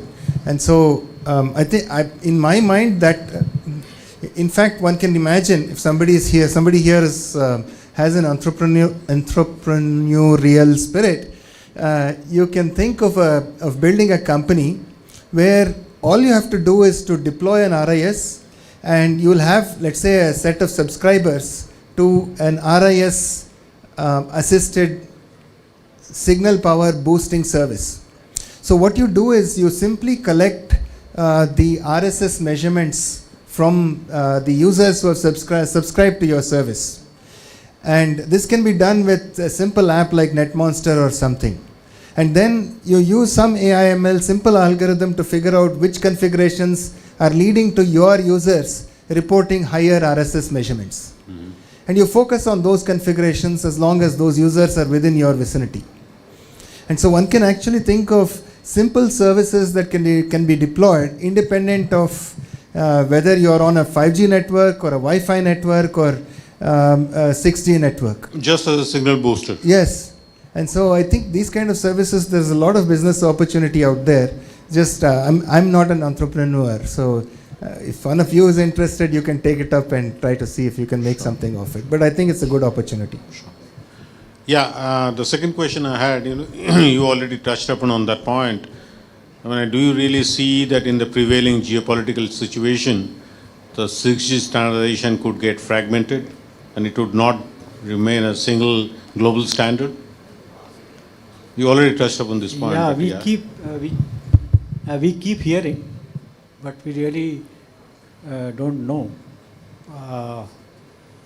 Because it is certain that networks do need interoperability. So whomsoever is saying or thinking or working in that direction, how much fragmentation will happen so that some interworking may also be maintained, that is to be seen. Standalone things working is a thing of past now. It doesn't work now. So whatever spur some people may be doing, maybe time will tell. Yeah, and the question was the way standards evolve for 4G or 5G, IMT 2020 or IMT 2030. But do you really see this? Do you see a change happening for 6G, or still that is not seen as yet? The effort is to keep one global standard. There has been a declaration from standards in 3GPP. We have 7 organizational partners who belong to different regions. For example, we belong to India, CCSA is from China, TTA from Korea, it is from US. So there is a combined declaration that we will have a common 6G global standard through 3GPP. But then again, standards bodies are not sovereign. The final decision about doing something else lies with the sovereign governments. And they may have their own ways of getting that done. So still, I think, a bit early to say.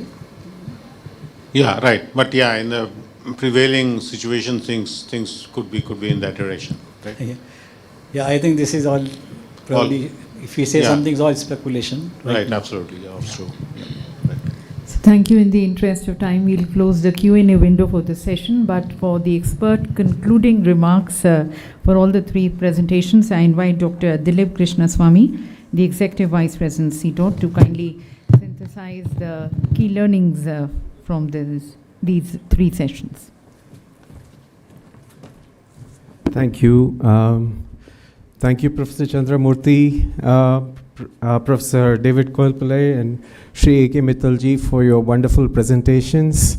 We heard a broad array of topics being covered, starting with Professor Chandramurthy, and and he's really passionate about RIS and ISAC and MIMO, so many different areas.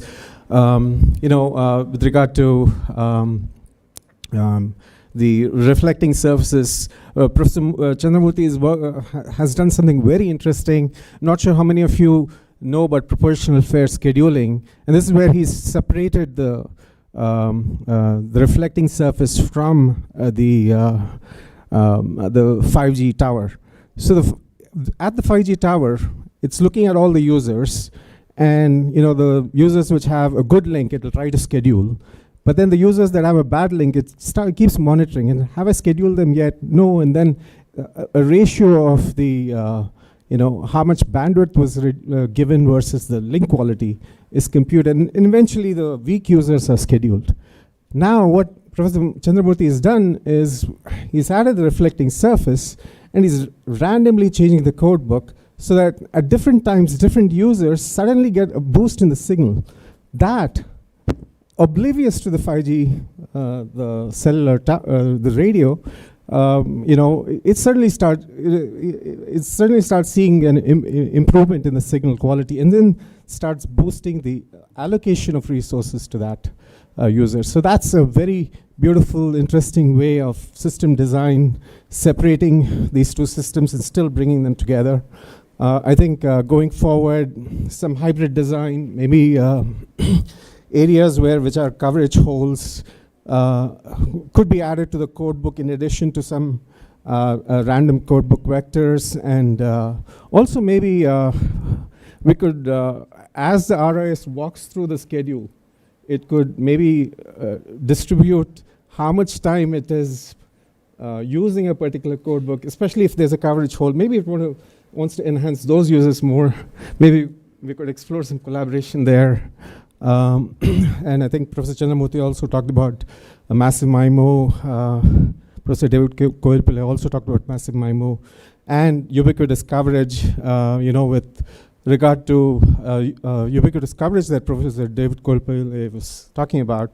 We really want to actually have to, besides looking at these kinds of solutions where we have a reflecting surface that will extend coverage or improve coverage terrestrially, we need to go to space. And for example, Starlink receivers are phased arrays, massive MIMO, but it's an electronic phased array. It has to track the satellite, but the tracking is on a flat panel electronically done. So the signals are weak, and you really have to boost it up to receive the signal well. So there's a lot of opportunity here in this kind of research going into 6G, enabling ubiquitous coverage. Some of the other things that we're looking at is, when we have a reflecting surface, I have a tower here. There's a hill. There's another tower here. I could try to do proportional fare scheduling through a reflecting surface and try to serve users here. But why not I just use this as a microwave link so that I don't disturb this tower, but I put a tower at this Gram Panchayat that has no optical fiber, no direct microwave link to this tower. So then, hey, I will reflect this through a reflecting surface and take it back. So, there are different opportunities. And then, hey, if I can't do that, if this tower is not there, I'll go to the satellite. And so there, we need something that tracks these mobile satellites. And then that can become the backhaul to serve the Gram Panchayat in the village. So then when that tracking, now, why do we need tracking? Because previously we would have used a VSAT terminal to connect to a geostationary satellite.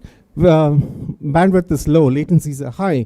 With LEO and MEO, LEO satellites have high mobility and but lower power. MEO satellites have slightly more power, medium mobility, and so we need to track them. And so it's a slightly different design, but we can get ubiquitous coverage there, serve the rest of the villages that are unconnected in India. And then, people were asking, computer science engineers, how do we work here? So, 6G is not just the RAN. 6G is RAN and core. In the RAN, we are looking at all of these optimizations, whether it's ISAC, whether it's NTN standalone connecting to a satellite, or NTN TN integration and things like that. But enabling new use cases becomes very important. But 6G core itself can be a lot of fun. It's the extension of the service-based architecture of the 5G SA core. So you can think about new network functions to implement for zero trust, cybersecurity, quantum communications, and so on, and AI.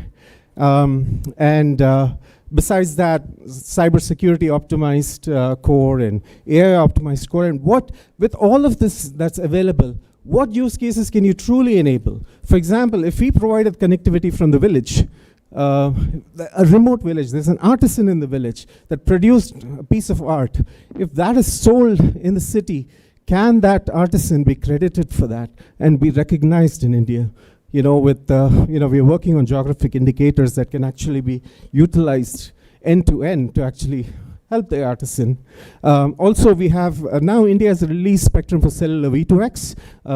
President Koilpillai mentioned that on his slide.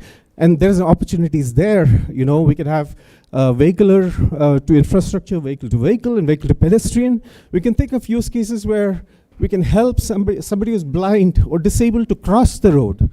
Not just the communications, but augmented with AI and sensing in that environment at that intersection, and help them cross the road, And this is where you all come in, the CS people come in, you all have to bring in these use cases to make a difference to India.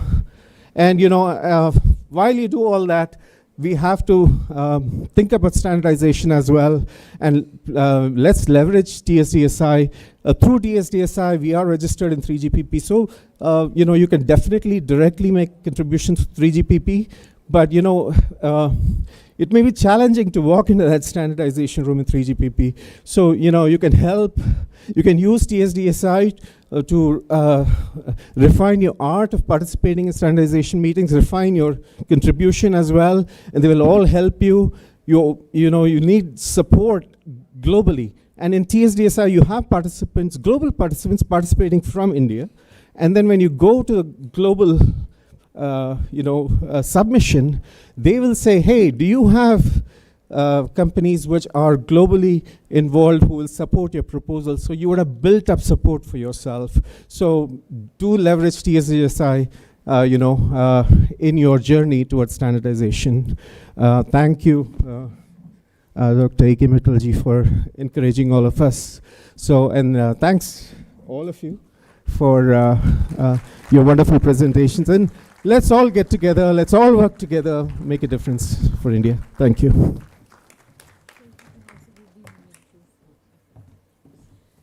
Thank you, sir. And along with the words of thanks, if you can also kindly present the mementos, a token of our gratitude, appreciation to our presenters.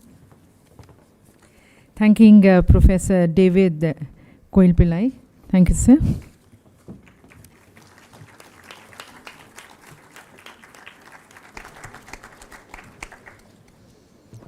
Our expression of thanks to Professor Chandra Armurthy.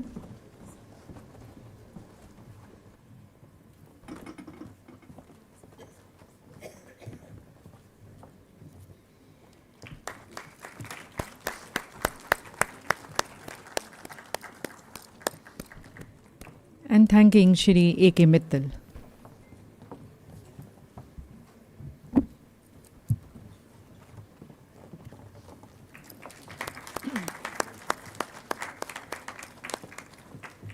May I request the eminent speakers to kindly step forward for a group photograph, and then we close the session.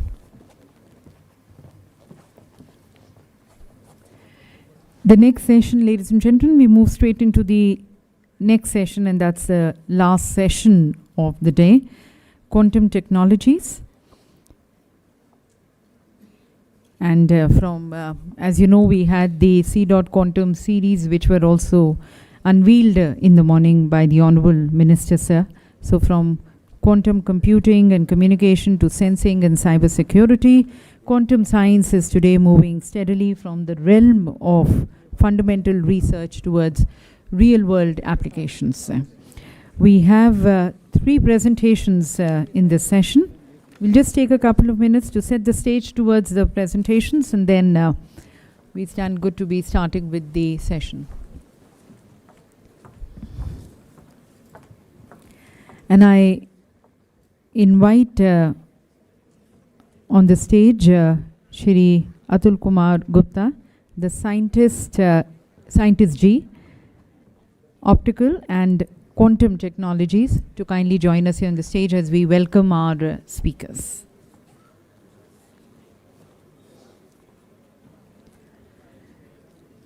I invite our first speaker to kindly take center stage, Professor Rupa Manjari Ghosh, the Member Expert Committee, National Quantum Mission, a distinguished physicist and academic leader. Professor Ghosh research spans quantum optics, non-linear optics and quantum information, and she has also served as a Vice Chancellor of Shiv Nadar University and the Dean at the Jawaharlal Nehru University.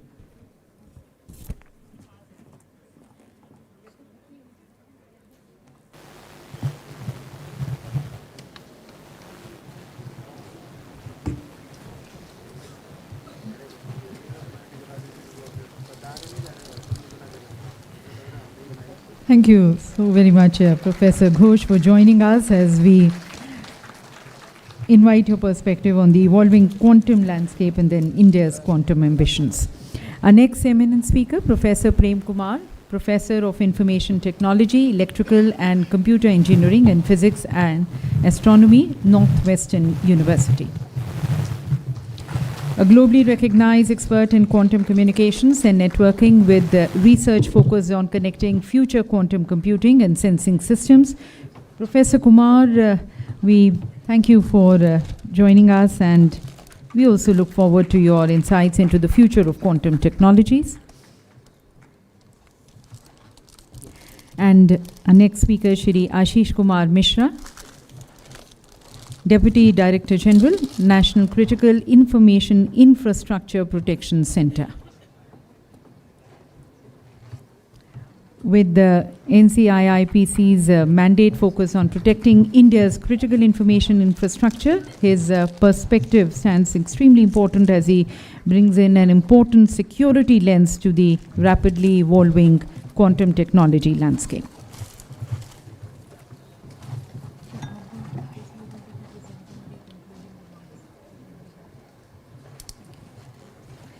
So we begin this session, and I invite the first speaker, Professor Rupa Manjari Ghosh, Member Expert Committee, National Quantum Mission.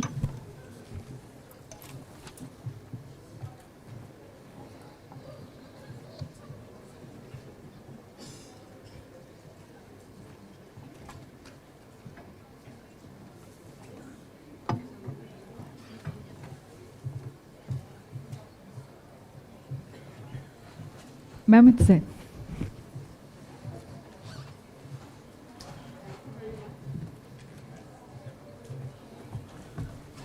Can we have the mic on the other way? The speaker's mic. No. Kadri. Yeah? Yeah. Yeah. Actually, I wanted to just start by thanking Sri Atul Kumar Gupta for inviting me to be here. I know it's fag end of the day, but congratulations, really hearty congratulations to every member of CDOT on this auspicious occasion. My job is a little difficult, after all the exciting technology. We'll be talking about somewhat looking into the future. So I'm going to tell you the story. I'll not really get into the details of research, but whatever is essential for you to have some take-home messages in the end. So let's get started. The emphasis is on secure networks, and I'm going to tell you a bit about how do we actually go about it. There's a lot of excitement, you already know. 2025 was declared as the International Year of Quantum Science and Technology, which was celebrating 100 years of the development of quantum mechanics. So a legitimate question to ask, why did it take us 100 odd years to get to this point of talking about quantum technology? And I hope to give you a glimpse of that journey. Of course, in India, there's been a lot of excitement with the NQM. You just heard I've been part of this mission. The excitement was, though it was announced in 23, it took more than a year for things to take shape. And finally, on 30th September 2024, 4 thematic hubs were set up. And we are going to focus on maybe the second of that. They're all connected, the quantum communication, and that's what I'm going to talk about. So what makes communication quantum? So it basically answering a question that has been bothering us for some time. Can the laws of quantum mechanics provide security or capabilities that are unavailable classically? The answer must be somewhat yes, otherwise I would not be standing here talking about it. And that's really is the point. And since you had such great sessions before me, it's really important to remember that quantum communication is not simply faster communication or better encryption. The distinctive feature is that physical carrier of information obeys physics, quantum mechanics. So it's something very, very fundamental in nature that you are trying to put to practice. So it really helps, and my apologies to the experts in the audience. So what are the quantum advantages? Why is it that we are chasing this? There are 3 features that I want to talk about, and normally we refer to them as resources.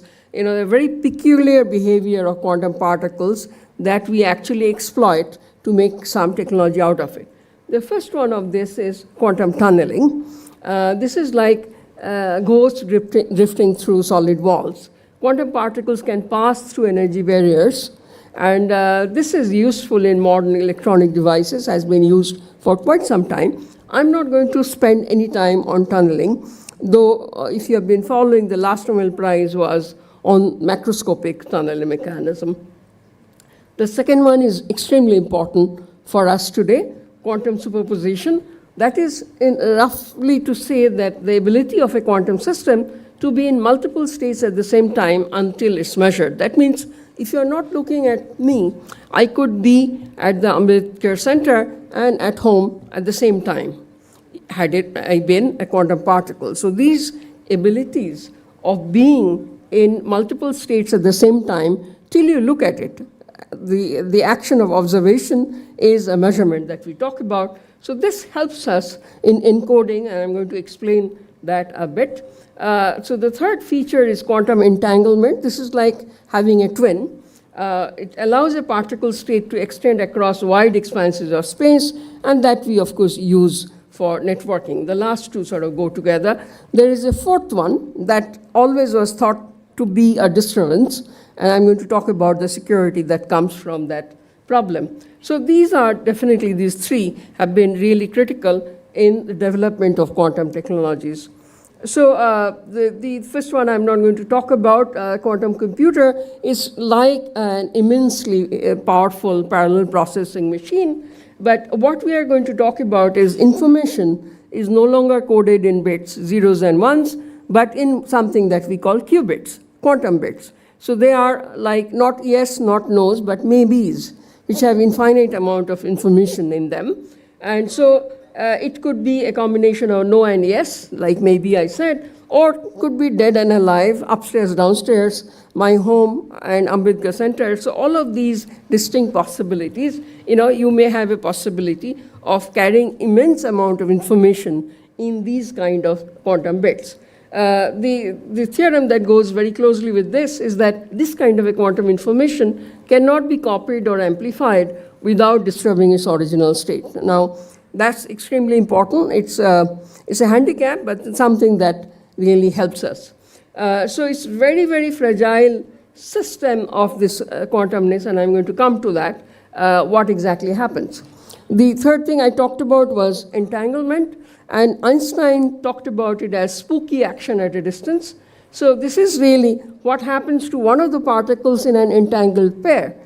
They're twins. So that determines what happens to one, determines what happens to the other particle, as if one particle effectively knows something about the twin instantaneously, even if they're very far apart. So no information is being passed on at infinite speed or violating the speed of light in vacuum, but somehow this really happens. Now, this is not a surprise in quantum mechanics. These kind of correlations happen, and it's a long-due Nobel Prize, a long-due recognition that finally in 2022, Alain Aspect, Jean Clonger, and Anton Zeilinger got the Nobel Prize for experiments with entangled photons, establishing the violation of Bell inequalities and pioneering quantum information science. I'm not going to explain all of that. It would take a full lecture of 1 hour to do that, but I'll give you a flavor of what these entangled photons are. Now, these sources that are extremely important for quantum communication is something that I have worked on for this is really history, but I just thought I'll give you a glimpse of that story, how it happened. It uses the subject that we call nonlinear optics. Nonlinear basically means if you disturb a system, the reaction, is it proportional? Is it linear to the stimulus, or the reaction happens elsewhere? And so we normally confine ourselves to linear physics in all that you study in your textbooks up to master's level, but it's understood Maxwell's equations are linear for those of you who know electromagnetics enough. But essentially, nothing in nature is really linear, and sometimes you can make use of this. So nonlinearity is when instead of having a linear power between P and E, if you could have E squared, E cubed, and so on and so forth. And so the susceptibility, which is written here as chi, then we'll have other terms that are shown. Importance, it's not really very important to understand every bit of what I'm saying, but the second term is actually identically zero for any material with center of inversion symmetry. So the first nonlinearity that's obvious in nature is actually the third order term. So what am I talking about? This is, as I said, is history. 1986, 87, I first did this theory and then the experiment to show how to actually use this to create entangled pairs. You pump with a laser, say UV laser, and you select a nonlinear medium. In my case, it's so that the second order nonlinearity was not zero, so the material had no center of inversion symmetry, and the single pump photon splits into two. So if I've started with UV, imagine that I get IR photons that are historically called Sigler and Idler. Don't bother about this. But this goes by a horrendous name of SPDC, spontaneous parametric downconversion, frequency downconversion. And now you'll hear about SPDC in almost every paper. This was the first experiment, first theory, first experiment that was ever done to actually show the entanglement of this. And this is historically, I'm showing it. You can actually see a lot of textbook examples. I was not fully aware of it, but this is a very nice book where it talks about development of quantum mechanics through experiments, so easy to follow. And they actually, talked about, in this thin book, they talked about this experiment for 3 pages. You cannot quite see, but basically they are saying, Alain Aspect, the experiments he did with calcium, atomic cascades. And I went on to do this experiment, and that is really, they call it a pioneer work of Ghosh and Mandel. There is a lot this was the first time a new source of this kind, a twin source, was thought about, and a new experiment was conducted to talk about the quantum peculiarity. It's also appeared in popular science. There is a book called The Age of Entanglement, where they actually cook up a story of how I actually have done it. But it's really fascinating that this is how it all started. So this is really this downconversion process that I talked about. Spontaneous photon fission actually creates these twins, and you can use polarization not in space. I'm not going to get into the details of it. Those of you who are interested, we can talk later. So there are other ways of creating single photons or these twin photons. So one can be used as a gate to understand the arrival of the single photon in the other one, and so on and so forth. Now, why did it take us 100 years to exploit these peculiar features of quantum mechanics? That's what I'm calling the quantum challenge. And so quantum mechanics, as we knew, shows up in select enclaves within the classical macro world. So it's a large macro world we live in. We never see a cat which is both dead and alive at the same time. We see entities being either here or there, not at both places at the same time, and so on and so forth. So this world that we are familiar with does not behave quite like the quantum mechanical resources that I talked about. So people thought if you hammer material down to atoms and then subatomic particles, those are the places where you actually get to see quantum effects. My own experiments have shown later that even in bulk material, which I really want CDOT to follow up on, actually you can actually see these peculiar effects. So both at room temperature and in bulk systems. So we need to be careful and figure out what exactly is useful in there. So the quantum challenge is that the particles, the individual constituents that make up our world, for example, atoms and photons, they are rarely isolated, and as they interact with their environment, they lose their peculiar quantum character. That's why the environment that I see, I don't see peculiarities in there.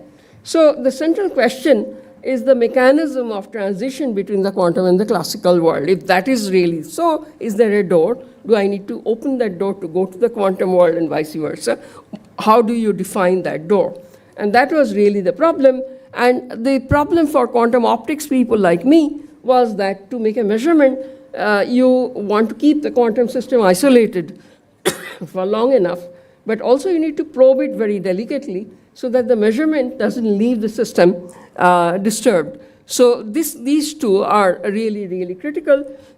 The reason the Nobel Prize came so late is that for years of refined experiments, and you'll hear some, Professor Prem Kumar had done it at that time, 1980s, There's some fragile quantum effects that you are able to do it, and optics is great because photons try not to interact with the environment too much. So you need to actually take advantage of that.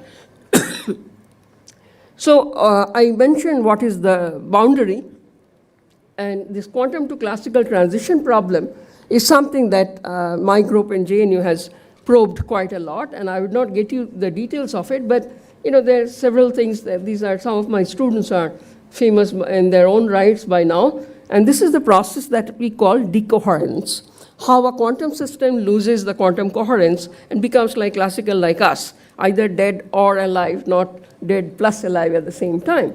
Now, so what in quantum communication are we trying to do? So this problem of decoherence that I talked about, quantum computing people blame that a lot, and that's the real bottleneck, is actually something that provides security to a quantum communication network.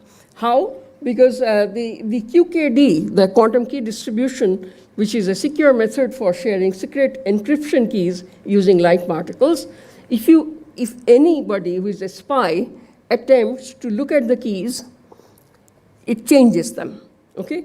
And warns the users right away. So attempting to extract information from an unknown quantum state can leave a detectable signature.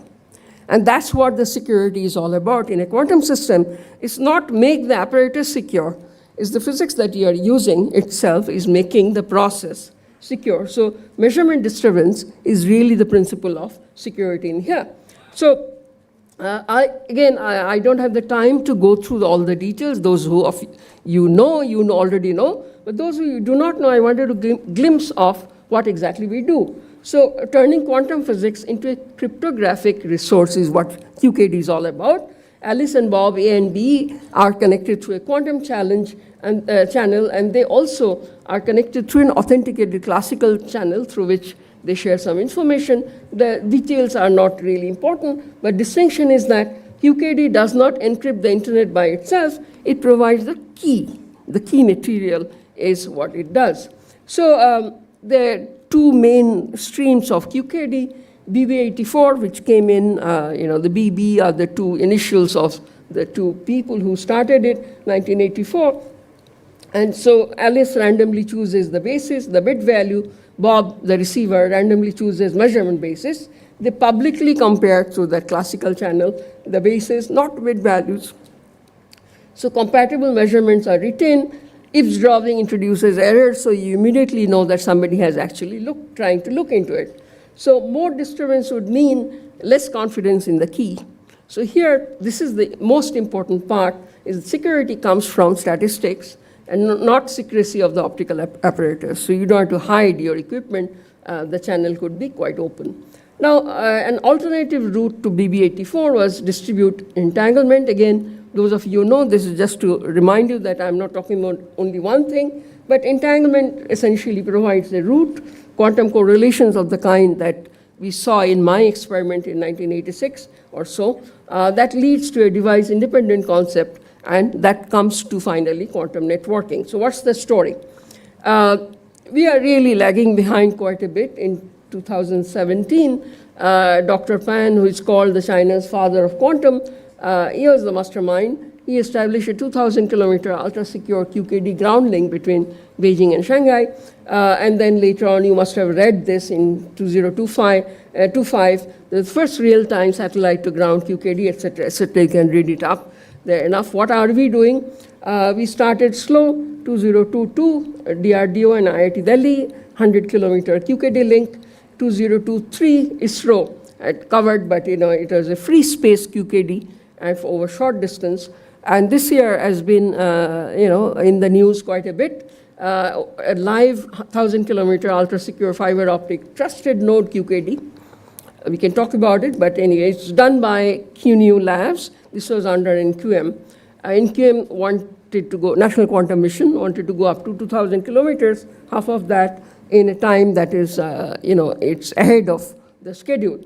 So it was quite a clever scheme. it used something called DPS, a decoy state differential phase shift protocol that allows you to use lossy channel. Again, I'm not going to get into the details. This is already in the news and you can actually find it out.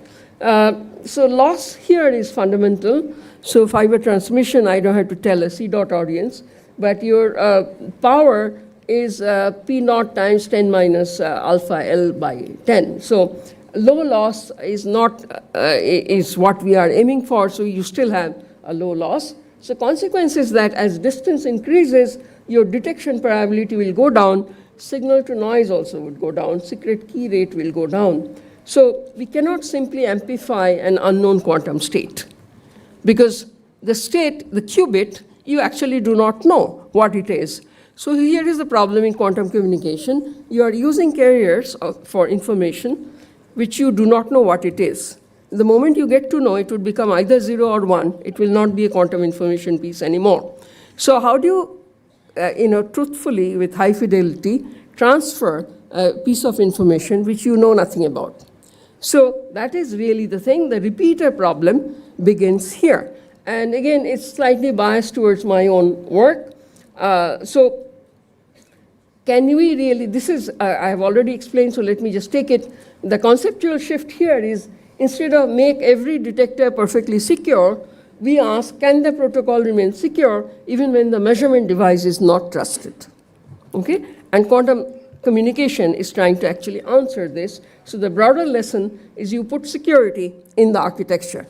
Is it all fine? Not really. I'll come to that in the last slide.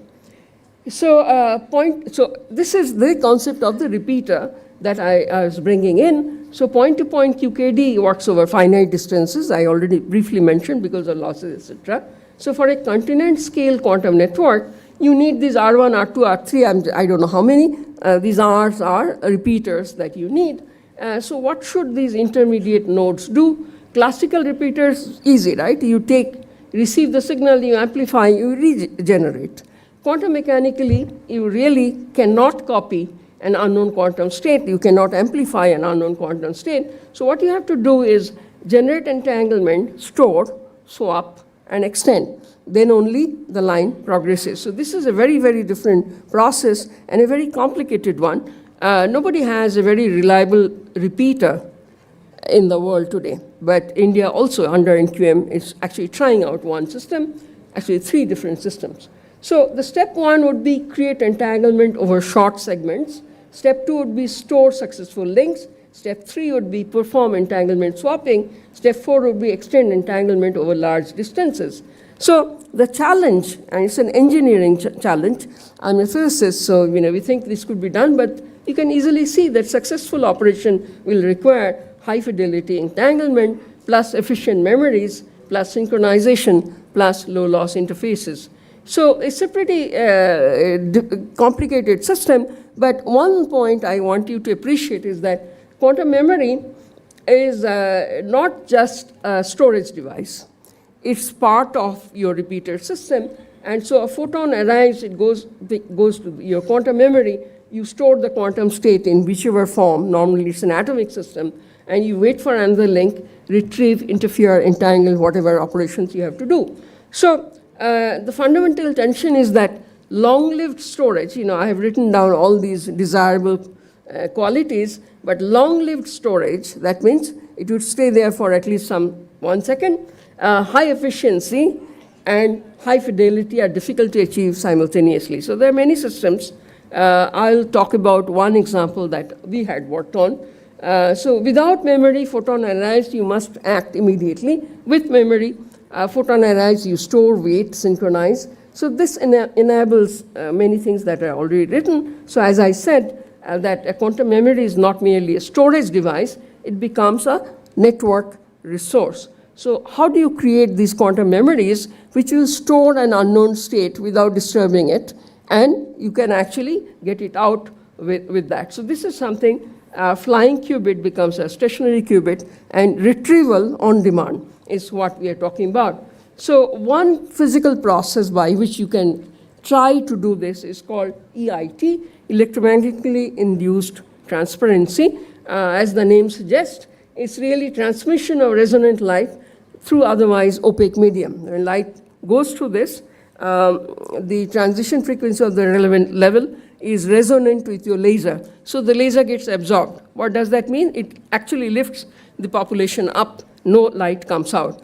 Using a second laser, you can actually make this one transparent. The nice thing about optics is that they don't destroy anything. You turn off the control laser, it's back to normal. So this is a cartoon of that. If you have an atomic system, two energy levels are separated by omega 0, and red is the laser I'm shining. Normally you have this textbook absorption and dispersion profile. The detuning delta is on your x-axis. Absorption is maximum when delta is 0. That means when omega 0 and omega coincide, maximum absorption happens. So, but if I now put a second laser beam that is shown in here using a third level, and this is the scheme of EIT, where I had maximum absorption, now suddenly I have a transparency window, a thin one. So light can actually pass through, and dispersion gets modulated in a very severe way. There is a positive slope that you see in that transparency window, and this has created a lot of applications in something that we call slow light. What does that mean? You know, light, when it moves through a material, of course it slows down, and that's what is actually reflected in what we call a refractive index. You know, water, glass, 1.5, 1.33, 1.5, semiconductors, maybe 6 maximum. Here we are talking about effective refractive index, which is like 10 to the power 8 or so. So light would go through the material like a cycle, pace of a cycle, and actually you can actually create those slow light. So the question I'm asking is that if you could slow it down, can you stop it?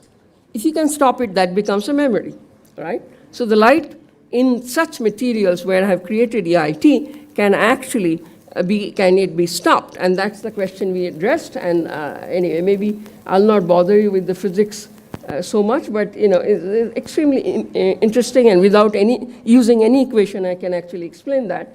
And these are the conditions. So the point is that you control the behavior of an atomic medium to switch between transparency and absorption. And you can do it actually at multiple frequencies. And so that on-off that you normally do electronically, now I'm doing through optics and a control laser. So the light is going through, that's the on state, and light is getting blocked when you actually turn off your control laser.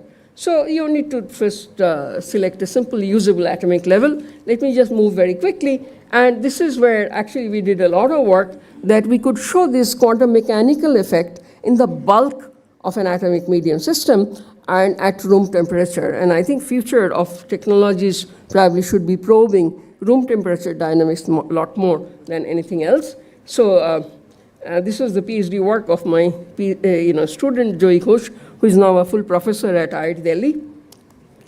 And it was really, part of it was an Indo-French collaboration with these two collaborators and friends of mine. And we got funded by CEFIPRA, the Indo-French things. Anyway, so a lot of work done. The future work was also done with tripod systems. So the point is that you can actually, photons with zero rest mass cannot be at rest. You cannot stop them.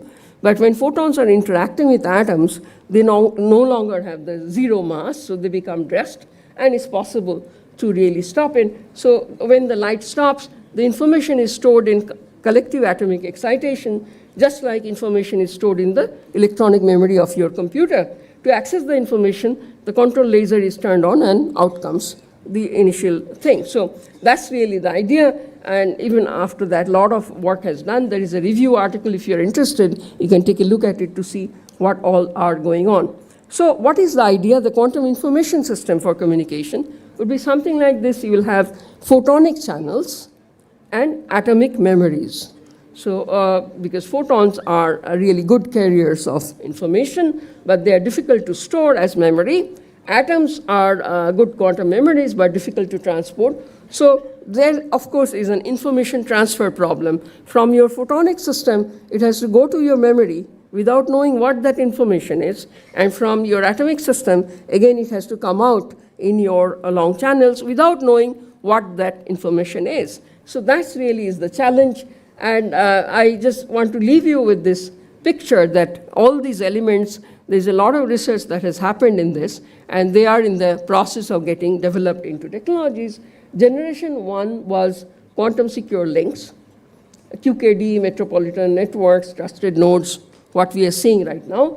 Generation 2 would be quantum networks, quantum memories, entanglement swapping, repeater technologies. We have just started on this. Future networks may combine fiber, terrestrial free space, and satellite links, and that's the dream. We are working under NQM on such systems as well. Generation 3, we are not there yet. It would be the quantum internet. Theoretically, we have understood what is to be done. So that's distributed quantum computing, distributed quantum sensing, network quantum processors, and fundamental tests of quantum physics. So security, of course, is the first application, not necessarily the last. And this is why this is such a hot topic in today's world. So quantum secure doesn't mean quantum only. Okay? So the future will be hybrid, that's my belief. You will have classical cryptography like the RSA in the old times, and then you will have PQC, the post-quantum cryptography, then you have QKD, then you have quantum networking. Different technologies solve different problems. So depending on the problem you're trying to solve, you choose from this hybrid platter. The objective is not to replace the classical network. That would be terribly expensive also. It is to make the network secure against the quantum future. So that's what I don't want to lecture you on that. PQC is a strange name, actually, post-quantum cryptography. I prefer calling it quantum resilient. So it's a sensible strategy that you use PQC in your existing network for broad integration and use QKD because that's the ultimate solution where additional security properties justify the infrastructure. So we are on that way. The protocol may be secure, but the implementation can still leak information, and you need to worry about it. There are many such things. I'll just show you one thing that caught everybody's attention. I call it quantum hacking. It's the dark side, not the light side of quantum communication. And you can have side channel attacks that are not intended. And this came out in a PRL in 2025. The first author actually is an Indian. This is from University of Toronto. The source of the problem was unintended pathways, those are the side channels, in the quantum emitters, the source, through which information could leak. And so quantum communication relies on conjugate states where measurement of one disturbs the other. That's the twins I was talking about. So this disturbance is what reveals eavesdropping attempts, but the no cloning theorem prevents replication of quantum messages. So if that gets compromised, then entire system falls flat. So you need to really look at your architecture. It calls for safer architectures that eliminate or mitigate such leakage paths. So the bottom line is, even in cutting-edge science, security is only as strong as the weakest engineering link. So I think it's extremely important that you engineers participate in this. What can we do now? Near term would be build metropolitan quantum secure networks. We are doing it already. Develop QKD and PQC hybrid architectures of the kind I talked about. Establish interoperable key management systems. It's extremely important. Communication cannot be in isolation. Characterize and certify quantum devices. Standardization, for example. CDOT is doing a lot on SPAD, and I think it's commendable, and I think we should just develop the standards and test methodologies, begin crypto-agility and PQC migration. Meanwhile, invest in memories, repeaters, integrated photonics, and quantum networking is coming, and it has to be strengthened. So that's what my term would be. The bottlenecks are, of course, many. Every system you touch, you always want it better. It's not really doing it. You can take a look at this later. But I basically want to end with 3 take-home messages. Quantum communication starts with quantum light, of the photons that I talked about, but turning quantum phenomena into useful communication requires substantial engineering. And that's why maybe the 100-year lag between the development of quantum mechanics, understanding the full potential, and now developing the technologies using these peculiar properties. Security here is a system property. Protocol plus device plus cryptography plus authentication plus network architecture, they must work together. Third is, QKD is a milestone, not the destination.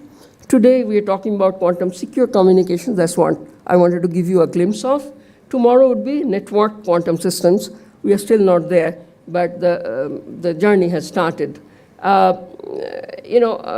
Quantum optics, which is where I started way back, you saw 1985, 86, 87, that gives us extraordinary carriers of information. The qubits, when you encode them in photons, the particles of light, for want of a better word in English. Quantum information gives us new security principles. Real devices turn those principles into engineering challenges, and that's where I hope CDOT gets involved in. And quantum memories and repeaters turn links into networks.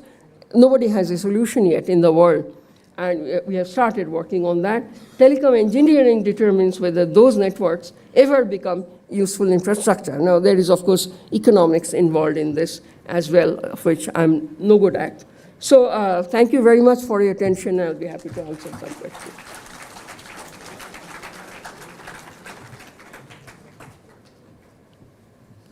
Any questions for ma'am?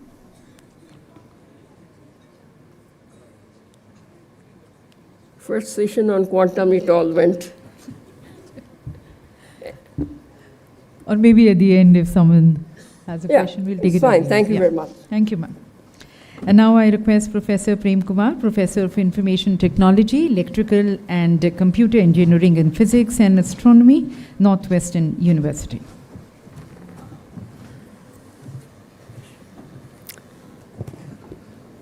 Hello.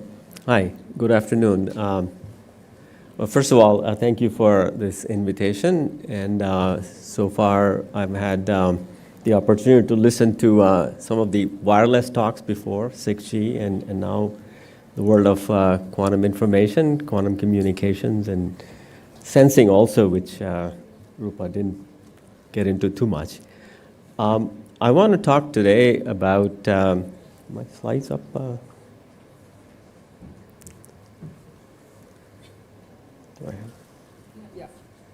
Okay. So today I will talk about how do we scale quantum communications into real engineering infrastructure. And that's, so it sort of builds on what Rupa mentioned. And I want to thank her for introducing all the terminology. And I'll be talking more about how do we take laboratory systems and try to bring them into the real engineering systems that people can deploy one day. So if I go to the next slide. Do I have I have the slides here. Okay, thank you. Yeah. So let's look back a little bit. We are using quite a bit of ubiquitous connectivity, computing, and infrastructure today. And this didn't really happen overnight. This is a schematic that takes you what I call bit revolution, starting from the 1940s and 50s, and it accelerated when transistor was invented and integrated circuit came on the scene in the late 50s. And by early 1960s, there were 4-bit, 8-bit processors. And Vint Cerf, Bob Kahn, today we call them internet evangelists. They started to ask a question: what would happen if we could interconnect some of these small-scale devices talking to each other?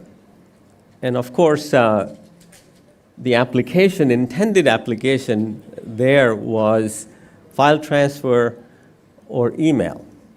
And today, even a 2-year-old takes email for granted. And this slide kind of walks you through the interplay between developments in computing and communication. So in the early days, it all started in the US with the ARPANET that you may have heard about. And on the over here is the diagram of a small network that was constructed. the important thing here was, although the devices to build networks were not there, but the understanding, the abstractions, the architecture, the protocols, they came on the scene. The transmission control program, the internet protocol that everyone uses today, dates back to 1973. Many of the networks were testbed, were created. Of course, along the way, the interplay between development of devices and the testing in an engineered system is what developed the pace of technology. Okay? And of course, in the 90s, the internet bloomed, World Wide Web came on the scene, and then cloud computing. So it's the interplay between computing and communication. And of course, sensor networks also, they are related. Today, we see an amalgamation of all these. And in this big data, AI is the latest. And today, earlier, we heard about the artificial intelligence, AI penetrating almost everything, and that would also happen in communication networks. So with that backdrop, we are at the cusp of something new, which I call the qubit revolution, in the same way. And it all started out, again, by the notion of quantum computers. Rupa mentioned the notion of superposition, entanglement, and they all started to happen, of course, introduced by Richard Feynman in the 1980s. The goal there was to simulate quantum systems because classical high-performance computers were not adequate to simulate quantum systems, quantum electrodynamics in his particular case. And he theorized that if we could build systems that are based on the quantum principles of superposition, measurement, and entanglement, then those would be able to scale in the same way so that quantum simulation could be implemented. And of course, the technology wasn't there. And along the way, the early implementations were on the communication side. QKD was an example that we heard about. And that led to people developing qubit systems, controlled NOT gates, and the various kinds of hardware that today, there are many, many different platforms for computing. We have photonic systems, we have superconducting systems, we have neutral atoms. Today, in 2019, only about 7 years ago, quantum supremacy was demonstrated, of course, in a very contrived way. But today, we talk about error-corrected protocols or fault-tolerant computing. That's the latest developments that are happening. And of course, that computing has to be coupled to communications, because if you look at the roadmap of every quantum computing company today, they talk about modularity, that you cannot scale the quantum computers to be large enough to solve the meaningful problems that we need to address. They require millions, tens of millions of qubits, and in order to solve them, you have to modularize. Just like in the classical systems today, if you look at any high-performance computer, or if you look at any data center, these are millions of processors interconnected by very, very high-speed classical communications. So the notion today is very similar, that there will be modularized quantum computers. It's not clear which platform will win. It's possibly none of them, but there will be some kind of a hybrid architecture where different platforms are interconnected through quantum communications, similar to the principles that Rupa covered in our presentation earlier. So it is with this journey that my lab and my work lately has been focused on. And here is something we envision. This is something that a colleague of mine, Ben Yu at UC Davis, and I, in fact, the patent on this quantum wrapper protocol was just approved a few months ago. It envisions a future quantum network in which edge nodes that produce and consume quantum information can work through some kind of a core network in which quantum information can flow. And of course, if you think about this,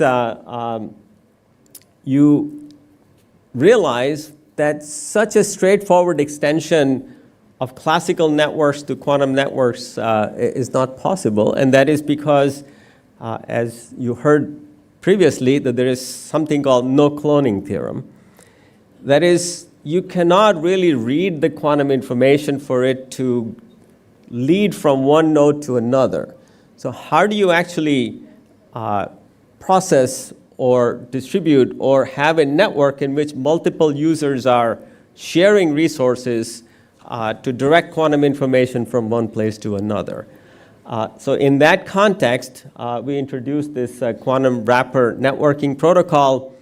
And the idea here is that if you can utilize somehow a network in which classical and quantum information can coexist on the same branches of fibers, same links, then perhaps a header can be created which is classical in the sense that it's still photonic. The difference between a qubit and a classical signal is that a classical signal is made up of perhaps a million photons versus a quantum system that's only a single photon or perhaps an entangled pair of photons. So if we can work out scenarios in which quantum and classical information can coexist, then by reading that classical information, one can take action on the quantum information without actually touching the quantum payload. So we introduced this notion of a quantum wrapper datagram, which has a header composed of classical bits. And those classical bits can have source ID, destination ID, a lot of metadata. What type of entanglement is the quantum payload carrying? And who are the intended users? And if there is a quantum payload, where the partner is, or the partners in the sense that perhaps there are other packets elsewhere in the networks that are entangled with it. So how do we keep track of that? Perhaps the quantum information is encoded in polarization, so the headers can be used for stabilizing or correcting or mitigating polarization decoherence. You could synchronize different nodes using the header packets. So all of those can be dealt with if we can have this notion of classical quantum coexistence and utilizing some kind of a wrapper protocol. And so this brings to another aspect of quantum classical coexistence. So today we are talking about building a quantum infrastructure. So should we build a quantum infrastructure that is purpose-built only for quantum applications? If that is the case, that is going to be a very, very expensive proposition. As you know, most of the fiber connectivity is provided by owners of fiber links. It's no different than highways, for example. And if they are to lease the fiber to some user, some service provider of some kind, the cost would be the same. On one side, a very high-speed communication link could be generating a lot of revenue because it is transmitting, tens of terabits per second of information, as opposed to a quantum system which will only be sending trickles of photons. So to build a network based solely for quantum purposes would be very, very expensive to build and maintain. So that already points to the fact that if quantum services are to be brought into the real world, then we must learn to share the infrastructure, learn to use how to embed quantum applications into the classical infrastructure that is at the same time utilized for quantum information, classical information, not only in the context of implementing quantum protocols, but also as providing classical services on same fibers. And so it is with that backdrop, and I will show you some of the work that my group is doing currently in order to realize this quantum classical coexistence. Of course, quantum classical coexistence is not new. Even as far as back as 1997, in the context of quantum key distribution, there was an early landmark work done by Paul Townsend at the BT Research Labs in UK, where they showed that using weak coherent states in the O band of the optical spectrum, you could have quantum key distribution implemented at the same time as that same link is carrying C-band classical communications.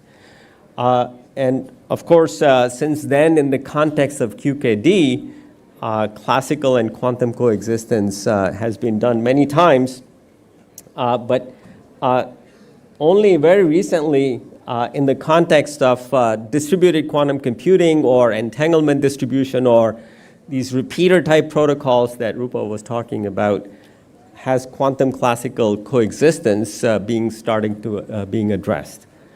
So on the right slide, I'll go into some more details of this. Is the work that my group has been pursuing for the last about 7 to 8 years. So the classical and quantum coexistence, in fact, when I learned about that QKD work of Paul Townsend back in 1997, it was clear to me that these things must extend also to entanglement-based systems. In fact, here is some early work on utilizing entanglement distribution over 100 kilometers of fiber, and this was published as a post-deadline paper in 2006 of Optical Fiber Communications Conference. This is a real engineers conference, and here we show that you can do classical quantum coexistence utilizing a photon pair source, not based on the spontaneous parametric down conversion that Rupa was talking about, but a new source that we had developed based on spontaneous Fourier mixing in the fiber itself. Using that kind of a source, we showed that you can send those two photon pairs 50 kilometers on one side, 50 kilometers on the other side, while coexisting with C-band 10 gigabit per second classical communications that was state-of-the-art in 2006, and that classical and quantum can coexist. Of course, building upon this and going to more practical things, that's where engineering challenges come in. And one of the engineering challenges is the properties of the fiber itself, and that is the Raman scattering. As you know, if you send light in a fiber, then fiber is composed of silica. Silica is silicon dioxide, and those molecules vibrate. As they vibrate, they scatter light. So shown here is the Raman spectrum, and the work that I showed you was done in so 0 here is the C-band, 1550 nanometers, but if you study the Raman scattering in fibers, you find that if you go towards the O band, it is insignificant. It's on the anti-Stokes side, and there is very little Raman scattering there. So I've been calling the O band now the Q band, because you can do quantum communications on the same fiber which carries C-band traffic while at the same time doing quantum communications in the O band. So in order to engineer this system, we undertook a very detailed study of Raman scattering in fibers. Of course, Raman scattering has been known for quite a while because there are Raman amplifiers that are used in standard optical communication systems. Undersea systems deploy Raman amplifiers along the way. So, however, in those cases, you only look at the Stokes side of the spectrum, and that is very well engineered. and the models for Raman scattering in fiber is very, very well understood. On the other hand, for quantum coexistence, we want to work in the anti-Stokes side of the spectrum. And that's where things had not been looked into, and very carefully characterizing the anti-Stokes side. We showed here in this paper in December of 2023, Optics Express, that you can actually do very high fidelity quantum communication. Here is the polarization entangled state fidelity that's shown here, while the same piece of fiber is carrying 80 milliwatts of power. That's a huge amount of power to sustain even tens of terabits of classical communications. And building upon this, then we've gone on to show that not only you can do entanglement distribution, you can also implement teleportation. And so this is the work that was done in the 23-24 timeframe and published in December of 2024, and essentially went viral. There was 20,000 downloads of this paper in 10 days, and carried over. People thought that teleportation was not possible in standard fibers coexisting with classical communication, and this work really showed that it is indeed possible based on the scattering properties of the fiber that we had uncovered. So here is, in this example, there are two entangled photon pair sources. One of them Alice uses to herald a single photon, and the quantum information is encoded on the polarization property of that single photon. And then on the right side, Bob has an entangled photon pair, one photon of which comes to this central node, which is the Bell state measurement station. Alice's photon propagates, and these two fibers, L1, L2, these are 15 kilometers of fibers. And what we show that by making this Bell state measurement, the quantum information of Alice's photon is transferred over to Bob's photons by making fourfold coincidence measurements in this setup. And while at the same time, there's this classical information, this classical light travels through this fiber, is bypassed at this Bell state measurement station, and then goes through the second fiber.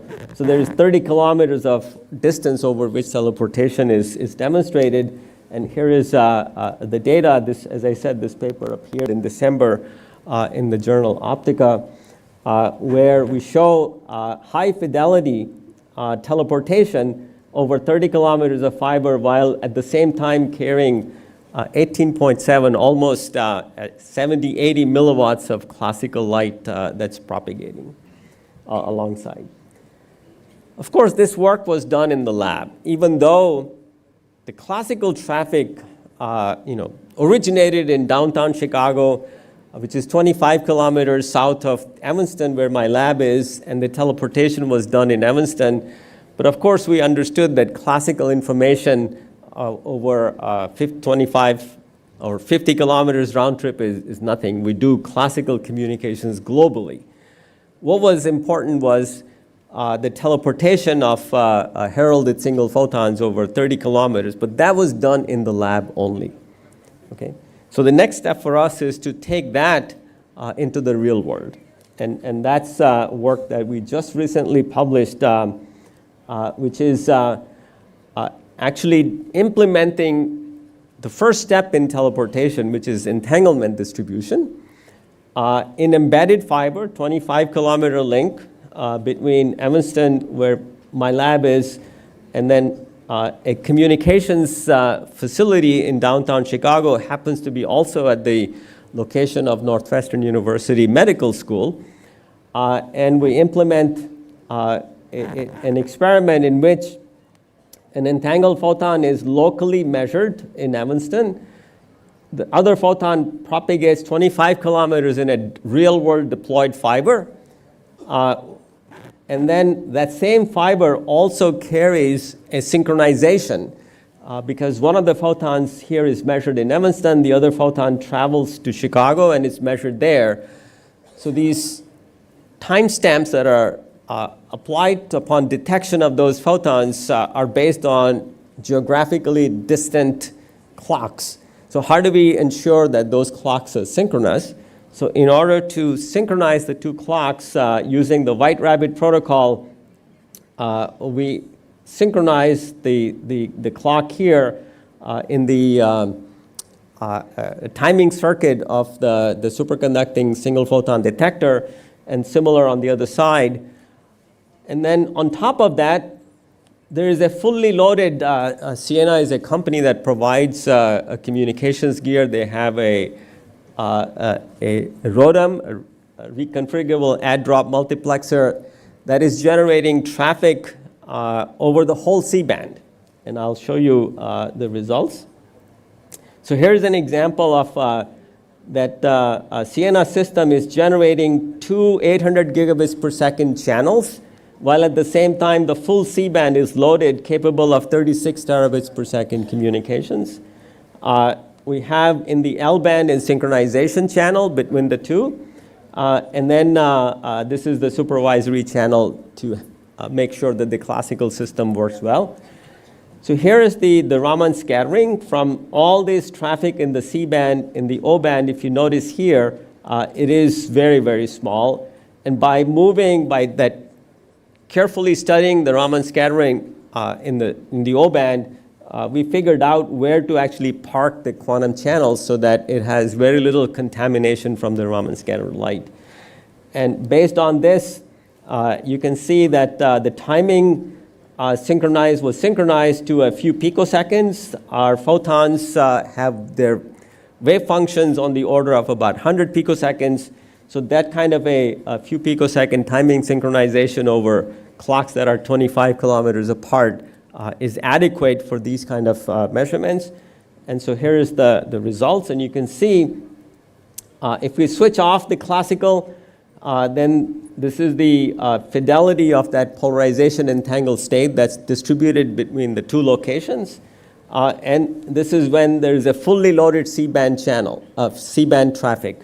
And you can see that hardly any difference between the two. So this shows that you can indeed distribute entanglement over at least 25 kilometers in the presence of a fully loaded classical communication communication system.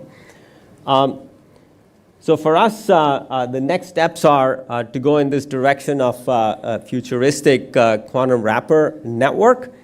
And in this context, there's quite a bit of work that we've done also recently.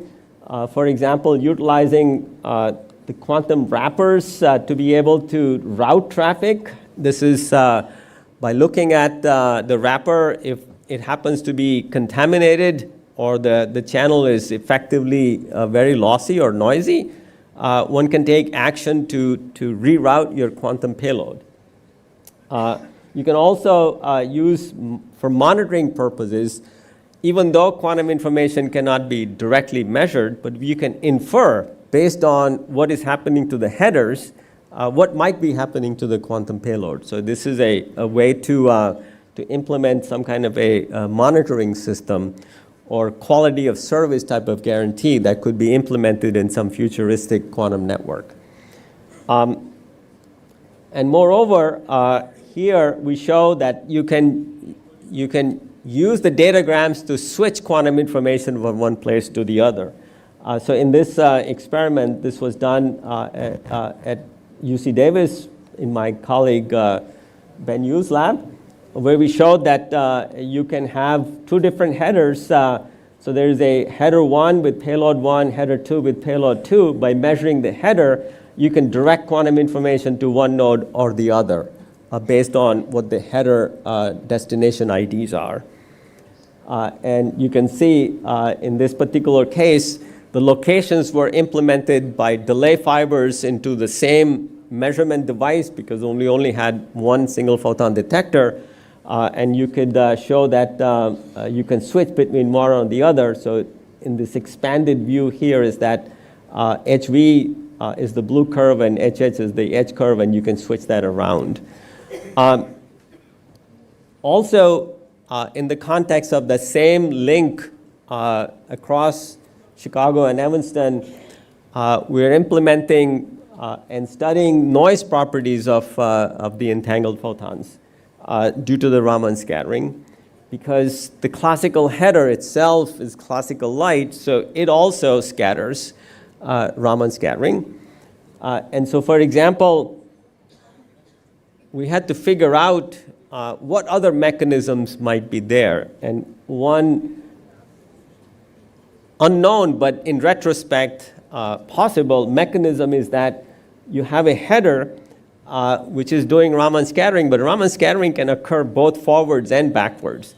So in this case, what happens is that there's backward Raman scattering, those photons go backwards, but then they Rayleigh scatter. Rayleigh scattering is the scattering of light in the at the same wavelength, same frequency. So they end up the header scattering light backwards and then rescattering forward. They come back with a delay and end up in the quantum payload. And in order to correct for that, we had to implement not only wavelength division multiplexing, but also time discrimination, so that the photons that are arriving in payload in the datagram quantum payload itself are counted. And by doing that, we showed that in this paper in Optica Quantum just in 2025, that you can implement this kind of a quantum wrapper network over that 25 kilometers of fiber. We've also now, very recently, this is work that's just coming out this month in the Journal of Optical Communications and Networking, where we show that you can utilize the headers themselves to correct for the polarization state. So that over longer distances, if polarization, mode dispersion, because every fiber has PMD and polarization is scrambled, so by reading the headers, by encoding the headers in a way in two non-orthogonal polarization states, you can read the polarization on the Poincare sphere itself and use that information to correct what is happening to the fiber, and you can restore, without actually measuring the photonic information, you can restore the polarization fidelity. And this is what we show here in this diagram, that the polarization is scrambled, but then by mitigating, by utilizing the header information, you can mitigate and restore the quantum information without actually measuring the quantum information. Based on this, recently, this is the June issue of this year, 2026 Optics and Photonics News, where we described our vision for building a quantum infrastructure. This is an infrastructure that can carry quantum information alongside classical information. It argues that you don't need to build new infrastructure. You can utilize the same fibers that are in ground for implementing quantum information technologies, whether it's entanglement distribution, whether it's quantum key distribution, even twin field cryptography, for example, which utilizes notions of device independence and is comparable to entanglement-based QKD. All of those can be implemented on the same fiber infrastructure. And not only entanglement distribution, but also teleportation. And we have another paper on the archive just coming online now, where we demonstrate that you can also do entanglement swapping, which is the next step in the repeater that Rupa was talking about, where the classical information rides on the same fibers where entanglement swapping is occurring. And you will see that, that paper also coming out in the near future. So these are some pictures of my students in the lab. And of course, as you know, loss is the bane of everything quantum. But there's a lot of developments happening in the fiber itself. This notion of hollow core fibers has been around, but only recently in the last 2-3 years, where the losses really have gone down. For almost 40 years, ever since the late 70s, when the SMF28 fibers came on the scene and you could have 0.2 dB per kilometer loss, that loss was stuck at that level for almost 40 years. Only in the last 3-4 years, you've gone down to fibers which are much smaller in loss, less than 0.1 dB per kilometer. And that will change not only classical applications, but also these type of fibers will be quantum ready for implementing this coexistence scenario. And finally, this is my last slide. I want to argue, people talk about what is a quantum internet. And really, no one really knows what a quantum internet is.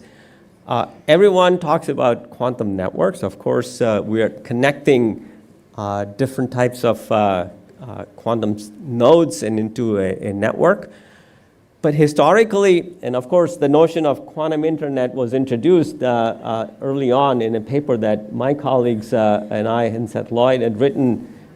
This is back in 2004. And of course, Jeff Kimball at Caltech really popularized the notion by calling this the quantum internet. And more recently in Stephanie Weiner and people in Ron Hansen, this is in Netherlands, they have the notion of how to build a quantum internet. But really everyone is building quantum networks. But if you actually follow the coexistence scenario, then one can clearly see that it is indeed a quantum internet in the sense that it is a network of networks, a symbiotic coexistence of quantum networks with classical networks. So in that sense, we can talk about what a quantum internet is. It is a symbiotic relationship between quantum networks and classical networks. So it is in the classical definition of the internet. So I think with that vision, we can carry this forward by bringing quantum applications into the real world, enhancing classical applications, whether they are for security or whether they are for interconnecting distributed sensing networks, quantum sensing networks, or distributed quantum computing, which is the holy grail in many ways, dictated by the fact that scaling quantum computing demands modularity. Thank you.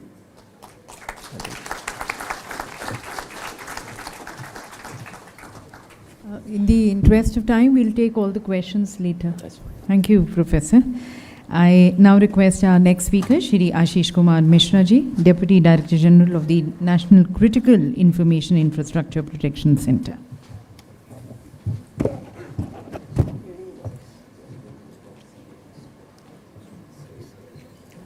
Good afternoon, everyone. I think it can be changed over.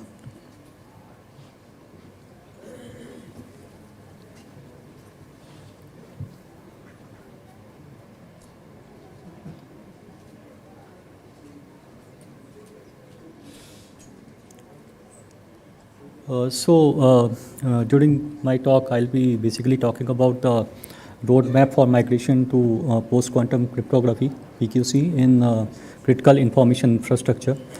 Being in NCIPC, we are actually a nodal agency for looking after security of cybersecurity of critical information infrastructure in the country. So, as part of this roadmap, first of all, I think the logical question is that why today we actually need to plan and prepare a roadmap and go ahead with the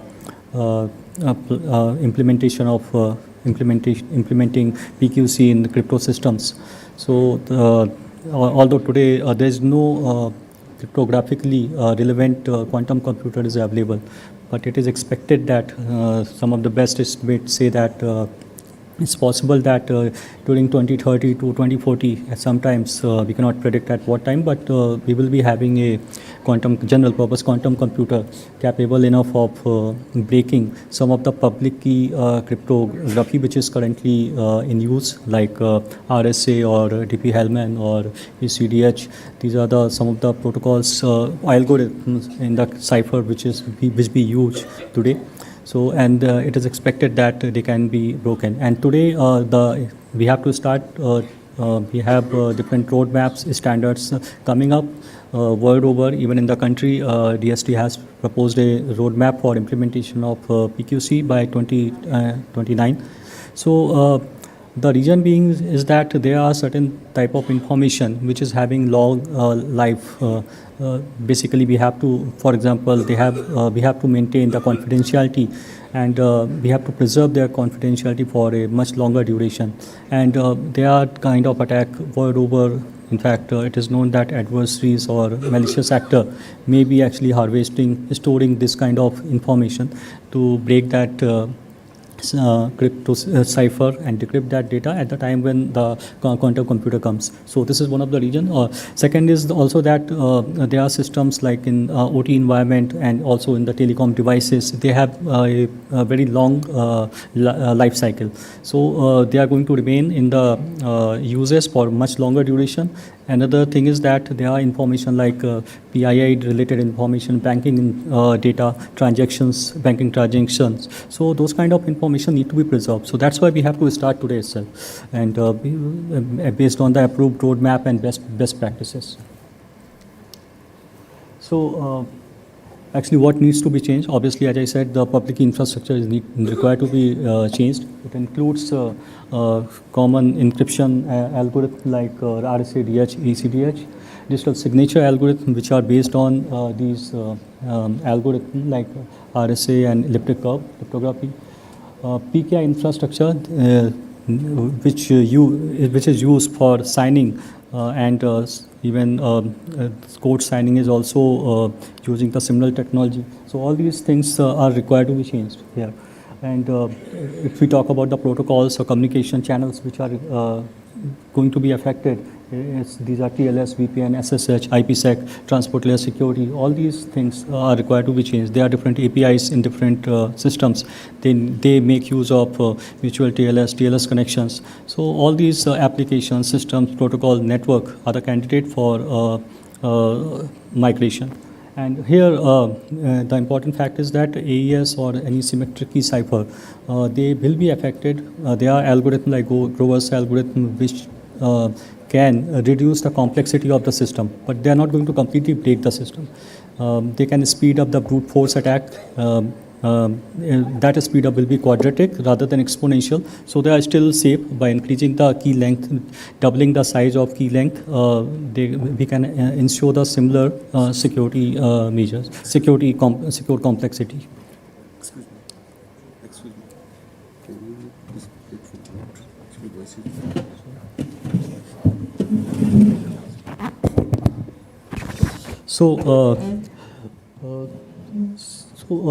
whatever we have to for migration, it is important that we have to follow. We should follow certain standards.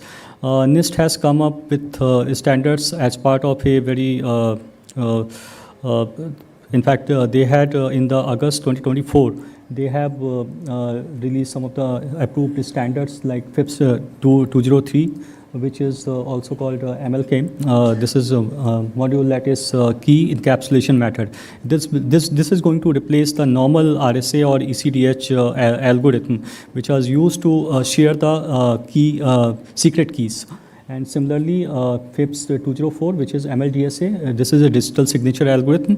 It is also based on the lattice-based algorithm. Then third one is FIPS 205. This is SLH DSA. It is actually a stateless hashing based algorithm. It offers even much higher assurance in comparison with MLDSA. So these are the algorithms which have been standardized, and we can use them. They are normally nowadays available in the form of different libraries which are available like OpenSSL and other applications, different browsers. OEMs are also integrating these algorithms. So this is the common attack surface of where crypto systems are being used. This is predominantly PKI infrastructure. This includes TLS, VPNs, identity management systems, PKI public infrastructure, OT, ICS, SCADA, engineering systems, workstations, gateway. Generally in the SCADA environment or OT environment, communication which happen between the control center to different, for example, in electric from substations, pipeline SCADA. Also, there's a control center which communicates with distant PLCs. So in the telecom network, routers, SD-WANs, transport at the transport label, IPsec, cloud infrastructure, embedded field devices like RTU, PLCs, IDs, and then supply chain. Generally, whatever software nowadays we get, it integrates a lot of third-party libraries. They might be having some certain crypto libraries are also integrated as part of this. So wherever PKI is being used, that needs to be migrated, or at least we must have a kind of a hybrid kind of infrastructure. So as a phase one, it is important to have a inventory of crypto algorithm keys, and basically we call it crypto bill of material. So it's that needs to be prepared. Without that, we would not be able to understand where PKI is being used. So it is necessary right now to enumerate in our infrastructure what kind of algorithm, where PKI is being used. It needs to be enumerated. There are different methods which can be used. Generally, the most elegant method would be to ask the OEM for providing the crypto bill of material. Secondly, if we are having source code, then from libraries this information can be extracted. We can also do from binaries. It is to some extent it will be possible. We can also get information about the algorithms which are being used if we monitor the traffic. So these are a couple of ways through which crypto bill of material can be prepared. So it is also important to rank. Not all the systems are going to be impacted equally. We have to identify some of the systems which are having a long, where we want to maintain secrecy for longer duration. There are systems which are internet exposed. The data where data is traversing across different locations. So we need to identify some high priority areas where we will have to prioritize in those systems. Or whatever migration we have to implement, it is necessary that we should start from on the higher priority systems. Some of the parameters which can be considered to prioritize or measure the risk of system, we can include data confidentiality, lifetime, CII criticality, internet exposure, public key dependency, migration lead time. We may have a system which may require much longer duration to implement PQC or any hybrid infrastructure. We should start from there actually, because it may happen that before we could implement migration, there may be some cryptographically relevant quantum computer. Vendor support is very much required. We have to also consider the safety. There are devices like, especially in the OT environment, systems, there are cyber physical systems. And in those systems, whenever we do migrate any kind of changes in the software or firmware, it's a very difficult thing. Only at the downtime we can implement those things. So we have to consider all these aspects also. So another important aspect is that while we are migrating, it is important that we have to implement now there are standards and roadmaps around the world which actually advocate about the crypto agility. This is a very important aspect today because today we are using some classical ciphers like RSA or ECC, and we are actually proposing for migration to PQC. It may happen that tomorrow these algorithms may be found to be vulnerable because of any different region, change in the technology. So it is always better to have a system where with the change in the algorithm, it's not have any impact on entire network infrastructure. It's not have at least a major impact. Applications impact. This not be any much impact on infrastructure, applications, hardware. So the algorithm should be designed, the system should be designed in such a manner. It is advised that we should be using central crypto services. We can use PKI rather than hard coding the keys or algorithm within the application themselves. We can use crypto libraries which are supporting hybrid or PQC algorithm. So it is important today that agility is should be a part of our migration roadmap. Before any change, it is necessary to have a pilot project. It must be tested in an environment which is not critical, because there are always chances of failures. We should have a pilot project for hybrid systems. It must be having conventional or classical crypto along with the PQC. We must have a provision for rollback. And before moving to any production, especially in the critical environment, it is necessary to have a kind of assurance. We must test all the functional aspects, their performance, availability, operational acceptance. All those things must be fully tested before migrating such system to production environment. Well, these are a couple of migration rules which we should follow, especially actually this since whenever we talk about OT or ICS technology, there are separate standards like 62443, which actually talk about how we should introduce any kind of change in the software or any update. So same thing is applicable here also. Whenever we are implementing any change in the OT or ICS environment, it's necessary that it must be tested in a, first of all, it must be ratified or vetted by OEM. It is very important. Otherwise, and second thing is that even in the OEM, sometimes they don't have the kind of, they don't test it in the environment which you're having. So it is important that it must be tested in a digital twin kind of environment, fully tested in the sandbox environment. Then all changes must be done in a phased manner with a provision that if any change happens, anything goes wrong, we should be able to roll back. So these are some of the cardinal principles, especially in the OT environment, we should follow. We have to sometimes wait for downtime. There are refineries or like in substations, pipelines. We cannot straight away implement those changes. We will require downtimes. Whenever some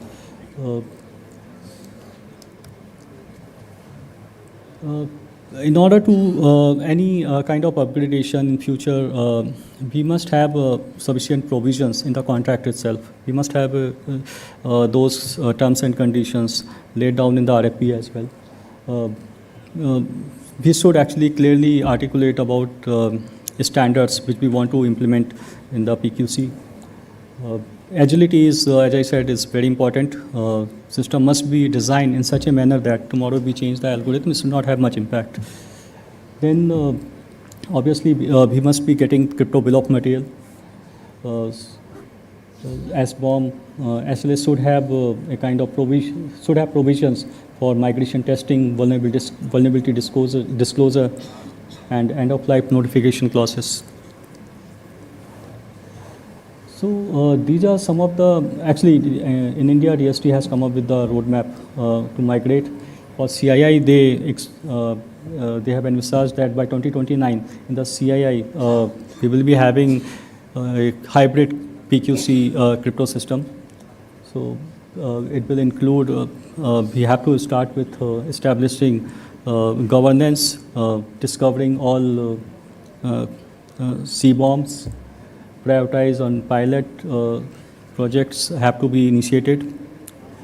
Then scale up and establish the PKI infrastructure, which is to be based on PQC. For CII, it has to be fully functional by 2029. If there are any legacy systems where PQC cannot be implemented, we have to implement some compensatory controls. So basically the takeaway of this presentation is that we have to have established a governance structure for migration to PQC. There must be a team which should be actually looking after this kind of migration. We have to continuously build and maintain enterprise CIA cryptographic inventory. Risk prioritization is quite important. It's important that whatever is exposed and vulnerable must be addressed first. we should follow, in the world of crypto, it is very necessary that we should be following some standards. It is necessary because something which has come as part of a standard has been reviewed. Those algorithms have been reviewed by researchers all over the world, and it has been scrutinized, so obviously it will be more secure. These are a couple of standards which have been approved, standards for different PQCs. Transition to post-quantum cryptography standard. NIST NCCOE, it's a migration to PQC. And ESA has also given some guidelines for post-quantum cryptography, and India's DST has come up with the quantum safe ecosystem in India.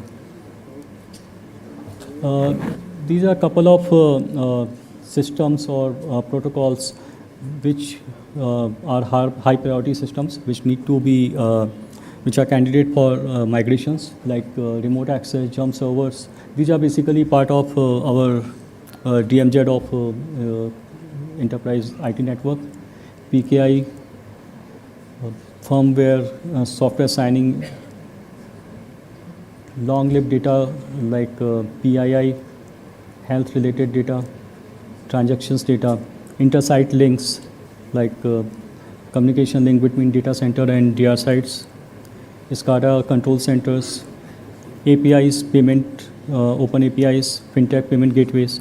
So these are some of the areas which we think that must be migrated into a hybrid system where PQC should be implemented. In the telecom sector, TC has come up with the standards for migration to PQC and quantum secure 5G beyond 5G core using PQC. Basically, they have enumerated different kind of system and network functions which make use of different APIs which are using TLS, mutual TLS. It's like AMF, SMF, UPF, 5G roaming interconnect, non-terrestrial networks, SDN, NVF, which are cloud network functions. So they are these standards basically talk about ways how to create an inventory of that, identify PKI being used there, and some path, a logical best practices to implement PQC in the network.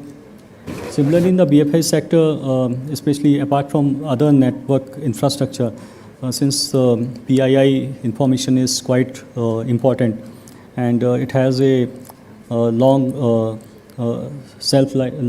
life cycle, it needs to be preserved. Transaction data is quite important here.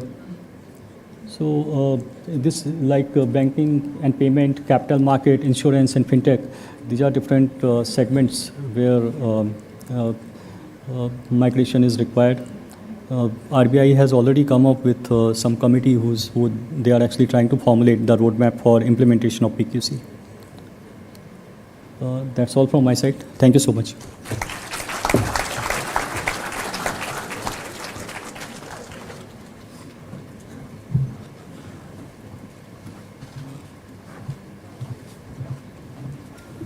We'll take questions and then you can have your concluding remarks. Any questions for our speakers?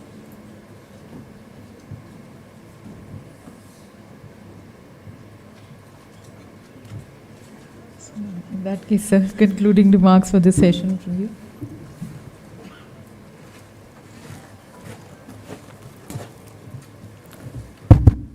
Good evening.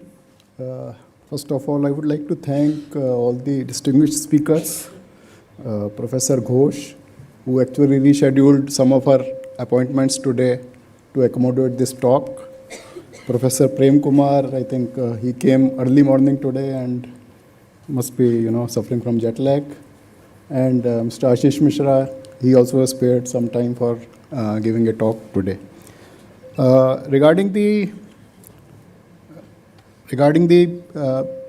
sort of summarizing the talks, what I could follow that Professor Ghosh talked about the quantum phenomena in general and how it can be used for making the communication secure and very importantly, she mentioned that security is the first step, it's not the end goal. So there are a lot of things to follow. She talked about, and in a very simple terminology, which all of us can actually understand, different phenomena associated with quantum tunneling, quantum entanglement, as well as superposition, and how they are being made use of in all the various devices and equipments that we are working on. Now, she also explained very briefly about the pioneering work she has done, the Ghosh Mandal experiment, and how we can use that for the purpose of quantum entanglement. Now, she talked about the entangled photon sources, the work she has done on the entangled single photon sources, entangled photon sources, as well as the aspects related to the EIT, electromagnetically induced transparency, and how that can be used for making quantum memory, which is one of the very fundamental missing piece for transitioning from what quantum is doing today to what it can do actually tomorrow in terms of making quantum networks. So I think this talk laid a very good foundation for every one of us to understand the importance of quantum information sciences and how it can make an impact on the communication. She also talked about that the first step is the quantum security, but it has to follow with quantum networks and finally the quantum internet. So thank you, madam. Thank you very much for this very elaborate talk. Professor Prem Kumar's talk actually built upon that, and he told us how we can actually make use of quantum devices in the network, in the actual network. Now, he talked about certain experiments which have been done and the real world deployment which has been done to distribute quantum entanglement. I think this is the first step where quantum is not being used just for generating keys and encrypting data. It is fundamentally, it will provide us a mechanism through which we can transmit the information without requiring any encryption at all. So it is an inherently secure communication which does not require any encryption. So this is something which looks sort of something which is unconventional, or probably something which is not what we are used to. But this is certainly something which will come in future, and he has already demonstrated through the experiments in the lab as well as real world deployment which has taken place in US. So I think this is very interesting because so far whenever we talk about quantum communication, we only talk about QKD. So QKD is just the starting point. It's not something that the quantum science is going to end with. So there are a lot of more things to follow. So it covered in detail about various aspects of quantum entanglement distribution, and the way he has actually shown about the quantum network wrapper. So what I could actually imagine is that it is something similar to the path that the communication networks or various protocols have taken in terms of coming out with a proper frame structure. We have all seen a frame structure of Ethernet, of OTN, etc. But quantum network wrapper is something which is very similar to it, and I'm sure in future this will be widespread, similar to how we have been used to the various protocols that exist today. So this is something really very interesting. Then he talked about the role of Raman scattering and the anti-Stokes. Normally, as he mentioned, we talk about the Stokes part of the Raman scattering, but for quantum, it is the anti-Stokes which is more important. I think for us, in terms of takeaways from these two talks, is that we need to work beyond QKD. We need to work on systems where instead of using quantum phenomena for generating the secure keys, we must work on systems which can actually transmit information in a fundamentally secure way. So that is the takeaway I could get from this. Coming to the last, and before that, he also talked about the hollow core fiber, multi-core fiber. Sir, we have also done some work on multi-core fiber for QKD, not exactly for entanglement distribution, but for QKD. And so we'll certainly take that forward. Now, coming to the last talk, I think this talk from Mr. Mishra is something which is of immediate need. in the sense that the threat is already there. He categorically mentioned that although what he mentioned is very correct, that quantum computing may not be here today, but the risk to the critical data is already there, and we need to address it at the earliest. And he talked about how CI systems have long life cycles, and the data has to be protected over a long period of time. It can be 10 years or even more. So somebody can store the data today and actually make misuse of that data once the quantum computers mature. So it's no matter of consolation that quantum computer does not exist today. It is actually a matter of worry that people must be storing, and we are not even aware of the risk that it carries.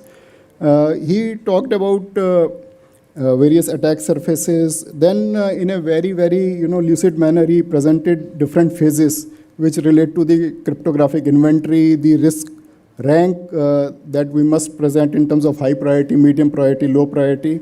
And one of the most important aspects is the crypto agility, because recently there are some news that one of the algorithms has actually suffered some sort of weakness, algorithm which has been standardized by NIST. So crypto agility is of extreme importance. It should not happen that we push something which is actually more vulnerable than what is being used today.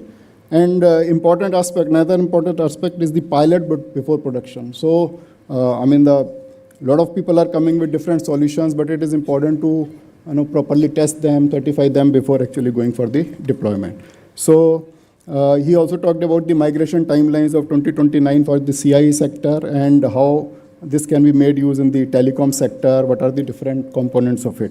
So in terms of takeaway from this particular, I think we need to have solutions which can ease the pain of the end user for migrating to post-quantum. So that's of immediate need. It's something that we can't postpone. Already the task force report is in place, and the timelines have been defined, and the end user, whether it is the banking sector or the defense sector or the other government or strategic sector, they are all looking for solutions which can actually help in quicker migration of a truly trustworthy solution. So thank you, Mr. Mishra, for that. So with this, I would like to thank all the speakers once again, and if there are any further questions, probably those can be addressed now. Otherwise, I will have one question for Professor Prem Kumar if there are no other questions. So, sir, my question is that you have talked about how the quantum computing cluster is getting connected to the quantum networks. So my question is that the quantum computing may be based on different phenomena, and how the qubits from the quantum computing can be actually transported over to a network which is essentially based on optical photons. So how that adaptation can be done? Yeah, I think the issue is generally referred to as transduction. Clearly, many years ago when the advanced quantum computer was the superconducting-based quantum computer, in that case, quantum information resides in microwave photons. And then converting the modality, the physical substrate from microwave to optical photons is very difficult. On the other hand, if you look at more recent developments in either ion trap-based systems or in neutral atom-based systems, there you don't, even if you need to do the transduction, it is optical to optical, which is very easy to do. So in fact, there are many new startups that are implementing this connectivity for the purpose of interconnecting quantum computers. A heterogeneous type of network interconnecting quantum computers will also come, but it requires those new type of devices, transduction devices, and of course quantum memories in the context of increasing the distance scale. So in that sense, I don't think this is a fundamental issue. It is more of an engineering challenge, but maybe more fundamental engineering in some ways. There is no phenomena of physics that says it is impossible. Okay. it is no different than if I'm old enough to have seen the transition from links and fibers in the 1980s to WDM to all kinds of networking. And back then, it's always an interplay between architecture, design, and what actually you want to implement, and then ask what are the devices that are needed. And it becomes an interplay between implementation and research to develop whatever needs are for implementing those networks. I think the same scenario will unfold, I believe, in advancing quantum networks. So right now, perhaps we don't have the devices, but nothing says that it couldn't be engineered. So I think that's the... Thank you, sir.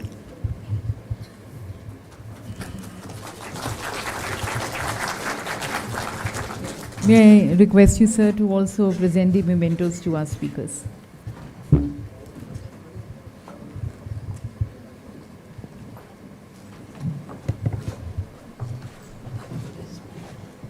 So thanking Professor Rupa Manjari Ghosh. Thank you, ma'am.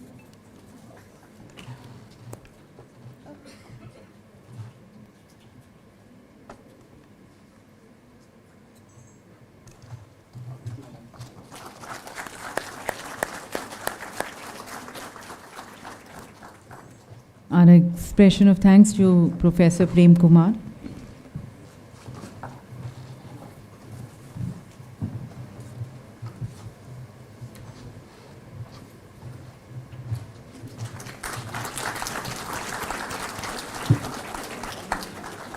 And thanking Shri Ashish Kumar Mishra.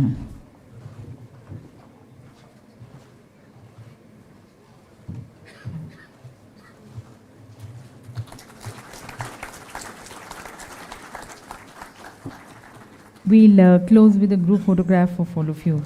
May I just request you to kindly step forward.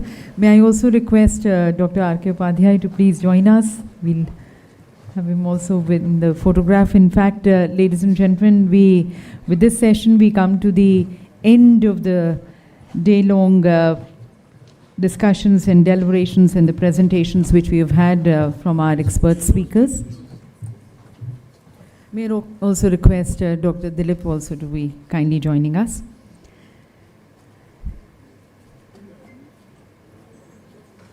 और वो कहते हैं कि हर शाम एक नई सुबह लेके आता है. Every end marks the beginning of many, because there are still more possibilities to be explored. अनंत संभावनाएं हैं which we still have to explore and look into. So though we are coming to the end of the day-long celebrations in the form of the sessions which we have had, and then the exhibits outside, but as we look into shaping more secure India's digital future, the last word I would like to request Dr. R.K. Upadhyay ji, the CEO of C.Dot. May I request you, sir, to say a few words, the closing remarks from you. I will only say that thank you all the speakers for your wonderful insights on various topics. Thank you all who celebrated with us the 43rd Foundation Day, and thank you all our C.Dotians who are coming in big numbers here, celebrating these achievements of C.Dot and showing a lot of energy. So thank you all, I think, and thank you to the organizing committee who did really hard work. I remember when I was here at 11 p.m. yesterday night, we were always, thinking of how it will happen, nothing was ready. But overnight people worked and made it happen. Thank you to the organizing team. It was wonderful work. I think it was a good teamwork. Together we celebrate and prepare C.Dot for next year, that we do good work and come out in big numbers and celebrate this in much bigger scale next year. Thank you so much. Thank you all. And may I request all the volunteers to please come on the stage. We'll have a photograph with all of you.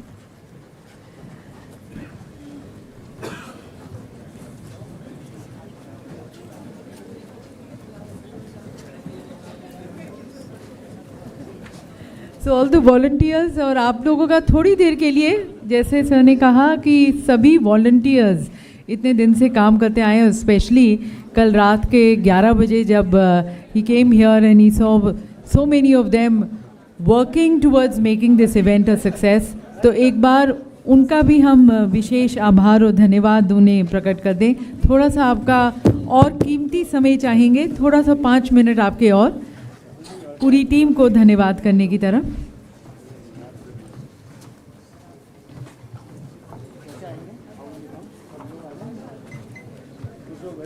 And we are all aware that today morning when we were coming to the hall, coming this side, it was raining profusely.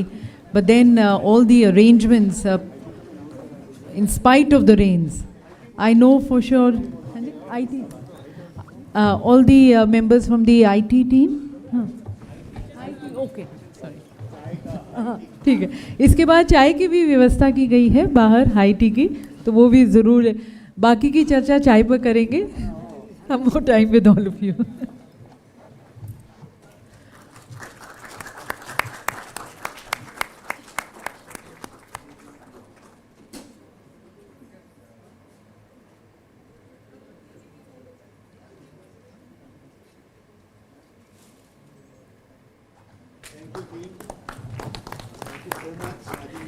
Thank you once again to everyone, and now inviting you for high tea and wishing you safe journeys back home. Thank you.